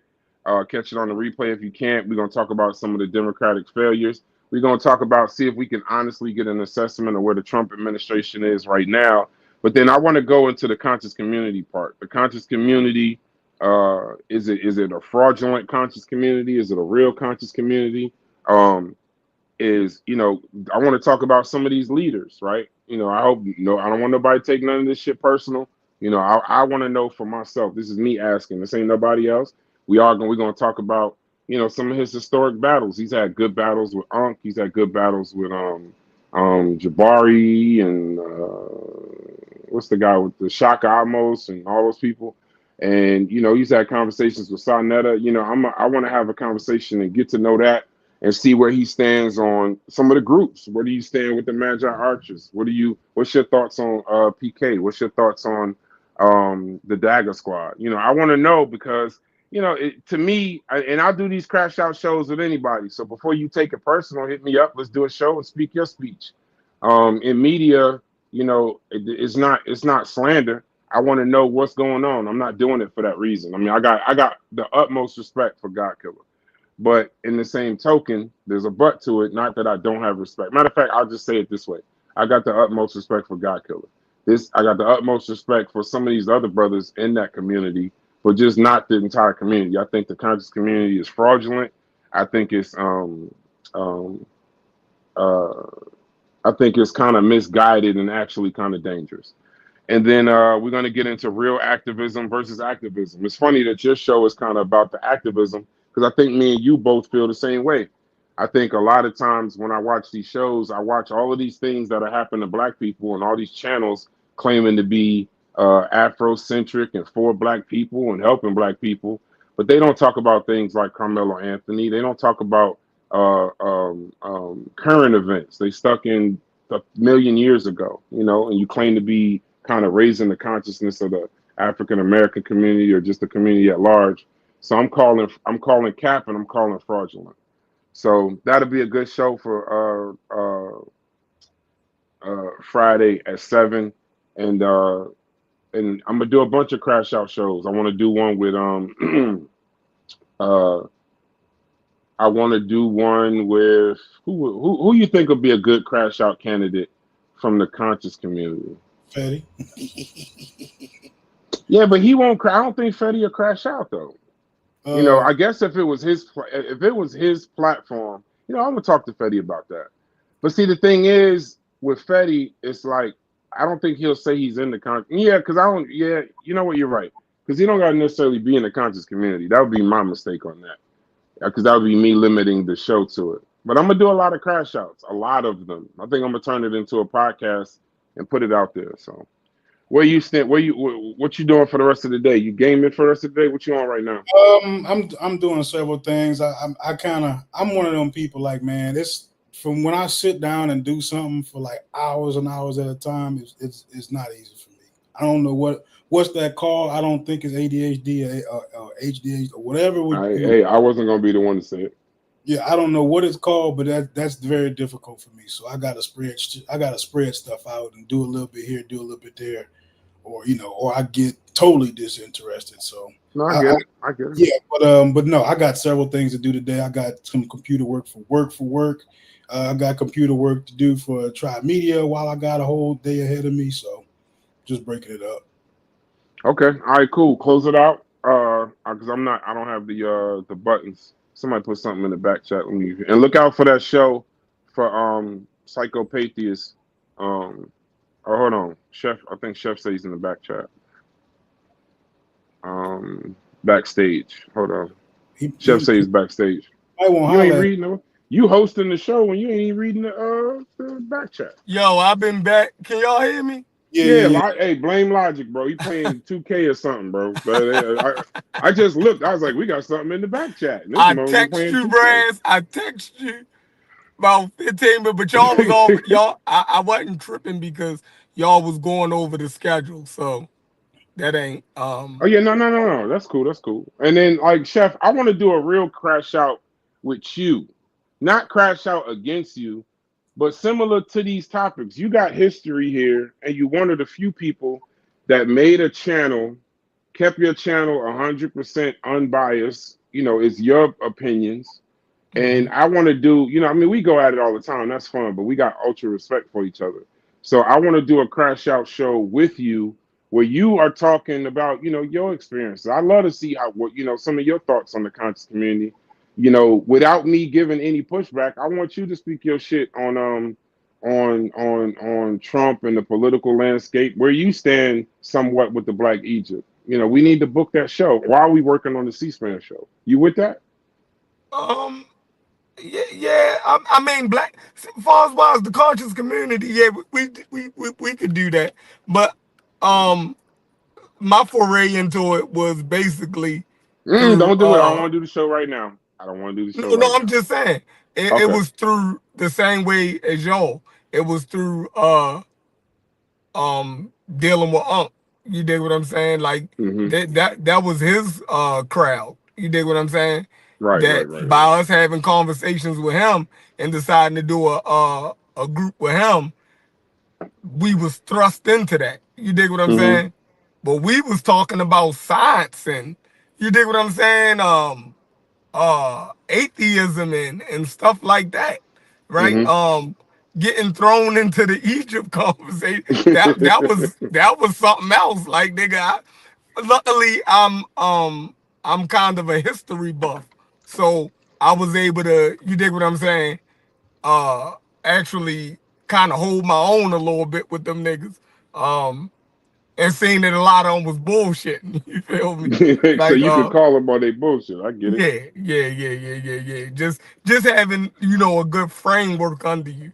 You dig what I'm saying? You can start, and a lot of that stuff, even it's a quick read, right? It's not even. Corey always say like these niggas ain't deep. Like you can Google search what they're talking about. I know they like to say you got to go get 1 million books. They're not that fucking deep. Their shit is surface level. You can debunk them on the fucking surface. You feel me?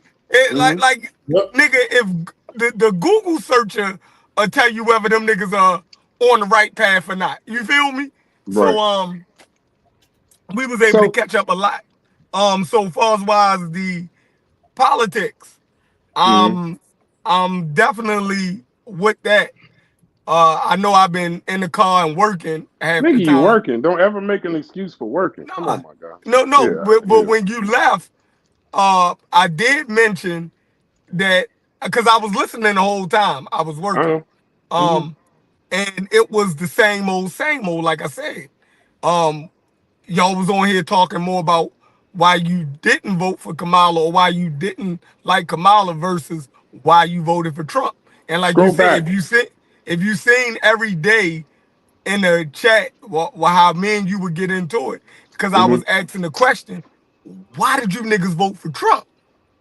Like I get it. Like everybody on, even the people like Logic who voted for Kamala said he ain't like Kamala either. You dig what I'm saying? But it still didn't push him to vote for fucking Trump. You dig what I'm saying? That's the whole thing. Everybody talks about what they don't like about the Democrat Party, this, that, and the third. Fine. What you don't like about any party can be levied on both fucking sides. You dig what I'm saying? Not necessarily, but go ahead. No, you didn't already told me that you had issues with both sides, like, and you talk about them. But when he asked, I answered the question. That's what I'm saying. If you scroll back, it got to the point where, because he kept, and I like that Corey held my feet to the fire. He's like, I'm not talking about the Democrats. Tell me why. And then I went into why. The reason people don't think I say why is because they're not necessarily wanting to hear what I'm talking about when I start talking about illegal immigration, when I start talking about tax policies that may not benefit them. See, I understand what the 1%, the 5%, I understand that, but I understand what it actually is versus what you hear. A lot of times when people talk about 1%, 5%, they're talking about billionaires. I'm talking about, $450,000 million worth of wealth, people in the States, people that have a true corporation or partner with corporations where that stuff matters. So I said that if you want to do a show specifically about me, I just don't think I'm representative of a lot of the people. If somebody that just works at like a regular job, make about $40,000-$50,000 a year, if they talking about tax cuts and all this, that, and the other, then they lying. Because those things don't apply to them. But some of that shit applies to me. I just don't like getting into too much of my personal financial stuff. That's why I keep that private. But if on surface level, I always believe in that illegal immigration issue was top of the line for me. The sexuality issue wasn't so much that, but that ending the Ukraine-Russian war, that was very important to me. Restructuring our relationships with these countries, with these trade deficits and how we're represented with, how that goes between the United States and the rest of the world. That was important to me. I just didn't know he was going to do it this way. Figuring out what the hell are we actually doing with Israel and Palestine? Like, if you want to support it, cool, but let's put a cap on this shit and figure out what the hell are we actually doing rather than just sending money over there willy-nilly. Like, hold their feet to the fire, because we were at a 33% trade deficit with them too. So while you sending them all this money for Hamas, and I know for a fact that the United States has supported Hamas in some things, like that don't even make damn sense. So I'm very clear on my points. I just don't think people understand. I think what people don't understand is why the same way y'all feel about y'all candidate is not the way I felt about my candidate. It just felt about the things that he was saying he was going to do. I told you when he said tariffs, I was cool with tariffs because I do believe China should have a tariff. We lose in trade deficit to China upwards of almost $400 billion. They broke a phase one deal. They recognized that it was an imbalance. They signed a deal and they broke it. So we need to have a tariff against them. We need to figure out this how they're the manufacturer of the world. So I supported some of the things that he said. I don't support ending birthright citizenship and all of that, but I was willing to compromise for that. I was willing. I was for the tariffs, but I'm not for a tariff that lasts forever. I'm for a tariff that brings the country to the table so that we could restructure this trade agreement, get to a good trade agreement, hopefully a zero tax trade agreement, and then move forward. Not no damn trade war. And that's not what he was saying. He was not saying he was willing to go, we're going to do tariffs for this, that, and the other. And you know what's funny, Chef? Today, I don't know if you noticed, after all of those, the Senate got involved. They did the hearings on Signalgate. They did the hearings on Donald Trump, and they had the hearings on the tariffs. He paused the tariffs for about 90 nations for 90 days because there were people. That's how it's supposed to work. You put the tariff out. And what it should be is it's like we do in the Discord, Chef. You might say something or I might say something that's kind of provocative, kind of bait. Put your name in it, tag it so that we can have the conversation. Because I don't necessarily want to have the conversation with everybody. And then we go have the conversation. Now, if you tag me in a post and I start calling you all kinds of motherfuckers and pieces of shit and all this other shit, idiot and old head and all of that, we're never going to actually get to a conversation. So, yeah, I can state it. The challenge that y'all have and the thing that I don't understand, and this is where we agree, I don't know why other people voted for Donald Trump. I don't know. That's part of the reason why I want to have the conversation with Chief X. Why did you vote for Donald Trump? Are you MAGA? Are you willing to say it? That's what I want to know, because if you right now are saying everything that Donald Trump has done is perfect, then you got to defend that. Because even his staunchest Elon Musk is backing away from him in how he's doing these tariffs right now. He's doing these tariffs like no, we don't want a trade war. Even if we win a trade war in the end, the American people lose because we can't stand those high taxes. We can't get into a 2-3 year trade war. Can't do it. So I hope that answers your question as far as me. I think you're talking to everybody else because I've been pretty clear.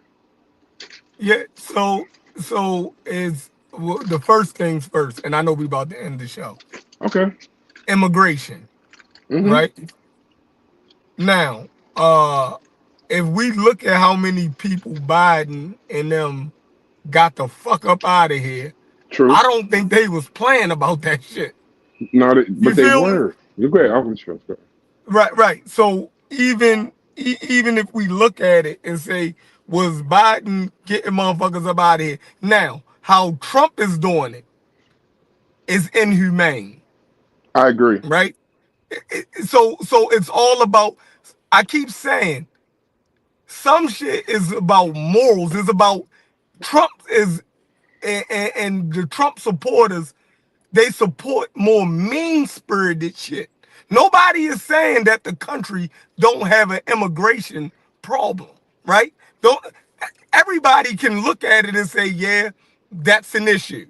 You dig what I'm saying? But the mean-spirited shit, like even I was looking at what's his name? The senator, I think Chef. Yeah, Adam Schiff. Chef, he got a channel, right? And I'm glad he got a channel. If y'all not subscribed to his YouTube channel, he give us reports every day on their briefings and what they're doing in the Senate, blow by blow. So I like that because that's how most of us consume information now. So he's picking up on, you dig what I'm saying? Like, yeah, I can get this shit out to people. They love these podcasts. Like, so he's taking time out, right, to actually do a podcast every day where he talks about their deliberations, what he's dealing with, in committee, all of that shit. You dig what I'm saying? And his take on, the current administration and what's going on. And I think it's good to listen to the senators and the Congress people, you know what I mean, and the people that's actually in the field doing that shit versus all the time. Now, I'm not saying that the news media shouldn't be listened to and pundits and all of them. Yeah, you should definitely, they can help you sift through the information. You dig what I'm saying? And get you caught up. But to actually listen to the legislators and the people that we actually voted for and that's actually on the Hill doing that job, I think we should listen, because that's when you get a pulse of what they're talking about and what the real issues is, you know what I mean, in legislation. And he said, because I know, Brass, you like to come on and say, well, this ain't true. That's, you dig what I'm saying? That's not what's actually going on. Now, he's saying every day that they're going after Medicaid. Not Medicare. He said Medicaid, right? And he said Medicaid is what I think he said at least 40% of the health care that the government is paying, they're paying it through Medicaid. So when people start talking about Medicare and all of this, nah, it's Medicaid. And Medicaid is paid half from your state and half from federal government. They saying that the state can't even afford, right, to take on that motherfucking bill. So the people who living in nursing homes, they say after Medicare run out, Medicaid kick in. That's part state and part federal. You dig what I'm saying? Children, right? They get long-term care, right? After their Medicare run out and those different programs run out, that's when state and federal kick in, and that's Medicaid. Now, when he I didn't know that. You feel me? So once he started breaking that shit down, now you know specifically what they're going at, with like the shit that they're trying to cut and who those cuts are actually affecting. You dig what I'm saying? So it's good to listen to those people, because they'll actually be able to tell you what the true issues is and how it's going to affect the American people. But clickbait make you listen to shit, and you know what I mean, we start arguing shit that ain't, you dig what I'm saying? Where you can come in and say, well, that's not true. They're not talking about that, but they gotta be talking about something. You feel me? And then Social Security. By him firing, you dig what I'm saying, all of these people from Social Security, right? They're saying that's holding up people, not the people who already getting their benefits. It's the people that then put in for their benefits, and those adjusters and those claim agents and stuff are not there to actually file the paperwork and give the people who are sitting there waiting for their benefits, right? Their benefits didn't even kick in yet. Now you don't even have enough people staffed to actually start paying out people who've been waiting 6-7 months to a year to get their benefits. What are they supposed to do? They don't supposed to live? You feel me? Shit like that. And then that shit get kicked back down to the state and social service programs when these people supposed to be getting their fucking Social Security. You dig what I'm saying? So it's like, it's crazy, man. So, but it's good to listen to him. You dig what I'm saying? Different people. You know how I always say Republicans just don't have as good a marketing as everybody else? Because when I say the Democrats kind of do some of the same shit, they do it different, but they just got a better marketing plan. Do you know that Biden, he opposed work requirements? You know what work requirements are in Medicaid? He when he first started after Trump, you know, he had to roll back a lot of things like most presidents do, right? But he opposed the work requirements for Medicaid in the beginning, and it got big news and this, that, and the other. But just like any other politician, later on, you know, quietly, when nobody was paying attention, he approved work-related conditions in in about 10 states. So this is when I say, like, I get I purposely don't watch individual manufactured media. I watch the actual speeches on the floor. I watch the actual bills being passed, the conversations that I had. I can't watch the Shapiros. I can't watch the Sam Harrises. I can't, because it taints what I'm gonna do on my show. That's just how I do. Like, because I'll start saying that shit. You know how we was talking about ChatGPT earlier. You know, people that sound like they getting this shit from ChatGPT, because all the shit, it begins to run together. Like I watched that Sam Harris thing, and then that led to now in my algorithm, I got him and some debate him and Shapiro did before the presidential debate, and then I watched a little bit of that. Now I'm all screwed up. So now I try to like just focus on like the facts of stuff. So when I say Republicans and Democrats, yes, they're different. You know, Republicans are a lot stricter. They're a lot tougher on Medicaid in regards to cuts and stuff. But Biden did the same shit. He did the same work requirements that Trump was pushing for. The same damn thing. Yes, he expanded it. But you know, he like you talked about with for example, like you talked about with immigration, right? That'd probably be a better point. Yes, he deported in some months just as many people as Donald Trump did, right? And yes, that was Republican governors busing illegals into New York, busing them into New Jersey, busing them into Maryland, busing them all over the East Coast. They were sending some to Kamala House and all of that. They were sending them specifically to Democratic-run cities, right? And yes, I agree. A lot of that was propaganda.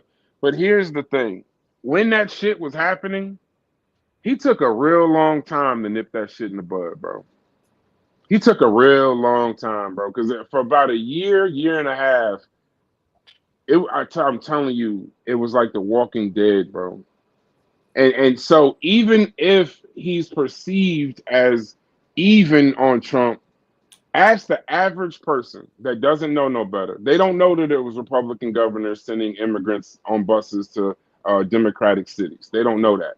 But when this shit was costing the Democratic cities all of this money and you know, New York City is a sanctuary city, so they can't turn them away. You know, that's just what they do. You know, give us your tired, you're hungry, you're poor. So when you do that kind of stuff, and these cities got to foot the bill, and you got them moving into your neighborhoods, like you said, they got whole neighborhoods now that's Latino. Psycho said it's a whole neighborhood literally around the corner from where I grew up that is literally all Hispanic now, because of that sanctuary shit. So now, even if he was on, you would never know it. You would never know unless you were into the minutia. And to be quite honest, because of social media and microwave information, most people don't get past the videos of the immigrant burning somebody. It's what you feel. You understand what I'm saying? So yes, I agree with you. But put it like this: even if it's what we felt, Trump hadn't even been inaugurated, and that shit ended on you know, they have Super Tuesday, whatever. It ended Wednesday. You didn't see them. They got them motherfuckers off the street, whether they left willingly, whether they left because they knew what Trump was coming in with. They just left. It's like night and day. And some people are just happy enough with that. Now they dealing with you know, how much money I lost in my portfolio. You would be saying, how in the holy hell could you possibly be still supporting this shit? It's because I hope that these 90 nations come in and do and get this shit right, so that the what is the word that they say, in the market? I'll get the word for it later. But I hope that this shit centers itself. Uncertainty is the rule of business, and uncertainty is the rule of the market. So it's not that everything is willy-nilly going terrible. The market is dipping based on uncertainty. The unemployment's 4.2, so we ain't at that. We're not at you know, physical financial things right now. The market is basically saying, you're gonna put all these tariffs, we're gonna go into a trade war. We're not investing. It's the uncertainty that's dropping the market. But as you see today, the market was about to go dumb crazy because they thought he was about to announce the 125% tax on China, and I'm keeping it on all these other nations. But as soon as he said 90-day pause on these 90 nations that's willing to sit down to the table, the market rebounded. So, you know, it's not, you know, but I know you understand that, logic understands that, hits understands that, whether we all agree on it, that's not the purpose. But when I'm talking to people that don't even understand how the stock market works, they don't understand how tariffs even work. Like Desmond in the chat, for some reason, I don't know why he told us this, but tariffs on Chinese goods aren't paid by China, they are paid by us importers. I don't know what the hell me, Chef, or Logic said that made you think we didn't know that. See what I'm saying? Like I don't want to have, in politics, if y'all want to do it the Black Egypt way, not you, but if the crowd wants to hear it the Black Egypt way, where like you just said, you said something so profound and powerful. The majority of this conscious community shit is a chat GPT, Google search, and you debunk the motherfucker. It ain't go to college. It ain't actually have investments. It ain't actually understand how politics works. It ain't that. It ain't understanding, like, you understand politics, but you understand the context and nuance of how this shit works, right? You don't say tariffs are bad. How Trump is doing this shit is bad. But you say that to somebody else, they just like, nah, tariffs are terrible. You don't even know how you may know how tariffs work, but you don't know where they were successful in the past. So, you know, these are great conversations, but I've always been wanting to pick your brain on topics because me and you and these conversations in the Discord, we do a lot of shit for entertainment, but a lot of your shit gets lost in the Discord. I don't think motherfuckers know how smart Hits is. They don't know how smart you are. They look at Corey and call that Concrete Corey, Reverend Concrete, whatever. They don't even know when you actually have a conversation with them. Motherfuckers is brilliant. Like I said this morning, he talking when he said that about Sam Harris. Sam Harris, you know, I like what he said, and he said it better than I can. I watched that whole video. Bro, he said everything that you say and Corey say to me every day. That's why he liked it. Yeah, but like you say it, don't give credit to him.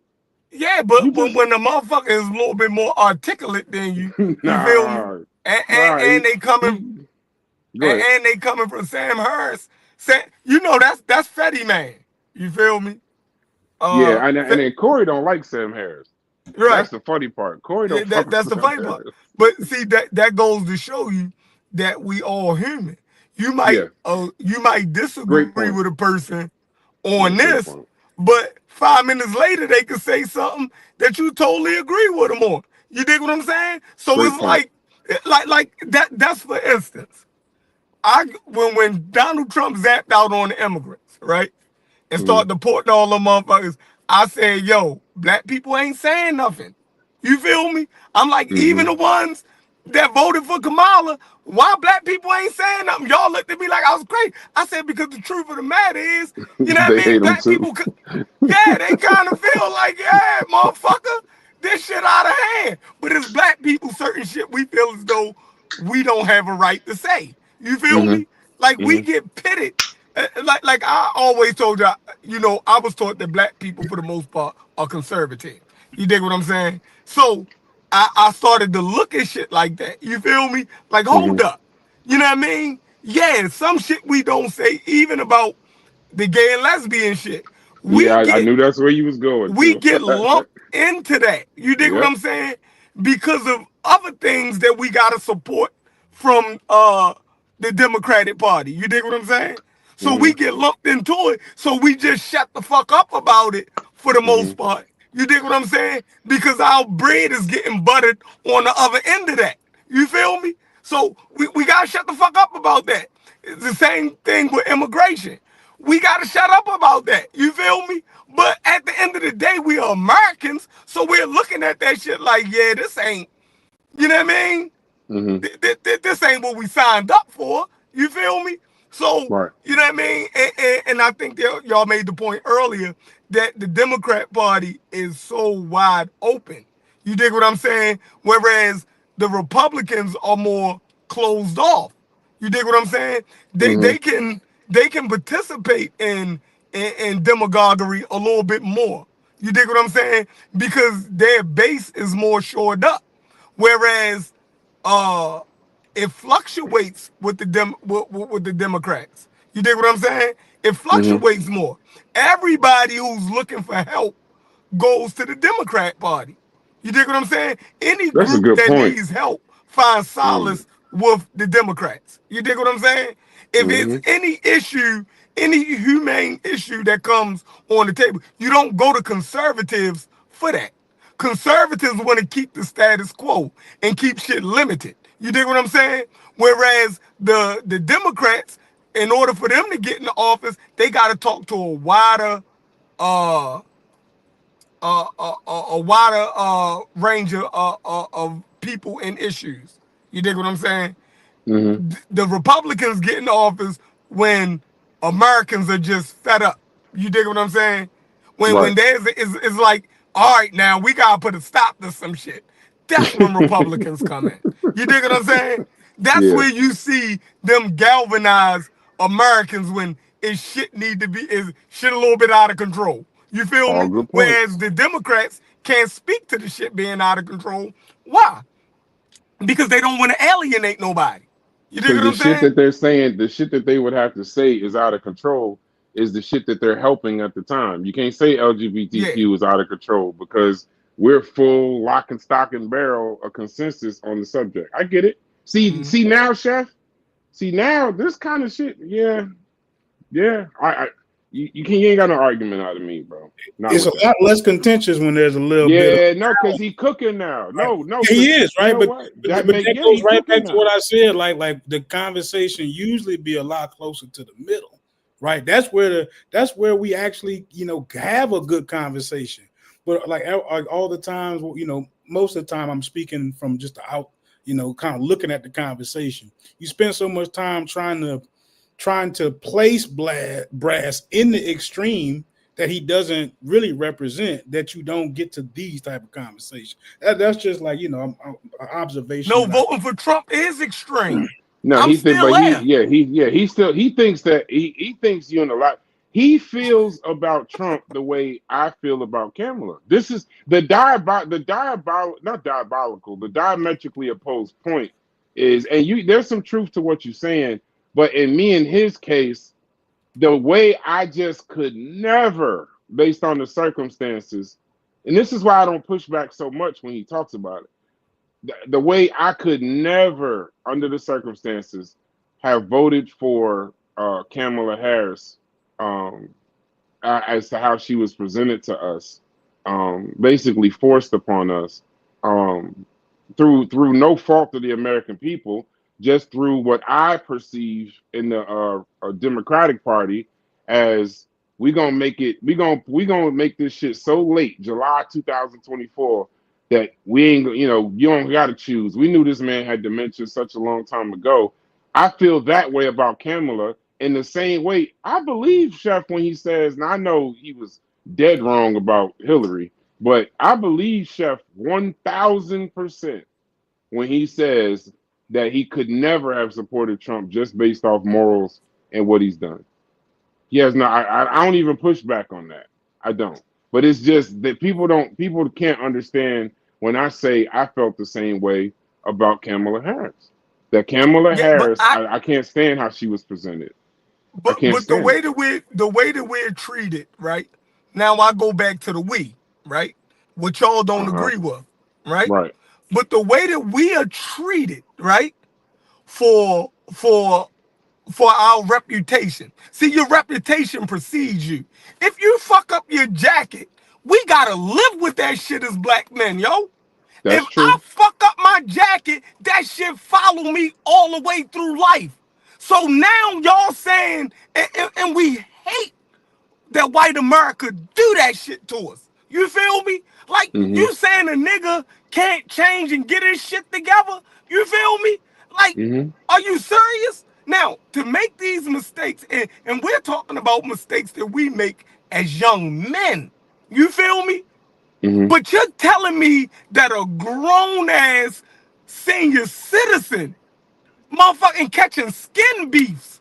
You feel me? You know what a skin beef is? Motherfucking rape charges and all kind. You feel me? We call that here a skin beef. Like, how did you catch that motherfucker? You feel me? Like, that puts you in a whole nother category. When motherfuckers come out and say, yo, we hate Shaka Amos and them for their nasty, perverted shit. But Donald Trump been accused of he gets a pass. Yeah, he gets rape. a pass. You feel me? How's black men, the nigga get 34 fucking felonies. You feel me? Like, and we still, I don't understand how do black men give yo a pass to say yo deserve my vote to be the fucking president when we don't, the presidency? Nigga, FedEx wouldn't hire your dumb ass being black with motherfucking a felony. You feel me? You've never said that before, bro. Do you understand? Wait. You know what? I don't know if you just, maybe when we do these Discord chats, I'm gonna see if we could do, when we do these Discord chats, we can make this shit be a show. Logic, Has he ever said it in those terms to you ever? Not just straight up, but it makes a lot of sense, right? There's nothing to argue. Yeah, now I understand why you so vehemently. Cause see, Chef, not in my defense, but just and I ain't gonna try to take people from cookies. I want to hear this shit. But in the same thing, where you say black people, I never would understand that point from you simply because when you say black people, I assume white. I hate to say it. I guess it makes me racist or comment or I've accepted the status quo. I don't question white men that get away with shit and be congressmen and kind of this, that, and the other. So I kind of like, I ain't gonna lie, I do kind of like go along, with the status quo and never really question, but that's a damn good point. Why would I accept this from this white man if I know that they wouldn't afford me the same thing? Now, see, that makes sense. And I hate that we had to go live to do that. And that's all I'm saying. Like you spend so much time trying to pin them down in a corner. Like we don't get to that, right? Like we don't get that side of the conversation. That shit sounds damn good to me. Yeah, and we do. I wish I'd have talked to you in November. Possibly. No, so this is what we do, right? I work in public service, right? So I'm talking to young men all the time, and I gotta tell them the harsh reality. Like, yo, you just fucked up your record, my nigga. This shit about to be hard for you. I can't sugarcoat that shit for them. You feel me? I gotta let them know, like, yeah, yo, you fucked up. You feel me? Nigga, you just came home off of felony aggravated assault. Nigga, you ain't getting no good job right now. Nigga, you gonna have to come up from the motherfucking mud. Nigga, I hope you ready for that. I hope you ready because you did that. So if I'm not sugarcoating it, right, or saying that a black man, right, that then did that should get a fucking pass, right? Because we show each other hard fucking love. And y'all know we do. You feel me? When a nigga fuck up, who pats a nigga on his back and say, no, nigga, no. It's nigga, you got to live with that. You know what I mean? How many of y'all got homeboys that just came home or came home before and you ain't have nothing for them, but nigga, you gotta grind. You did that. You put yourself in that motherfucking situation, nigga, you gonna have to dig your way out of it. That's the only way out of it. So I'm saying if the world tells us this and we don't love each other enough to pull each other out of situations like that, we give each other the same hardship that the world then handed to them, right? Nigga, if you played that hand, we make you have to live with that shit. You feel me? Like, nigga, if you played that hand, black people, we look at you the way the world look at you. Nigga, you got to live with that. Now, we can feel some type way about it. Like, damn, yo, you know what I mean? But we're talking about people who make those decisions as young men, right? Between the ages of what? 16 and 30, right? Yeah. Donald Trump, man, this nigga 70 years old He should know better is what you're saying. Stealing documents out the White House. Nigga, who don't know not to do that? Like, come on, bro. I wouldn't steal a pen out the White House. Nigga, I'm terrified. Because you can't. Nigga, yeah, that's a federal crime, nigga. You be in jail the rest of your fucking life. I'm terrified. But y'all saying, and Republicans are saying, this dude, y'all would actually put back in the White House. Not that Republicans, but you keep saying that. See, that's the one place where you got it. I think you gonna have Americans. Thank you. You got to get it in your. America chose Donald Trump. It wasn't Republicans. America. The fact that Americans can hold everybody feet to the fire, but look at a white man and just the nigga angel. Like he can say the most disparaging things, and y'all will say, yeah, he should be president. I'd rather have him in office. You feel me? I'd rather have him in office than anybody else that the Democrats can put. Even this Indian lady, I ain't even gonna call her black. Nigga, she Indian now to me. Fuck the black. You feel me? So y'all don't like Indians that much that y'all gonna say. You dig what I'm saying? Because the black thing is overplayed. Y'all don't even accept her as black. So let's say the Indian lady. You know what I mean? What the fuck did Indians ever do to y'all when y'all feel as though that this dude who with 34 felonies, right? Stealing out the White House, you know what I mean? Destroying official government documents, all this illegal shit, rape charges. You think what I'm saying? All this shit, and y'all saying, yeah, he still deserved to be in the motherfucking Oval Office. Like, and I end my shit with that. I just don't understand that. And then when the motherfucker get in though, right?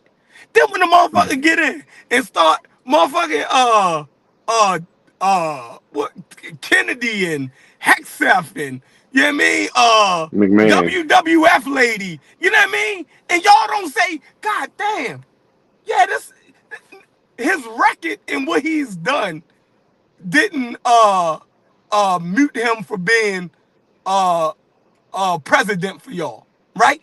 It would for anybody else though. I promise y'all. I promise y'all. If Barack Obama jacket looked like Donald Trump's, he wouldn't even would have been nominated. But he even said that. He said that last week. He said that. He said, could you imagine if I did 10% of what the hell? You got to see that interview. It's an interesting interview. But Barack is telling the absolute truth. So my thing is, why would you vote for him? So I know you don't want to hear this, and I know we're not about to do a whole nother show. But this is where I got to give you pushback, and you're gonna hate me for saying it.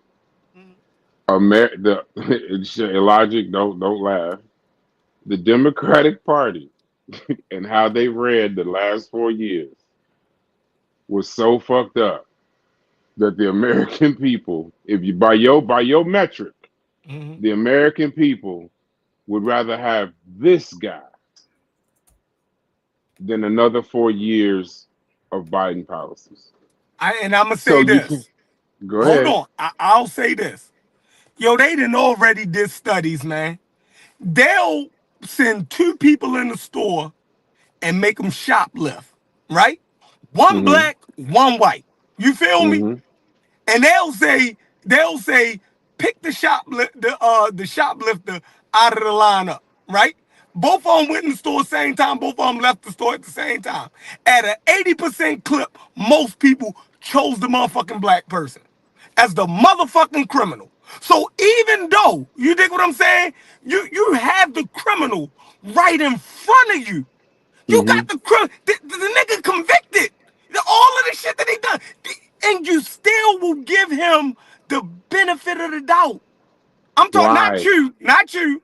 I'm saying no. But I'm saying get into why. No, I want you to cook though. Because here's the thing: we can only cook. Did it. We ain't talking about America though. But you cannot get away from. I ain't talking about the racial issue. The racial issue of why they'll pick the black person and hold them to criminality, but the white person that is the criminal, you still can't even. You'll still like America loves criminals though. We all agree on that. Yes. That criminal shit. Listen, let me tell you what Kamala Harris did in her campaigns. When Kamala Harris got up there talking about this is why I say I don't think Democrats are aware of the America that we live in. When she kept talking about 34 felonies and the criminals and this, that, and the other, I don't think she knew that she was actually doing a rally for Donald Trump. Like the America don't give a damn about and it's apparent. But they care about it when it's us though. No. And you have no argument from me. That's crazy. But but listen. You have no argument from me. But Kamala Harris wasn't running against a black man. She was running against a white man. So if you understand that pointing out that a white man is somehow a criminal, when we celebrate Billy the Kid. We celebrate John Dillinger. We celebrate all of those people. America loves John Gotti. America loves one of the greatest TV shows of all time is The Sopranos. Tony Soprano was a criminal, a thug, murdered people. He was racist.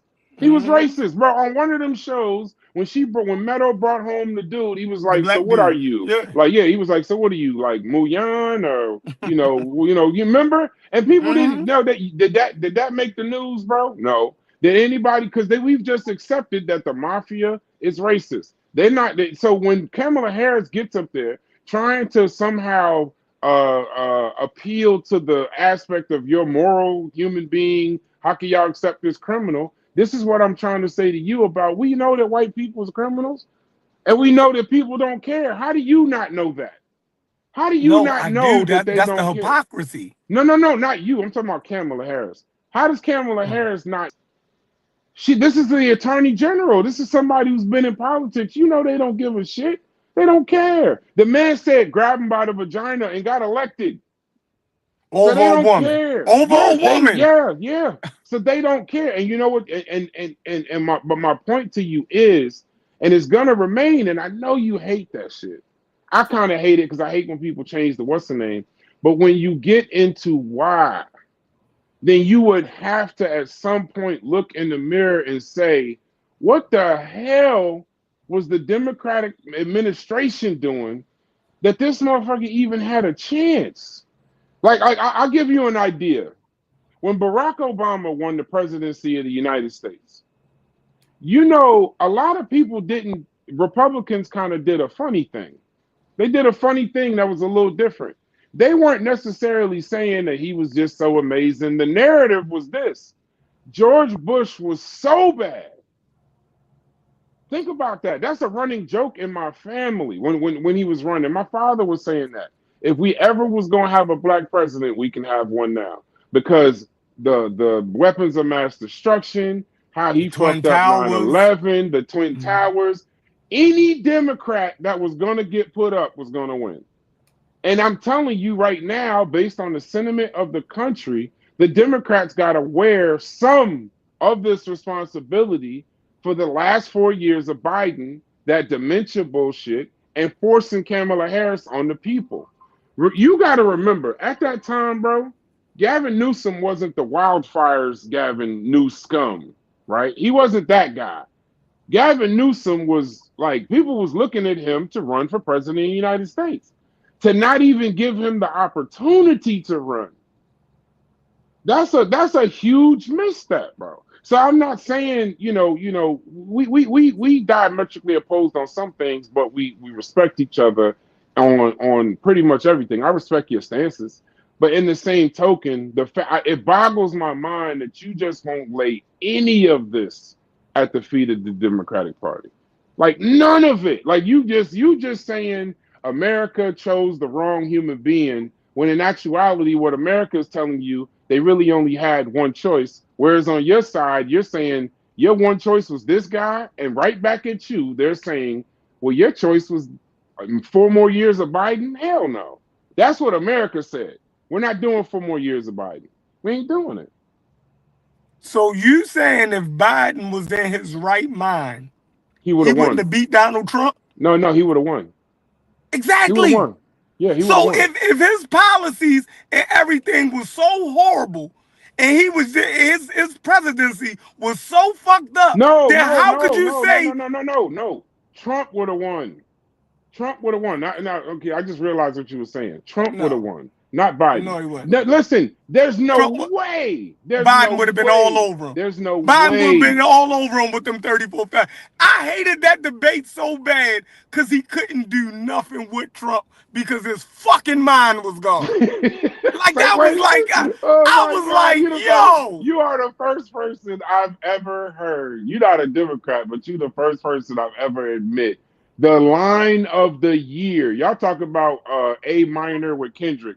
The bar of the year.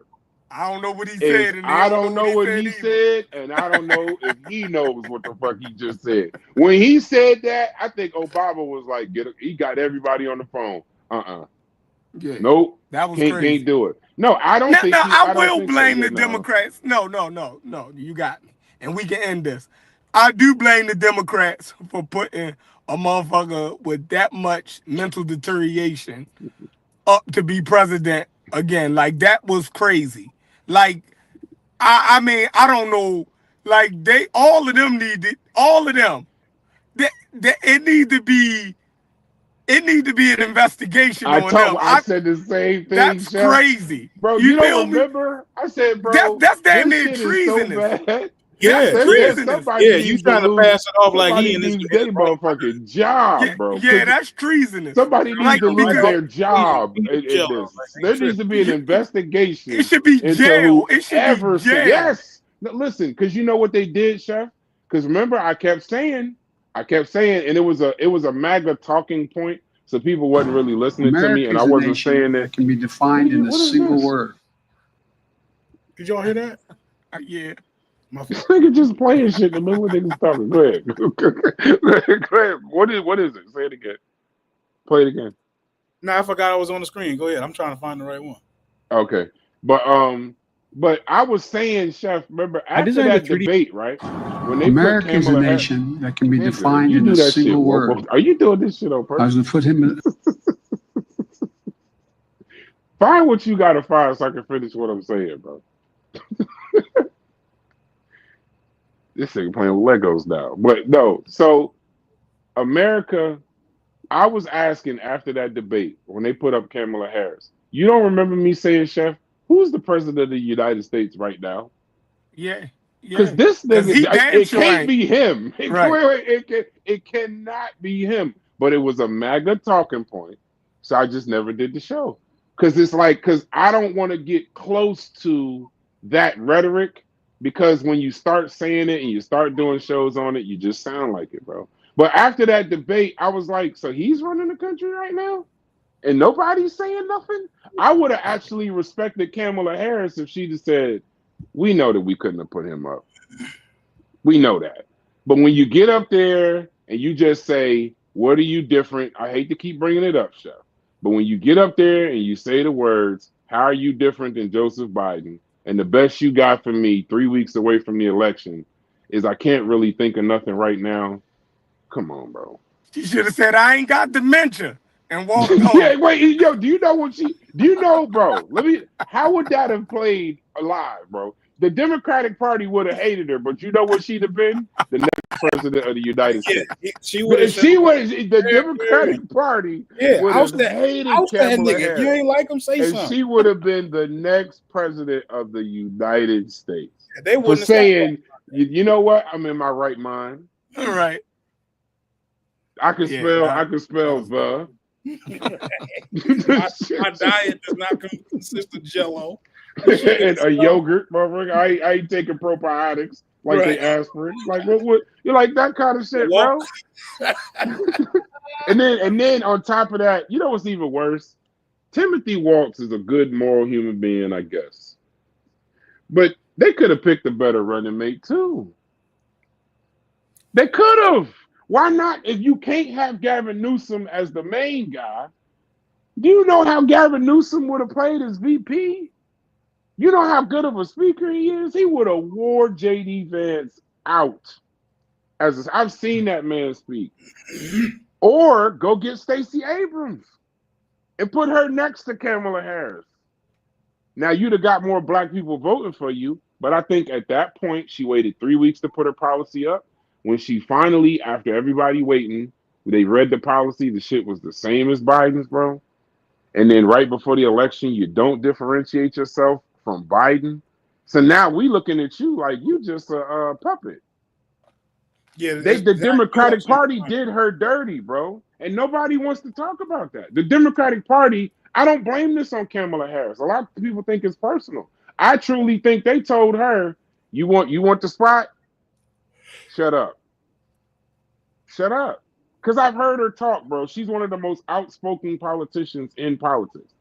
She don't, you know, I don't even think she was with all that Megan Thee Stallion and all that shit. She wasn't. She couldn't have been with that. She don't even know who the fuck they is. Yeah, nothing about her history says go get the Migos and let's talk to like that ain't and that's not. She's a professional politician. Say what you want about Kamala Harris. That lady is educated.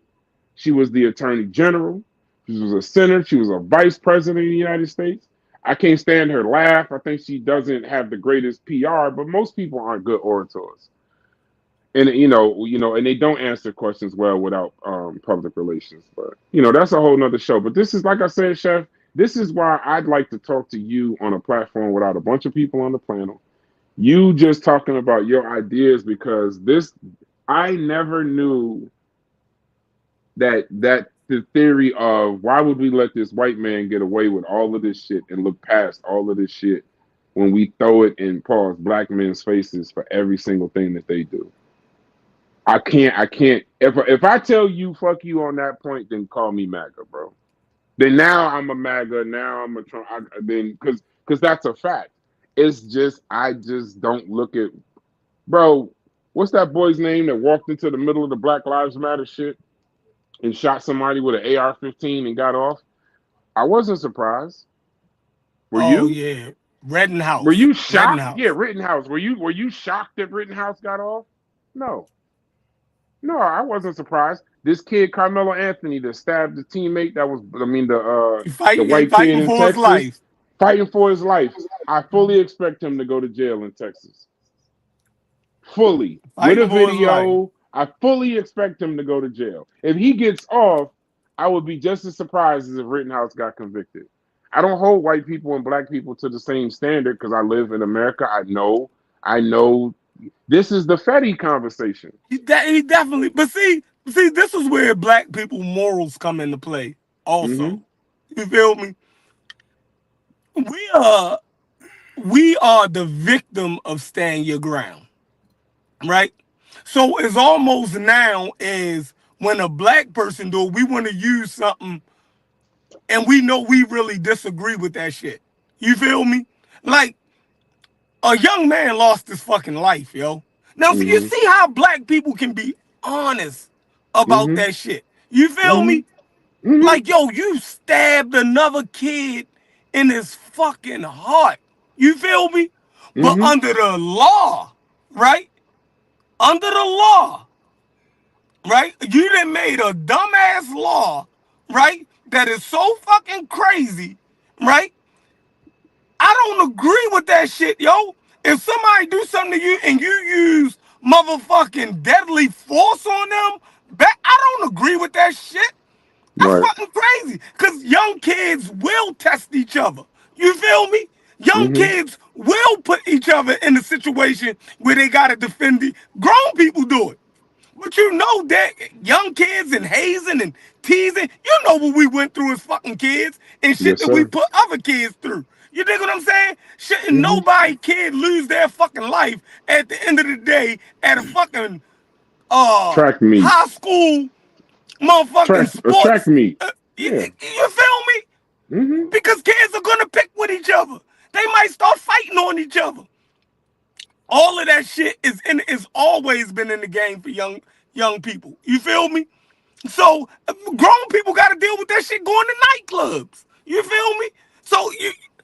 So we're saying now that a young man, you dig what I'm saying? I cannot sit here and just say, tell those parents that lost their fucking child, you feel me? Like, yo, stand your ground. Because if that was a black kid that happened to, yo, we'd be like, fuck no, that little white motherfucker, the devil, blue-eyed devil, killed the black kid, take him to jail. You feel me? Exactly.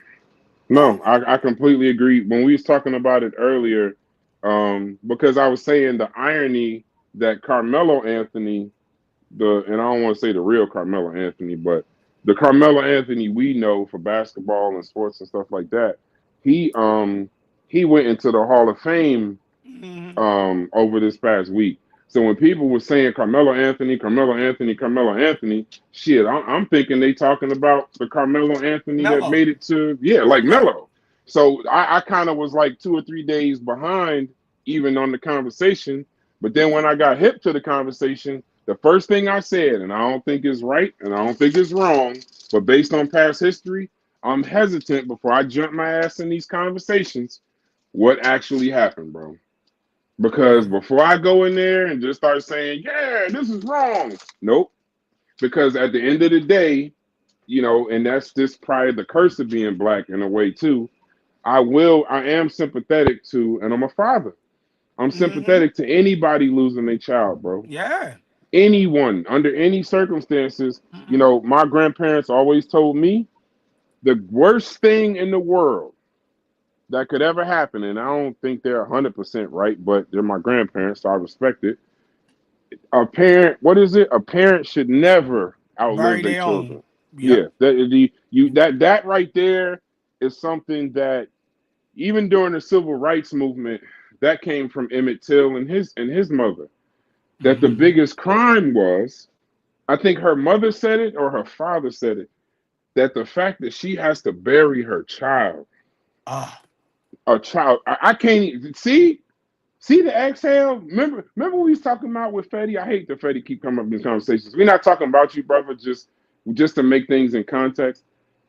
The biggest reason why Fetty gets so much pushback, if you look at the people that's pushing back, is because in that IQ conversation, whether they're right in how they perceive it or wrong in how they perceive it, you're talking to fathers that if what these people are saying is correct or what these people are saying is true, they got to look at their kids with these IQ conversations and genetics and socioeconomic standards and all of that. That's where you get such vehement pushback. These are fathers. You're talking to fathers. They're not talking about it specifically from them. And I also think, you know, this would be my challenge to Fetty. I think Fetty can have that conversation so freely that the children is this and that and the third. And I don't even want to act like I know the conversation. But you can have that conversation so freely because you don't have children, bro.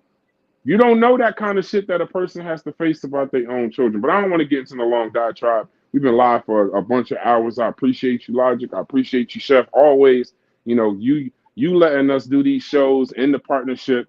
You on our channel and us on your channel. You know, building these brands is always a privilege, not a right. And I don't think we thank you enough for the access you give us and the access we give you. So I appreciate that partnership. Until 2090, when hopefully one of us is on our children as president of the United States. But I'm done. I got to go watch my son lose the 200 meters because he already lost the 400. And he walked up to me and he sprained his ankle. I said, you better sprain your ankle for another 200 meters and then we'll leave. So I appreciate y'all. I'll hit y'all up a little later, bro. All right, peace. Joe. It was a good one. Man. I'm gonna drop a couple. I'll drop one of my shorts or two, and then we're gonna head on up out of here, man. I appreciate y'all coming through. Drop a like, subscribe if you ain't subscribed, and definitely come back, man. We're gonna keep producing this stuff, you know. And you know, it's a grind, but it's fun, you know. I like being a part of bringing the information to the people. Something about that I kind of do like, you know. And I also want to be able to promote us having better conversations about whatever it is, right? If we talking about revenge, right? I think it's fair to say, let's evaluate what we're getting revenge for, right? Let's evaluate if revenge is actually what we're looking for. Let's evaluate if revenge will even heal the wounds. You know, I think all those are fair questions, right? But that's when you're starting to have the conversation beyond the surface level. And that's where I feel like we need to do some more of that. But here we go. I'm gonna drop this right quick for y'all, man. Sleepy Joe was out there tripping, and they caught him live on camera. And I'm going to continue to move until we get the total ban on the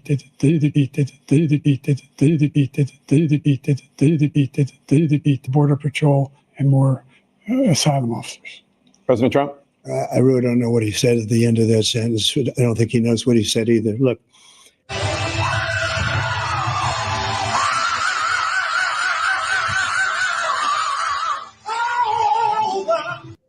Yeah, man. That was a single moment right there that you could have said that's when he lost. He lost right there. You got to get him out of there. You pull the plug on Biden, you get the microphone away from him, and you put him way in the back of the bus and hope people forget how bad he actually was. America is a nation that can be defined in a single word. I was going to put him, excuse me.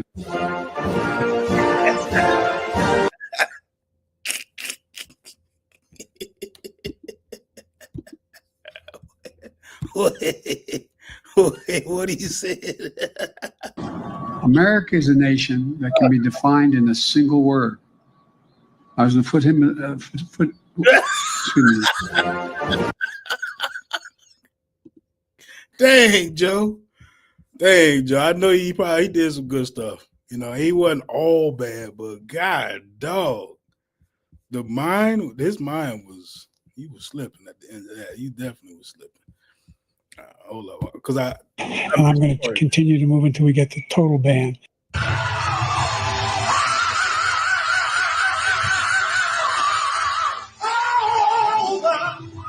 Mr. President, can you tell us, sir, Donald Trump refers to himself as a political prisoner and blames you directly. What's your response to that, sir? Looking at it. Do you think the conviction will have an impact on the campaign? That's the response right there. We'd love to hear your thoughts, sir. And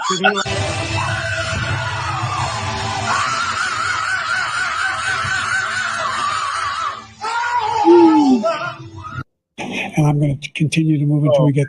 That's enough. I ain't gonna torture y'all with that, but golly, man, that was a time Joe Biden was really out there slipping. He fell off a bike, fell down the steps of Air Force One, or fell up the steps of Air Force One. Matter of fact, I remember, crazy, so it's kind of impossible to imagine re-putting him in office. But, for have Kamala come right behind what he was doing and basically push the same policies, it was at a bad time. The American climate was looking for something different socially, politically, blah, blah, blah. And unfortunately, they took the extreme right turn. They didn't take that subtle turn, maybe with the fork in the road. Nah, they made the sharp right turn, right? And that's where we at today in today's climate. But let me play some of these commercials. Man, I appreciate y'all, man. Show up next time, man. We should be back tomorrow, too. Is it tomorrow and the next day and the next day? So pull up.